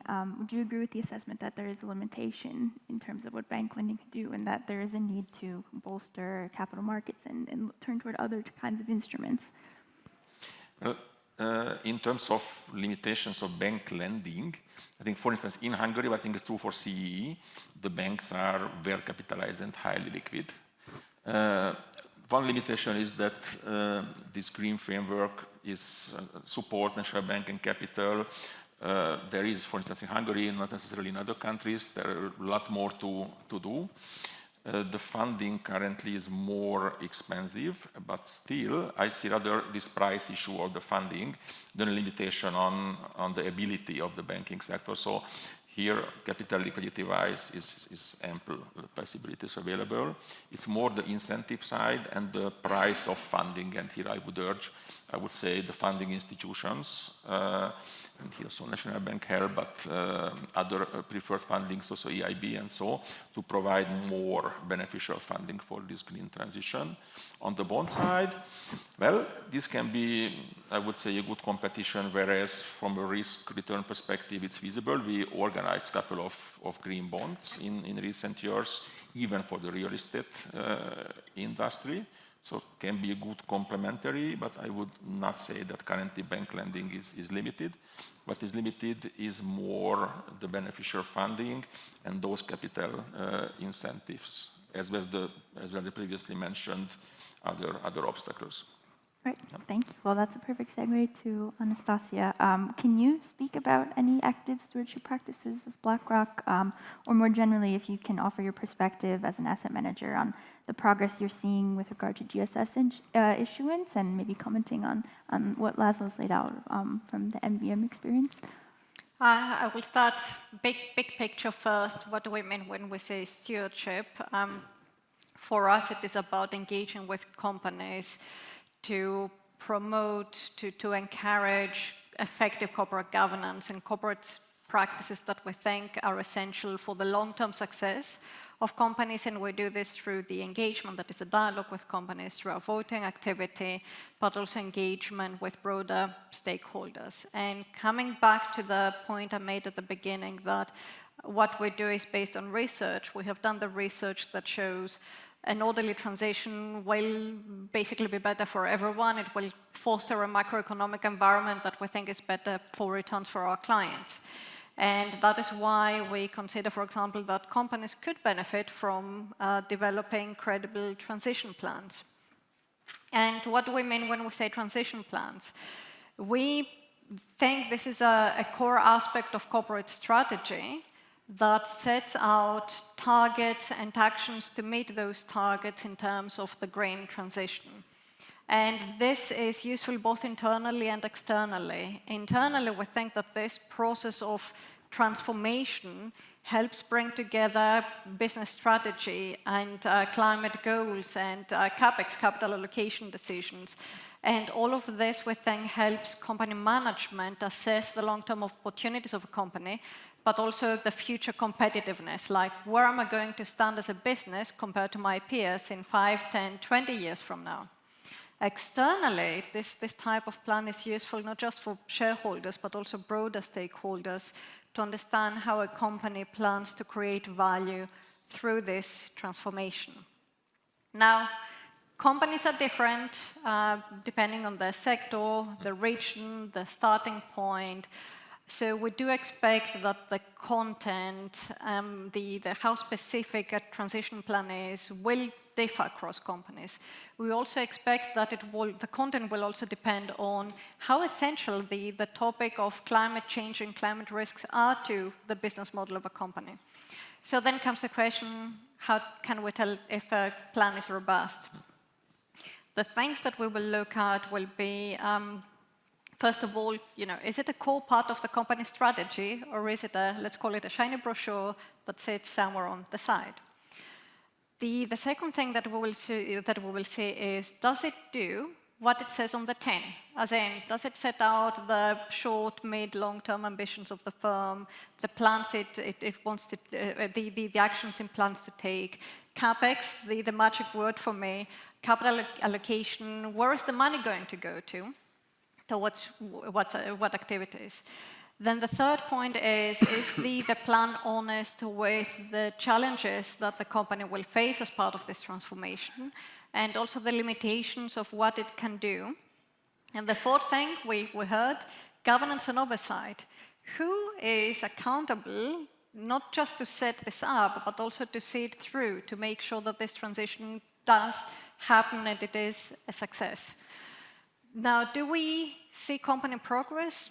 Most definitively, we do see company progress, and we think that the landscape has developed massively. I mean, there are different things we can say about how companies choose to finance themselves, and I think this is not just a company decision, but a broader financial framework. In terms of stewardship, what we have been very pleased to see, we have set, for example, a climate-focused universities, over 1,000 companies worldwide, and these companies together account for 90% of scope 1 and 2 emissions that we as a firm own in terms of equities overall. And we have seen that the commitments, but also the reporting in terms of TCFD framework has increased drastically. Right now, about 80%, that's 80% of this universe is actually reporting towards TCFD. It was less than 60% just a couple of years ago, so we definitely see progress. Definitely seeing progress. Is there anything that you would like to see specific progress on, either on the corporate or the SSA side in terms of issuance? It is the transformation. I mean, it's one thing to set the targets, but another thing to see what is the business, what is the company actually doing to meet those targets, the CapEx, where is the money being spent on, how much does the business model need to change to be competitive in a low-carbon environment. It's many different things. Great. Well, that's a perfect opportunity for me to go back to Laszlo, as Anastasia laid out credible transition plans and how important they are. What are some of the lessons that you have learned that might be helpful or relevant to other energy companies as they consider how to finance and implement the sustainable transition? Yeah, I think here in the region with all of the other utilities and energy companies, we are in the same shoe, basically. So it was perfectly mentioned that you need a credible transition strategy, transition plan, and if you set this up, you will need to focus a lot on the documentation, on the data, basically data collection. We all see the increasing reporting requirements, and for a big company like MVN Group with more than 100 subsidiaries, basically meeting these requirements and setting up the IT systems for the monitoring the data and collecting the data in an auditable way. This is I think a big challenge, and this you cannot start soon enough, I would say. This is our experience and our lesson, basically, and with this whole transformation. We also had to realize that it needs a kind of mindset change for the management as well. And we, as MVM Group, just at the beginning of this procedure, we just started a transformation program with education, with the involvement of the different levels of the organization and also the subsidiaries. I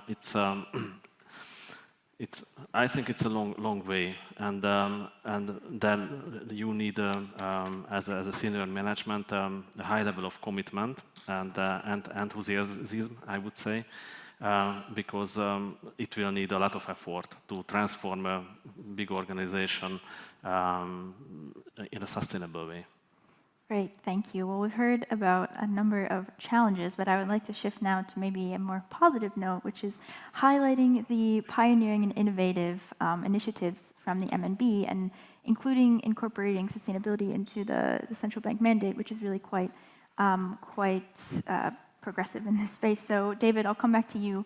How has the MNB been taking a lead within the central bank community on sustainability? And if you can speak to some of the programs and initiatives. Yeah, thank you very much for the question, because maybe that's my opportunity to shine now, but so that's not my intention. I just want to start with one important thought that, yes, we do have a green mandate, which means that, I mean, next to our primary like inflation, financial stability mandates, we also need to do something about environmental sustainability, and that's very important. It's absolutely, so how we look at this is absolutely vital to consider sustainability, risk sustainability issues nowadays. We heard in the morning panels and the morning discussions of how much kind of like the energy sector or energy prices have been driving up inflation, for example, and what kind of vulnerabilities it means for this region, but for a Hungarian economy in particular. So it's absolutely a risk issue, a risk management issue to deal with sustainability. That's how we look at it now. We have done our numbers, we have done analysis, and I also want to highlight that by far the worst scenario for the Hungarian economy is that we're not transitioning. I'm talking about kind of like a 30-year horizon. When there is no transition, just kind of like we let climate change run wild and all the physical risks to materialize, it's by far the worst scenario for the Hungarian economy. A disorderly transition is a little bit better, but an orderly transition is the best in terms of welfare. So kind of counting in all the different costs and the benefits, kind of like the big picture is that yes, we should work towards it. And I'm seeing in this panel we have representatives from multilaterals, capital markets, banks, and I see that everyone is doing a lot, and that's a good sign, but I think we need to come to the mainstreaming, so how this can be scaled up. And that's, I think we are a little bit now not seeing a very positive picture that the scaling up, how this will take place. I mean, we have good drivers, but the scaling up is not happening yet, I would say.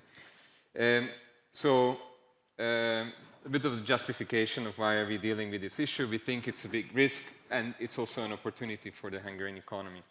So we have started working on this 5 years ago, so we've come a long way. We basically have a green mandate, as I said, and two strategies, one on the monetary policy side and one on the financial supervision side.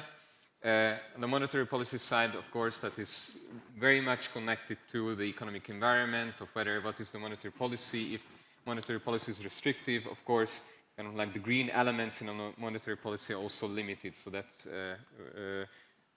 should be understood in that way. There have been a number of successful initiatives, refinancing programs, asset purchase programs. We also helped a lot with the green bond market.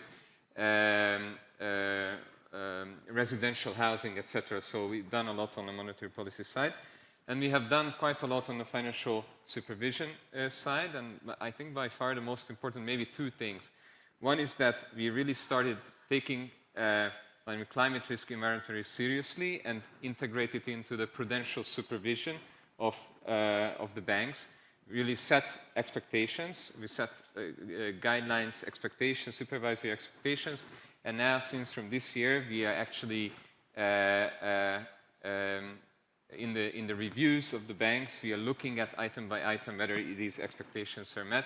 And I think this is very important because with this, I think we can elevate sustainability issues into kind of like boardrooms. We will see the results, that there are changes in corporate governance. We see some financial products are being developed, so we really see that this is working. Of course, I mean, mainstreaming is yet, I think, a challenge.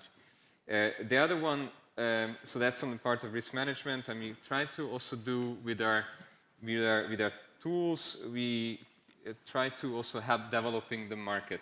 That can be also trivial things like data provision, provision of statistics, etc. But we also, for example, Ferenc, you mentioned that this capital incentive that we have in place, it's quite, I have 2 minutes left, so I try to it's okay, we can go a bit over. We can cut into the coffee break. So we have this capital relief program for green assets that's quite progressive. Also, I mean, it may be a whole issue in itself of whether the capital regulation can be used for incentivizing the green transition. I don't want to go that much deep into it, but we're using this as a toolkit also to provide a little bit of the incentive for Hungarian banks to reduce cost of capital on certain green exposures. So that's two, so market development, and maybe the third, kind of like in a big bracket, example setting. We try to also, in our own operations, also do that kind of like carbon reduction programs, and we also offsetting our footprint that we cannot reduce, so that's on the operations side. And we try to be as transparent as possible. We issued TCFD report for the second time, a climate risk report, if someone hasn't heard about TCFD for the second time. This year, we are doing our own green finance report, and we try to also, how to say it, to walk the talk, or is that an English expression? So try to set an example of how this can be done, and I think that's also very important. Sponsoring education, Ferenc, you mentioned education, capacity building, technical assistance. So we try to kind of approach it in an ecosystem way, which I really think is the most important, that everyone is really kind of trying to incorporate the sustainability into their business practices, and this is happening as we see in this panel. So I think we can be optimistic, but there is still a long way to go. 20 seconds. That's great. Yeah, we're just going to go a little bit over. I hope it's okay if we cut into the coffee break, but I do want to have a chance for everyone to have some kind of concluding remarks very quickly. But first, I just want to say it's really laudable what the MNB is doing, and I think it's really important to see examples like this in the central banking world, which is quite conservative when it comes to issues of sustainability and decarbonization. And clearly the market response has been positive, as Ferenc mentioned. So with that, just very quickly, under a minute, if everyone could just say the most important thing that they would like to see in the ESG finance space, and maybe if we could end on a slightly optimistic note, that would be great. Tomitsu, maybe I'll start with you. Thank you. I would like to comment what my former colleague Thomas Schlatzik in a previous panel, who is now at the Austrian Central Bank, he quoted Il Gattopardo di Leopardi, di Tommaso di Lampedusa. So everything changes, so nothing changes. I would like to, I love Lampedusa, but I would like also to go back to the Cratylus, as this is kind of a Socratic dialogue, and I will finish shortly. Ta pantarei ka uden menei. Everything moves and nothing stays. I think that it can go in many directions. There are many risks. We heard about greenwashing risk, but there is also great opportunities. And you were mentioning education, and Ferenc had said, why are the benefits? There are many types of benefits, potentially. Some are some market. What about demand? We heard in the second session, a gentleman, Mr. Nali, I hope I'm not wrong in the pronunciation, from Neuberger, mentioning a lot of demand for such type of products. So if there's a lot of demand, what to do? Well, last Greek word, phronesis. There's need for wisdom applied to practical action with prudence. This means willingness and care. This means being accountable, this means being clear, On our side, for example, we have an audit by a supervised auditor with reasonable assurance. And there are many cases. AKK, who was talking earlier, has its framework. It is public. They have done transactions that are quite striking, like green samurai bonds. And I think that this is public information that can motivate new players to come to the market. Thank you. Thank you very much. Anastasia? Okay, nothing as poetic as that. I want to just say something about policy and regulation, because, many people will say, oh, no, not more regulation. We do see policy as one of the three main drivers behind the transition, the other ones being technological innovation and consumer preferences. And these three drivers are mutually reinforcing. So you can see, for example, policy reducing the cost of renewable energy that then makes it preferable for consumers. So we really need to spend some time on this. And when we're looking at sustainability overall in the transition, we need to see the big picture and the whole puzzle. It is not just sustainable finance. I mean, we can all have disclosures and data and so on, but it's also industrial policy, because this is where the natural incentives for green investment will happen. Great, thank you. Also? Yeah, so as representative of the real economy and the energy industry especially, the sustainability basically strives us to really do this transformation of our generation portfolio, the grids. So we expect that in 5-10 years, the generation portfolio will be with much less greenhouse gas emission. Our systems, grids will be more robust and will be able to integrate all of these renewable capacities. As I mentioned, this is a big modernization and transformation program. And this basically brings development, and this is the future, so it's fine. Great, thank you. Everyone's staying optimistic so far. Ferenc, will we continue this? So, as a bank, of course, we would like to see more preferential capital treatment for such financings and transformation. I would say on the one hand, this would be important.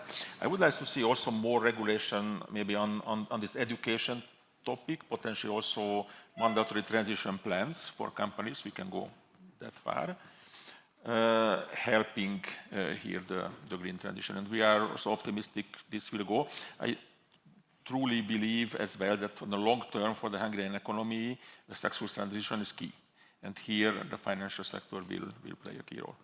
So, thank you. David, you have the last word?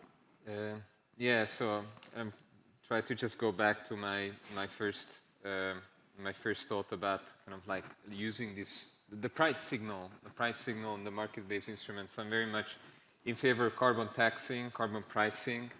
In some way, it's a very difficult topic, of course. I mean, it's no wonder that this is not kind of like a universal, there's no universal carbon price yet, effectively high carbon price yet.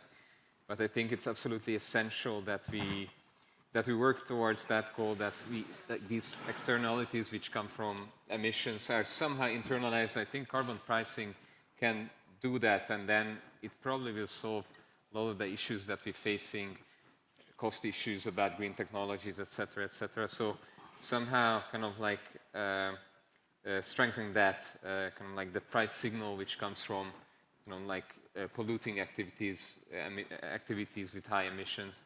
I think that's also what the Hungarian economy would need. There are certain different paths to that, and there are other objectives. But in some way, I think we should strengthen that and work towards that make it to our benefit. So that I would like to add here. Great. Well, thank you very much for your attention, and thank you very much to our panelists. It's fantastic to have such voices from different representative backgrounds here on this panel, and it's important to bring together the real economy, finance, and policy making together in these conversations. So thank you very much. We're now going to have a coffee break, which will be cut slightly short, just a few minutes, and we'll return here at 3:35 for the final panel of the day on fintech. So thank you all very much. Thank you. Ladies and gentlemen, thank you very much for joining us for the final panel of the day today. All the most important people have stayed till the end, and that is evidenced by the fine company that we have. We also have a very highly qualified panel to talk about this topic today. This session is titled FinTech and a Digital Future in Central and Eastern Europe. And because it is the last panel of the day, I'm going to make sure that everybody is awake. So I'm going to actually be asking a question about 2/3 of the way through the panel, and you have to participate. You have to put your hand up and answer one of the two options that I give you. But you'll only be able to do that if you're listening very carefully throughout the panel. So without further ado, I will introduce these guests here, and then we will talk about fintech and a digital future in Central and Eastern Europe. On my left here, we have Mate Brzozowski, the CEO of Perfinal. Sitting next to me here, we have Anniko Zambati, the Chief Digital Officer from the Hungarian Central Bank. Sitting next to me on my right and on your left, we have Valent Fischer, the Chief Business Development Officer from Dawson. And from Germany, we have Tobias Tenner, Head of Digitalization and the Associate Director of the Association of German Banks. And so in this panel, we're going to take quite a wide approach to this topic. We're going to talk about digital assets and the future of capital markets generally in Hungary and in the region. We're going to talk about the emerging role of fintechs and how fintechs and banks are working together and what the scale and pace of innovation looks like. And finally, we're going to talk about central bank digital currencies and public digital money and the role that that plays in fintech in the region.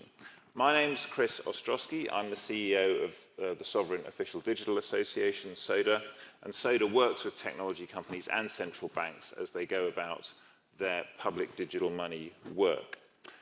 So I'm going to start with Anniko, as it's very much a kind of a home game for you. And I'm going to ask you first about the fintech sector and how the financial institutions in Hungary are being prepared for digitalization. Talk us through the progress that you've seen since you've been doing this role and how you see the state of play at the moment.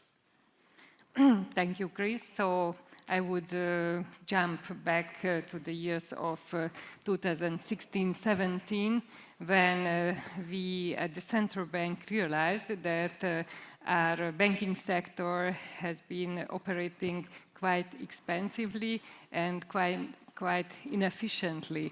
And so when we were looking around and we have found that maybe we should do something special to speed up the digital transformation, and therefore the management of the central bank set up a dedicated executive directorate for supporting the digital transformation of the incumbent financial sector and to support the safe spreading of fintech initiatives.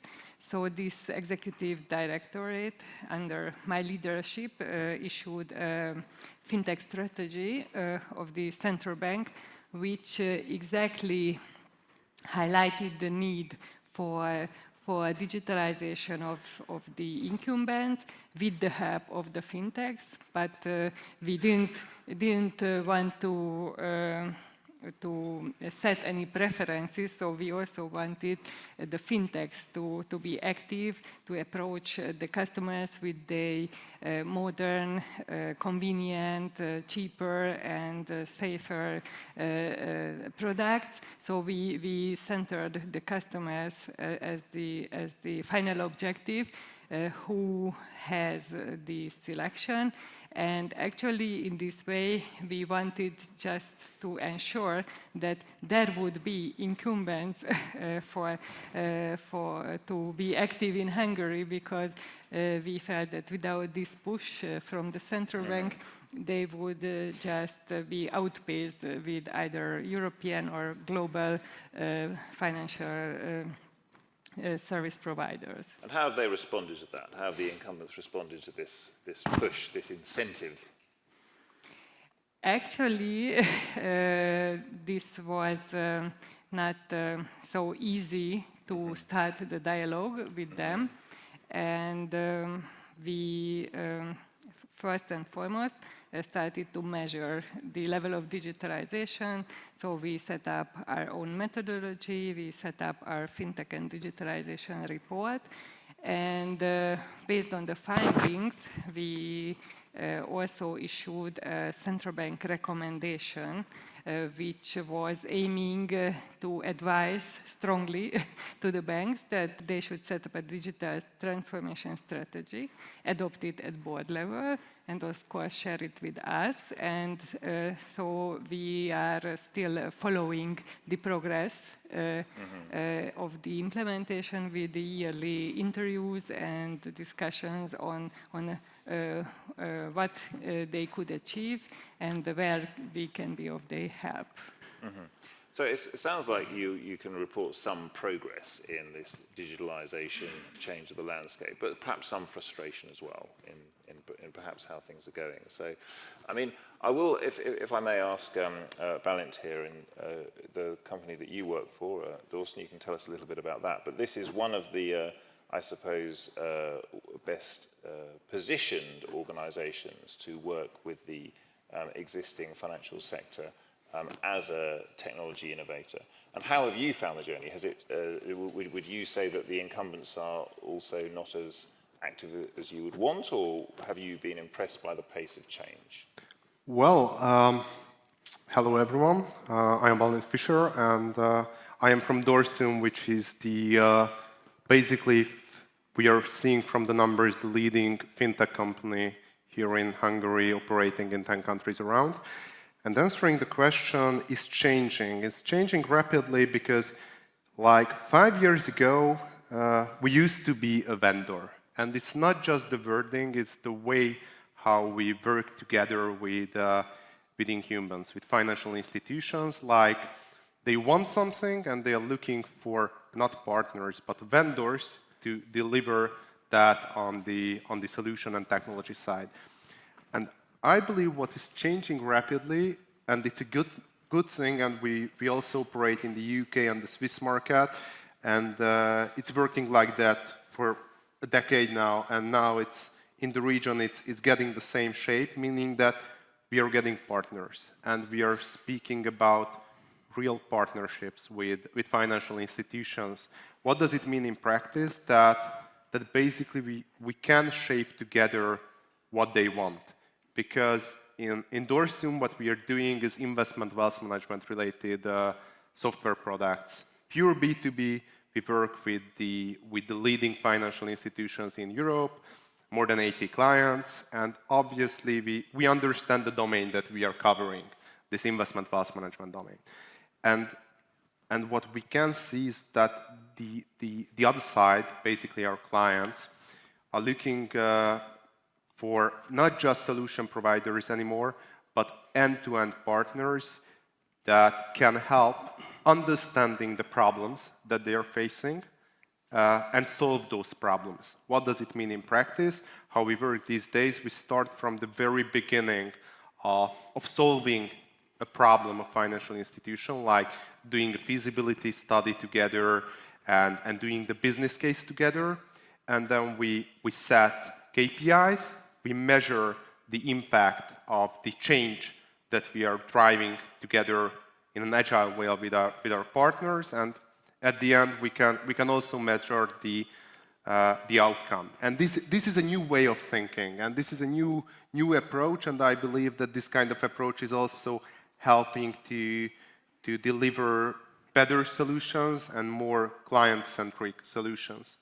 So this is a move from being just a vendor to an end-to-end partner with existing institutions. And do you work in the wider region as well? You spoke about the number of clients you've got and your work in Switzerland and the UK.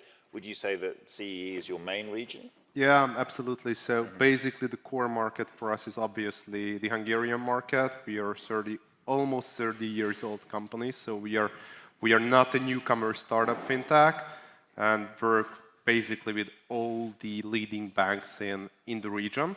But the stronghold is definitely Hungary and the CE region, and have more and more clients out of the region as well. But absolutely, the core experience that we have is coming from the region. Thank you. And Tobias, if I may ask you for an outsider's perspective, as someone who works for an association of German banks, how does it look like the CEE is doing from where you're sitting? We've heard about some progress here. We've heard about how fintechs and financial institutions are collaborating. Does it look like that from the outside? And how does that compare to what you see in Germany? Thanks, Chris, for this question, because I think there's one difference between the markets. Yeah. If we look 12 to 15 years back to this fintech market, we believe that the fintech is going to eat our lunch in 2020. And we realize that's not a fact. We realize, and that's what you mentioned, is there is a partner relationship. There's a relationship especially in the automation of processes, in the digitalization of client interfaces, but also we see in the last 2 years innovation in the area of distributed ledger technology, tokenization, which is more driven by fintechs as by banks. I think the big difference between the German market and the Hungarian market is that Germany is a wider market, it's a bigger market, and if you look for some challenging banks, so like a N26, a Trade Republic, etc., who have to scale up quite fast the business, who wants to go or step in at first in the German market, the French market, or in the British market, either then that they would go to the Hungarian market, which is a big advantage for the Hungarian banks, because they will have not the competition with the fintechs as what we have in Germany, for example, in that manner. On the other hand, there's in Germany a big disadvantage because of this huge market and this strong competition also, that if you want to apply for a license or if you need any kind of support, and it's good what you have mentioned from your side, we know, for example, at the moment, if you want to get a crypto custodian license, it needs 2 to 3 years to get them. Commerzbank yesterday get them, and it's an incumbent bank. And the regulatory authorities need 2 years to confirm that Commerzbank could run the business of the crypto custodian. Imagine if you were a startup and if you want to run this business to convince the regulatory body about your activities, it's quite more difficult. And I think there are some chances from the Hungarian market to step in, to show that this process could be more easy. And I think there are some good war stories from Lithuania. So they run this business more than 10 years, and that's one of the markets with the most PSP licenses. On some point, it's critical because of the passporting and the trust if the regulatory body gives the same security check as what we have, for example, in Germany or in France. But I think the chance could be usable for the Hungarian market. So, I mean, I suppose an outsider's recommendation might be to find a kind of USP, like the PSPs in Lithuania or the identity work in Estonia, or some of the things where you just can have something which makes, as we see behind us, Hungary a regional centre. That's probably something for us to think about. I mean, Matti, just if you tell us a little bit about the work that you've done with Perfinol, and is there something that you think lends itself naturally to Budapest to take that space that Tobias is describing? Yes, good afternoon, everyone. My name is Máté Brzezowski, founder of Perfinol. Perfinol is a core banking system provider, and in the discussion, as I hear the introduction of the others, we represent the fintech side in this whole workshop today. What we have built is, I mean, as a fintech, what we are trying to do is to leverage the most recent technologies that basically front-running the innovation and bringing in other use cases. But building a fintech is about risk. So introducing new type of asset classes into existing operation or launching new services, it's always a risk. And regarding to just reflecting on some of the topics that the partners has mentioned, is that how I feel being a fintech in Hungary has evolved in the last 2 or 3 years. But I think where it evolves is that fintechs are the one who are legitimately and by nature required to take a risk to experiment with these new technologies, because otherwise we would not be able to show something new that's already not present at the financial operation. Tell us how it's evolved then. So what's changed, I suppose, in these last few years that you mentioned there? It was nice how Tobias mentioned that a few years ago, even like 5 or 6 years ago, the story was that fintechs are gonna challenge the banks, they will take over the market, and they are gonna eat the lunch. It's important to differentiate fintechs who are customer-facing, like Revolut and the neobanks and other neobanks, and fintechs who are actually trying to build innovative solutions for the financial sector itself. We are in the second position, so I haven't really faced the challenges of building customer-facing products yet. But when we are trying to, how our kind of pitch evolved during the days, that first we wanted to create a core banking system for banks who would like to replace their existing core banking system to be more efficient, to be more transparent, to be more faster in innovation. In operation. Right now we are changing that story. So in the last 12 months, we have basically offered the financial institutions the chance to actually launch and experiment with new technologies in a way where they don't really take too much risk. We do the research, we do the heavy lifting, and eventually they can have like a much better understanding. And this is true for the financial institutions, but this is also true for example, already established technology providers who serve the bank. So they are all interested in our view that what's going to happen and what our experience when we talk about DLT technologies or even CBDC approaches. And talk us through these technologies a bit more. Are you talking about the more pioneering and innovative technologies like blockchain, or are these better systems than what are currently there? Talk us through the kind of USP for Perfinal here in this space. In case of Perfinal, our USP is that we wanted to create a system that is able to replicate the new type of asset structures or new kind of economic structures that are eventually brought in by the innovation and the customer expectations. So, for example, when you think back around 10 years from now, that was when Revolut TransferWise launched. They offered some really easy to understand features like free transaction between customers or free exchange of Forex between one currency to another.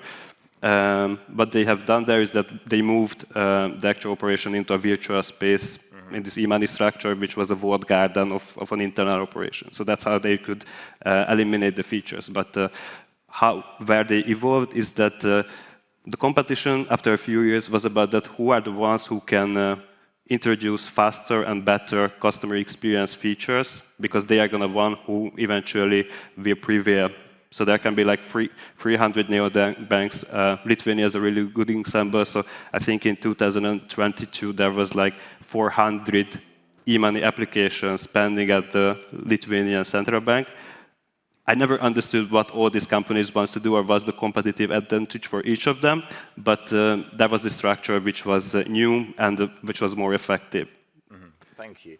And Nico, just reflecting on that, do you see the space for Budapest for this to become a centre where you get 400 applications for something else, like digital assets or like other forms of technology? Do you see that as a possibility, and is it part of how you think about the future?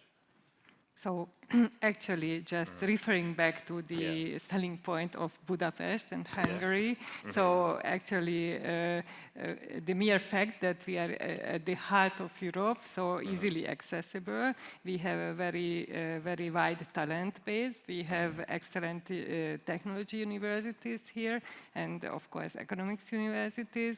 And we have a very appealing tax rate of 9%, which can also be a unique selling point.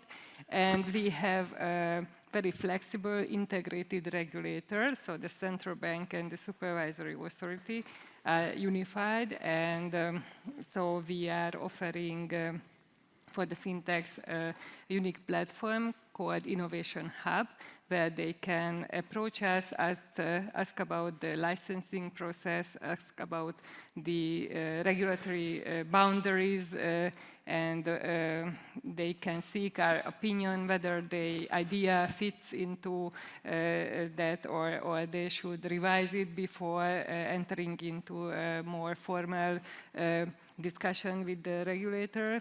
So I think all these make us an appealing place to make business. And just to finish it, that we are a relatively small country with something like 9.8 million inhabitants, so we are an ideal size for something new. So I usually say we have the perfect size being a regulatory sandbox or a sandbox overall.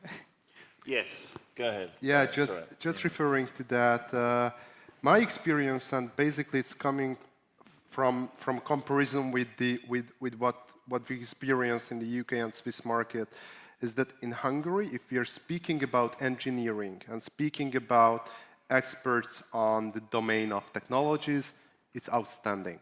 And if you look on the teams gathering fintechs, building good products, it's amazing.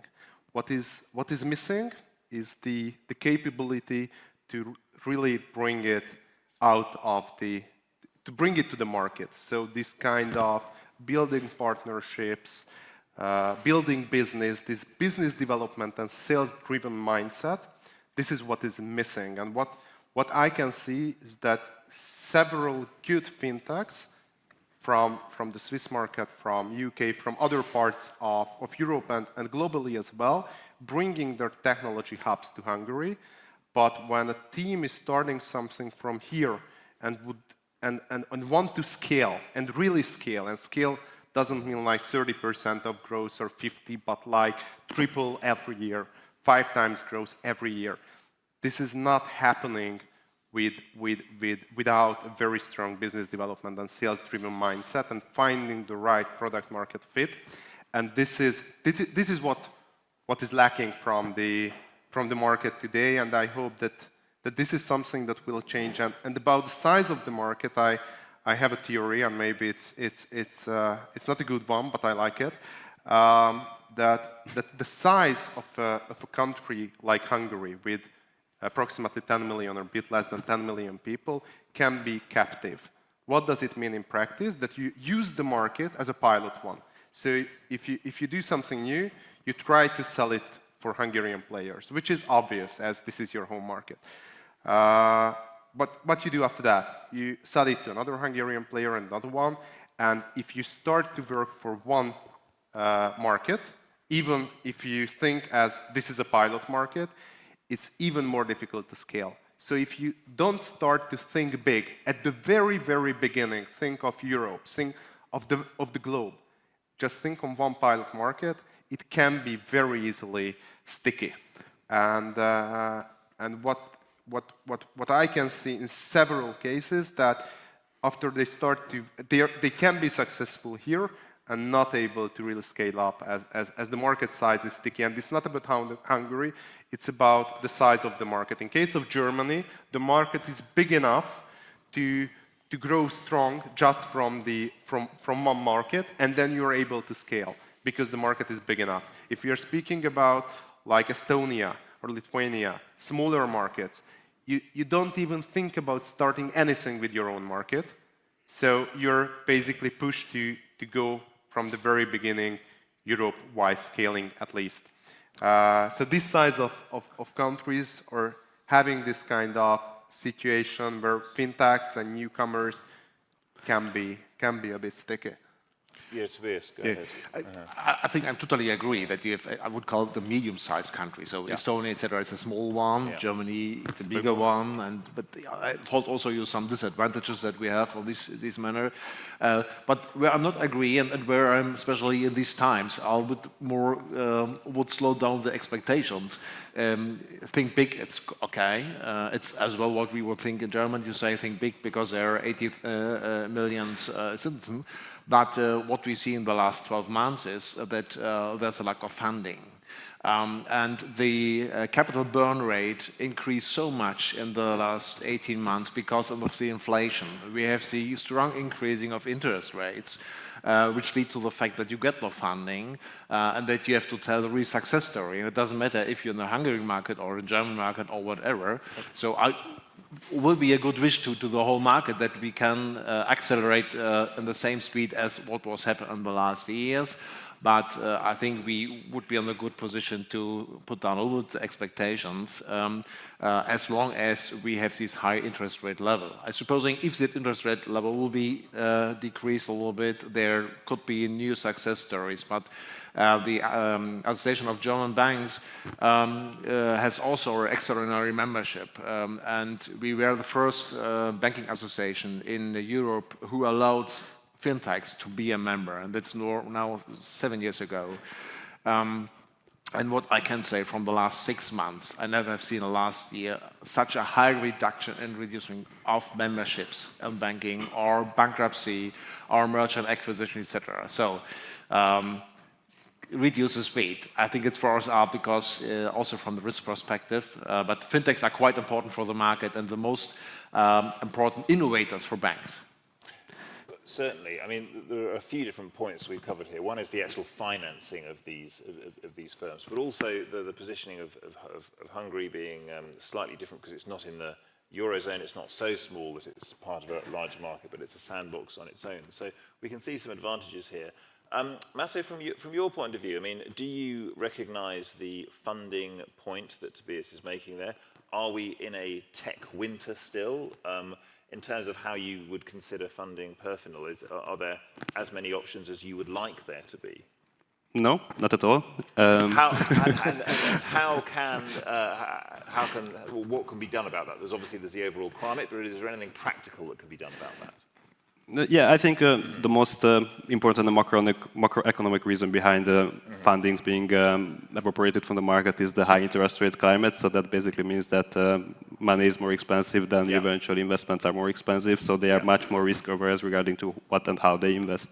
But regarding to investment and venture funds, the money usually goes where the story is evolving. And if we are reaching back to the main question of the discussion, is that Hungary is a regional economic and fintech center, but for what?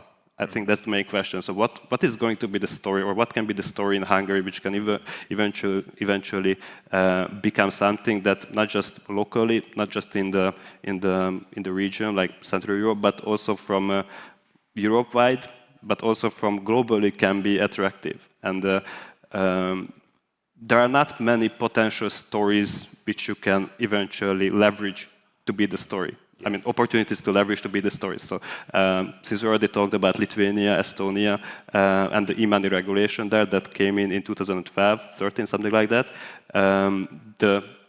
the central bank and probably the whole government was strategically building Lithuania and Estonia as a hub within Europe to approve and operate these new type of financial institution, neobanks, because due to the regulation, they had the chance to actually serve the whole market. So from global directions and even after Brexit from UK, the financial institutions have actually approved for licenses in these regions because they know how to do it. It had practice. It had all the vendors and all the consultants already know what needs to be done in order to launch securely an application and eventually get a license.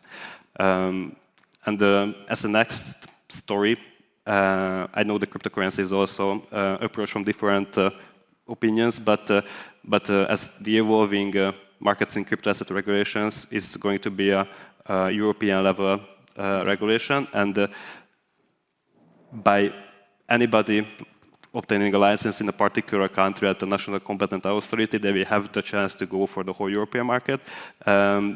That basically creates the same kind of narrative that has started with the e-money regulations in 10, 12 years ago. Yeah. So, and like I said, there are not many stories like that. But just one last sentence to praise the Central Bank of Hungary a little bit. So that kind of top-down innovation supporting approaches already has proved. So I mean, even Perfinal and the CBDC project of Hungary is a proof that it's working, and I think it's a good example, not just locally for the commercial banks, but also globally, because in global space, the innovative nature of the Central Bank of Hungary does get lots of recognition, which is even good for us as a company trying to go to the global market from Central Europe. So that's happening. That's supportive. Even with Mika, I do know that there are many researches, many opportunities that the central bank and the regulators are working on. But I don't know the exact recipe what would make Hungary a potential hub, just similar to Lithuania that happened in email elections. Maybe Anniko. We'll talk about the CBDC work in a minute. And on this particular point of MiCA, because this was passed with quite a bit of fanfare, earlier in the year when the MiCA regulation gives the opportunity for banks to issue stable coins. It allows a regulatory framework for crypto assets. I mean, has that had the impact that you thought it would have, Mate? Are we in the position you thought we would be in at this point? And if not, do you expect that to change? We actually did a survey with crypto companies in Q1 2023, exploring their appetite towards regulation, and the results were quite fascinating, because I think we have talked with around 45 cryptocurrency service providers who already operate in Europe, and 60% of them are actually said that they are gonna obtain regulation within 1 to 3 years. So they want to keep in the market, because otherwise they have to leave. Yeah. So they want to keep the market. Yeah. They operate with European customers. On the crypto side, there is indeed opportunity for regulation, but only the ones who have the capabilities to actually become a regulated operation, almost like a bank, are the ones who are actually taking the steps eventually. And it slowed down a little bit as far as I experience. So I don't really experience that. I mean, there are these good sandboxes, even in Germany, there are like custodian licenses. France had its own sandbox, so it's happening. But it doesn't really have... I mean, if I recall a most recent conference in Dubai, they were really talking about regulated operations. So it's happening. The commercial bank side, they are, I think, a little bit more risk averse. Yeah. Even more than risk averse, just referring to MiCA, which is basically a European level regulation on crypto assets for incumbents. And there was a conference here in Budapest last week. It's the banking technology, basically the biggest technology-related banking conference of the year.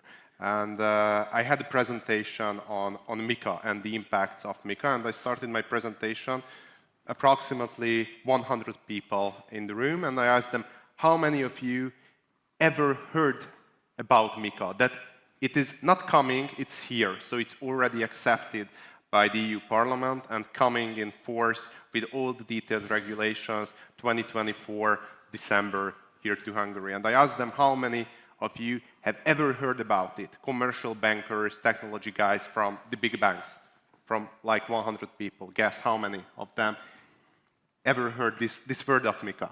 What do you think? 5. 3. 3 people from the room. I was about to ask the audience. That was question, but no, so it's not even.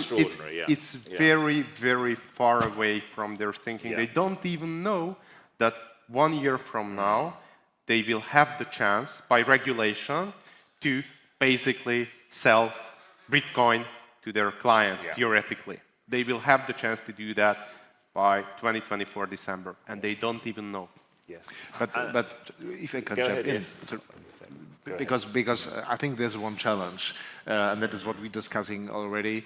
And perhaps you know that in Germany we drove the electronic security law since 6 years, and that is since 3 years in place. It was a long way, but I think there's one challenge, and obviously you think, okay, as MiCA, you can issue stablecoins, great, you have something to sell to the clients, perfect. Yeah, but look, you have also to trade them, so it's a nice place that you have a primary market, but you also need a secondary market, and that's not in place. You have the DLT pilot regime. And that's the right step in the right direction, that the regulator is driving like a sandbox and is just trying how to define the best regulatory framework. But if you want to invest as a banker and don't think as an innovative bank like Revolut, just think as a Deutsche Bank, Commerzbank, UniCredit, whatever, you need absolutely security about your investments, not this year, not next year, about the next 10 years. And if it's a pilot regime, it's just a pilot. So I think that's a real challenge. So at first we need the MiCA, the second is we need the secondary market, and the third is Now you have the asset on-chain, you need the payment on-chain. And we have the payment actually on-chain. So if you want really to participate on the advantages of the distributed ledger technology, the atomic payments, the delivery versus payment, etc., then you need a whole infrastructure, asset chain, payment chain, primary market, secondary market. And I suppose if this is in place, you would not only have 3 persons, you would have perhaps 40 persons. Not 100, yes, but yes, much more. Well, and perhaps you will see that if you ask that question in subsequent years in Budapest. I think part of the issue is also that many incumbent actors get their information through the mainstream media. It was 1 year ago exactly that Sam Bankman-Fried was arrested and the whole FTX thing collapsed. I was in Dubai at the time, making a presentation. I had to change all my slides because he'd been arrested that night. And then I asked the question, again, to very politely, who recognizes this guy? And I pointed at the picture of Sam Bankman-Fried on stage with Bill Clinton and Tony Blair. Not one person recognized him. And then they all started checking their phones, and they're like, oh, yes, I have heard of this guy. And then we saw the FTX logo everywhere in Dubai, where they were sponsoring all these events and so on. And of course, that has had a big impact as well. So that's also part of the macro climate for investment and for MiCA and for people moving into crypto assets. So you certainly have your work cut out, MiCA, if you're going to make Budapest a centre for this, and if you're going to make MiCA, I suppose, user-friendly at this early stage. So, I mean, how do you go about this? How can you get to a point where this new form of asset class can become something real to the banks that you supervise? So actually just referring back to whether we would like to attract 300 or 400 applicants for e-money license, we definitely not, because we do believe that we have to offer a solid regulatory base and not like communicating that if you are small enough, we don't even watch what you are doing because it can make harm to your market, to your reputation. And we have also read some news about the heightened casualties for AML, KYC issues and things like that. So we would like to be transparent, solid, but we are there to discuss and to interpret the rules, which are the common rules of the European Union. And here, just coming back to the spread of the DLT-based business models, we also encounter that banks do not see the opportunity to invest huge money to something which might be the future in 10 years or so. And therefore, we are pushing them a little bit. So we are informing them, we are attracting them to participate in international projects like cross-border CBDC pilots and things like that, just to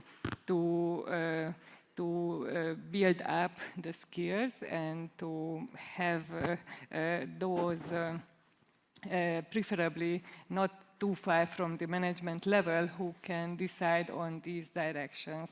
So this is what we can do. And also the other way we can do is to build infrastructure and build standards, because we also had quite a huge endeavor a couple of years ago when we implemented the instant payment system as an obligatory participation-based system for the whole country. And so we realized that we not only have to push the banks, but we also have to create some standards so that the new form of payment can be really part of the everyday payment practice.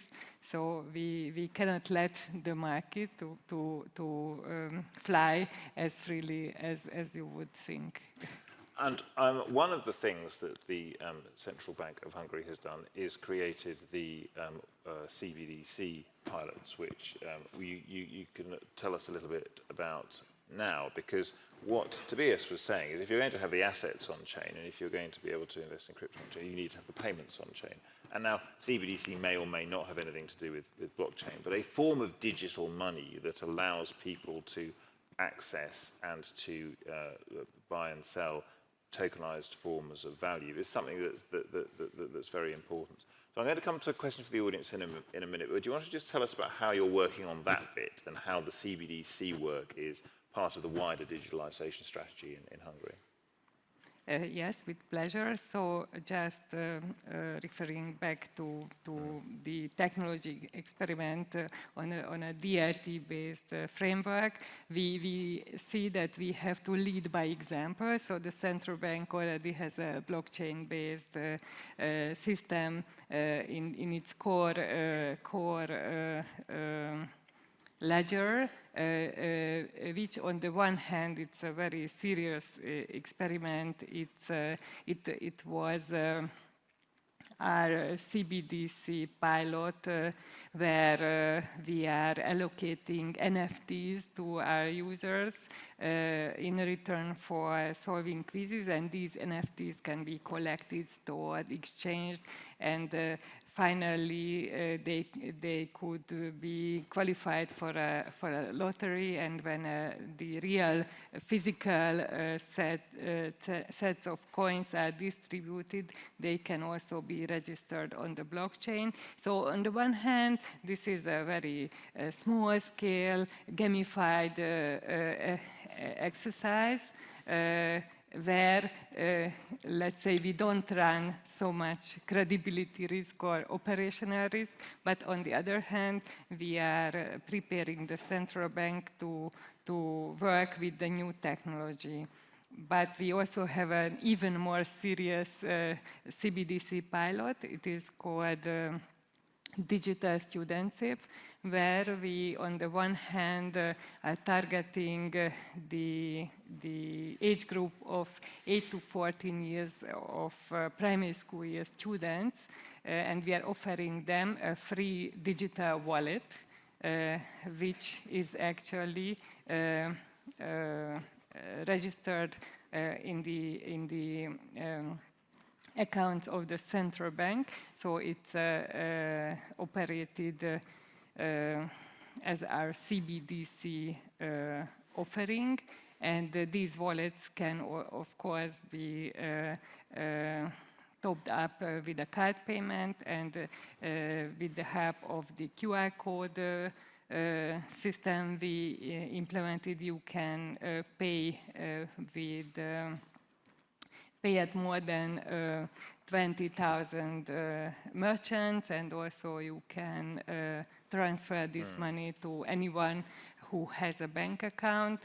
So we want to incentivize the digital financial inclusion of the next generation, who anyway could be the users of CBDC, but we also want to install our own capacities and skills and processes so that the central bank could be familiar with what the task is, how wide the area of decisions is that we have to make, and also, of course, to know the market, to know all the vendors, or the technologies that helps us to make the proper decision, and also have a very short implementation period when the management decides to have it in a larger scale.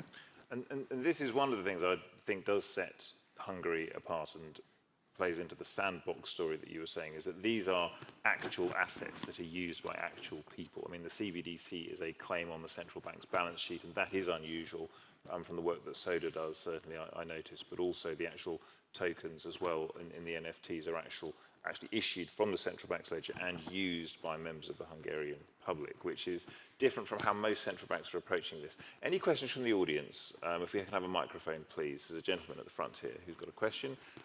Any others? We will ask them all now. Thank you, sir. Do you mind just saying your name and where you're from and then?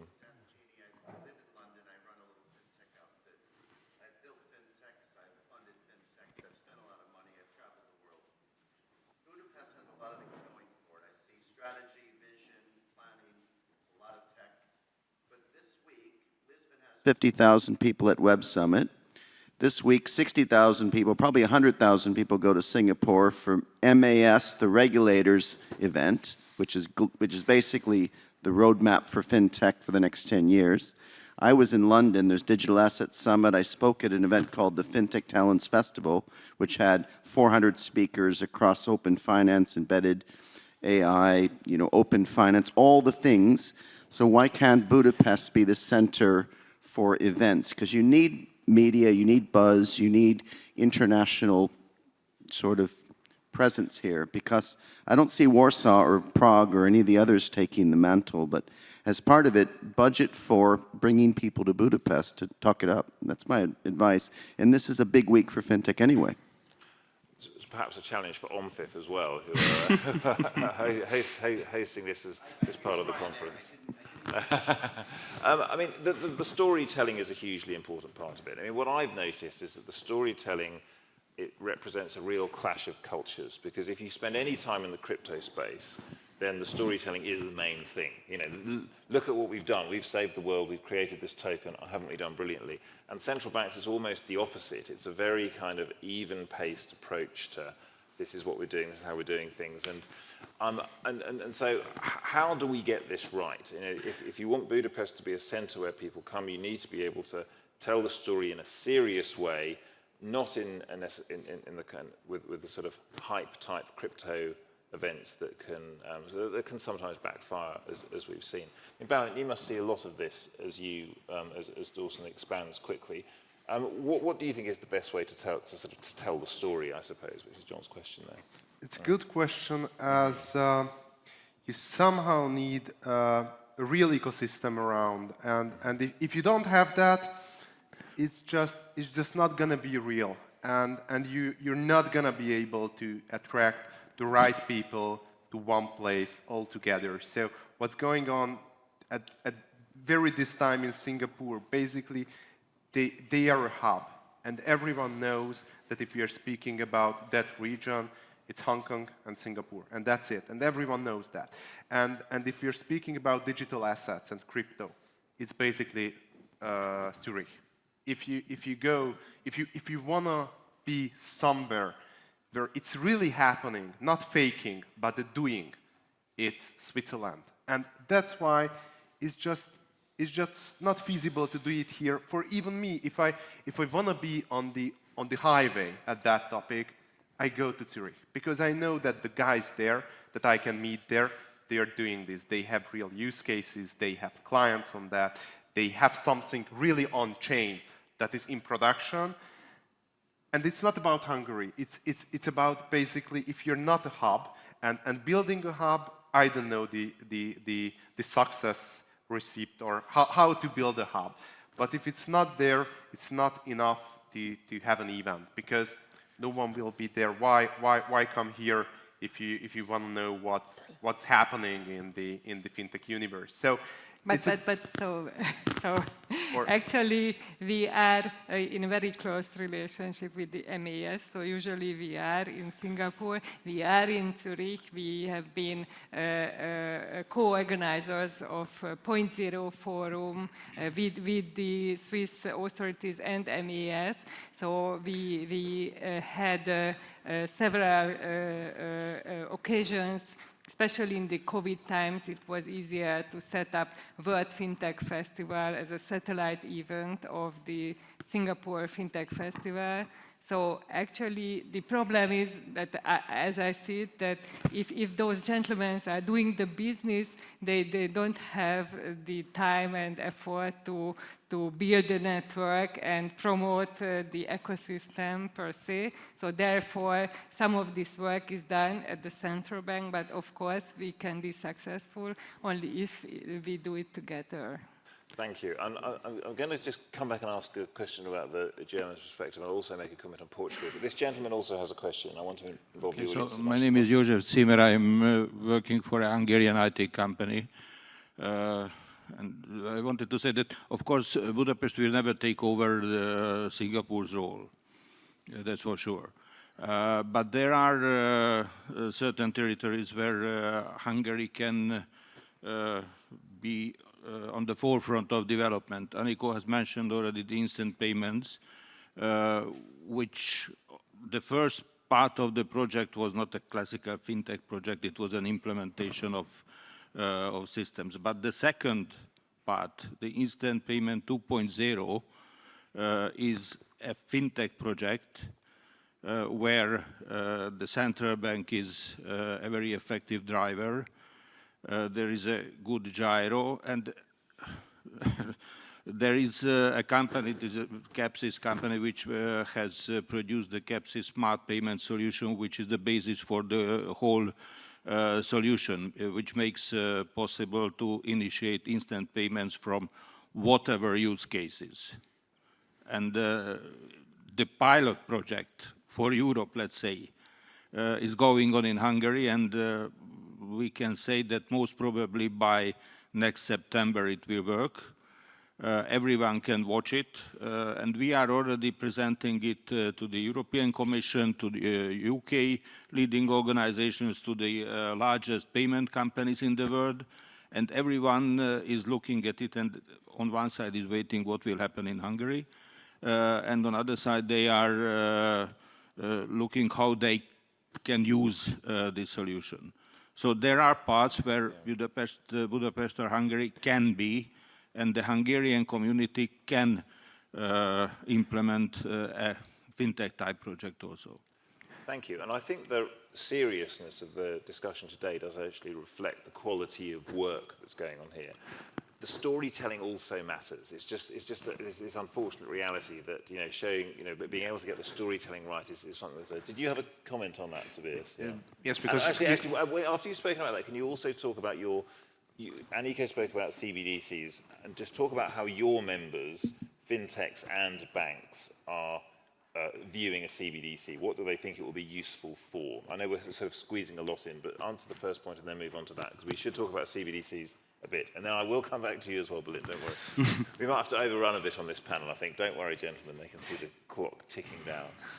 Just give me one comment to the last aspect, and then come to the CBDC. Of course, yeah. Because you're talking about success factors for fintech ecosystems, or to accelerate any kind of startups and ideas. And I think you never should forget that you need also industry, politics interest. Yeah. So, and if you look to Switzerland, if you look to UK, if you look to Luxembourg, if you look partially to Lithuania, if you look to Singapore, it was always driven from the politician. And we have in Europe in general, for the whole Europe, one core problem, and I'm a lobbyist, and I can tell you several stories about the last 10, 15 years after the financial crisis. The lobby of banks is still not good. So the politician, it's not a topic where we can get any votes from any voices, votes from electors. So from that point, I think that's a real issue if you want to run a business. And then come over to CBDC, because there is perhaps some political interest to install CBDCs in Europe, and then we have to differentiate if we're talking about retail CBDC and the wholesale CBDC. We have talked about wholesale CBDC and the ecosystem of digital assets, etc. I think that's clear. We need some more, and the ECB is working on this one, especially for Hungary. And I think it's a chance, because the cross-currency business, to manage it with a wholesale CBDC, it's a chance to make a really counter-risk party-free business. From the retail CBDC side, and I know that a number of banks are quite skeptical, have some doubts about retail CBDC. We published our first paper now approximately 5 years ago about the ECB should run a digital euro project. And most of our banks don't understand why we published this paper. Since then, we installed a number of ideas, and I think from the geopolitical perspective, as well as from the sovereignty perspective, it's quite important that Europe has any kind of CBDC. And we could perhaps speak about a market failure because API is not in place. Yes. I don't will make any finger pointing why it is not in place, but the case is that we need any kind of alternative. And just imagine what could be happen if Donald Trump will win once again the election in 2025.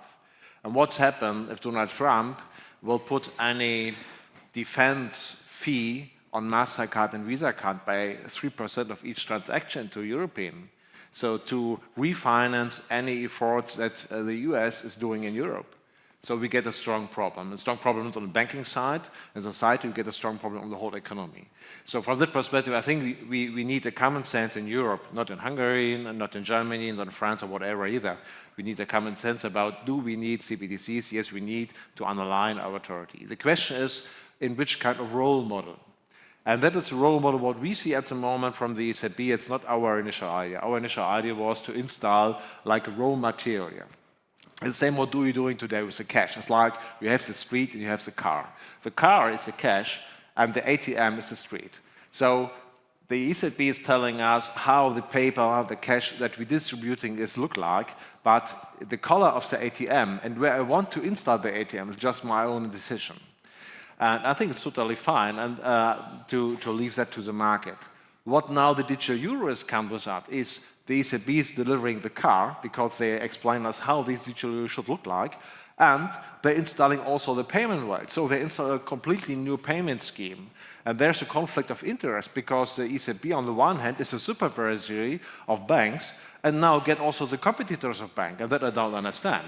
Yeah. So from that perspective, we get much more critical, and because we had a number of other conversations on the stage, and I was quite positive to the CBDC approach of the ECB, but at the moment I'm skeptical, and hopefully the politicians with the legislative proposal what is published in the summer get in the right direction, that we come back to the role model and the two-tier system, because that's what the market finally needs.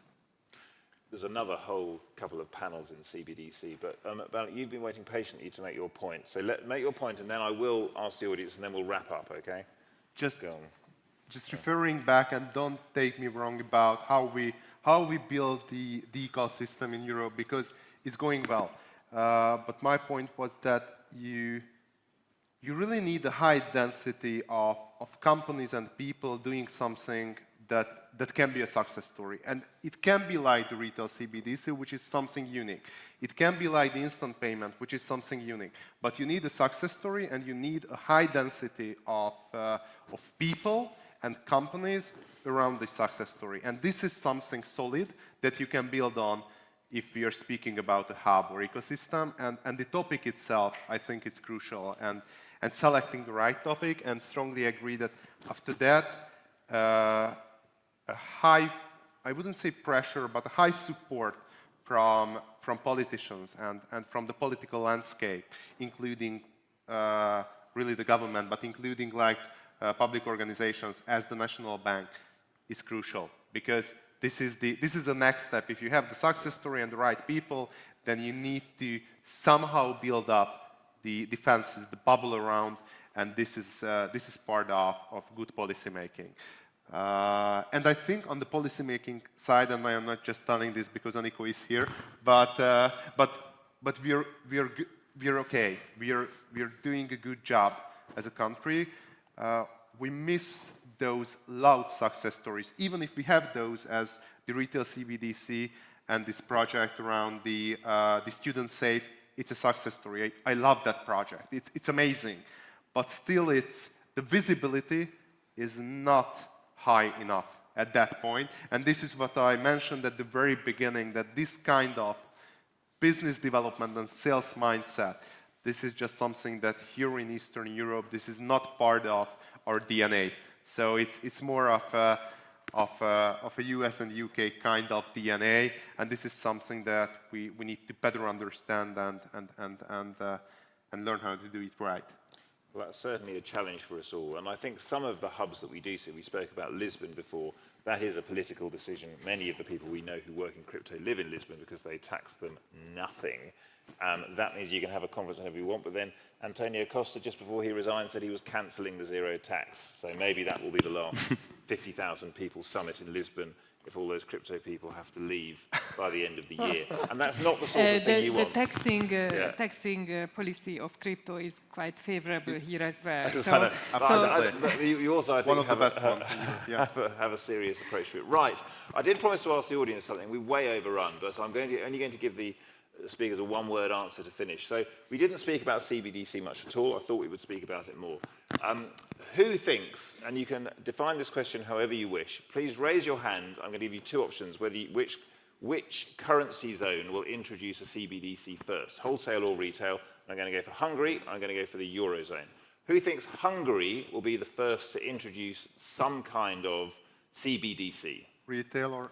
Retail or wholesale. Okay. Who thinks the Eurozone will introduce any form of CBDC before Hungary? Anytime. Who thinks neither will introduce them at all? Anytime. It was just who would introduce it first. Right, okay, you can have a one-word answer. Who do you think will introduce the CBDC first, the Eurozone or Hungary? I vote on Hungary. Anika? Actually, we have already yes. running CBDC, but on a larger scale, I think we might have the advantage from many points of view. And I just would like to refer back to your paper, because it was about setting a new platform for innovation. And this is probably that could be really relevant for the digital euro and for advanced countries. And as we see, it's the design characteristics doesn't really reveal this direction. Maybe we should work on it. Balint, who will win the race to introduce the CBDC, the Eurozone? Or Definitely, hopefully Hungary. Definitely, hopefully Hungary. Tobias? I suppose it would be Hungary because you have some pilots. I'm afraid that the US will be the first one. Interesting. Thank you all very much. So we've got a closing remarks shortly from Christopher Garnett, but please join me in thanking my panelists for a very enlivening discussion. Thank you all very much.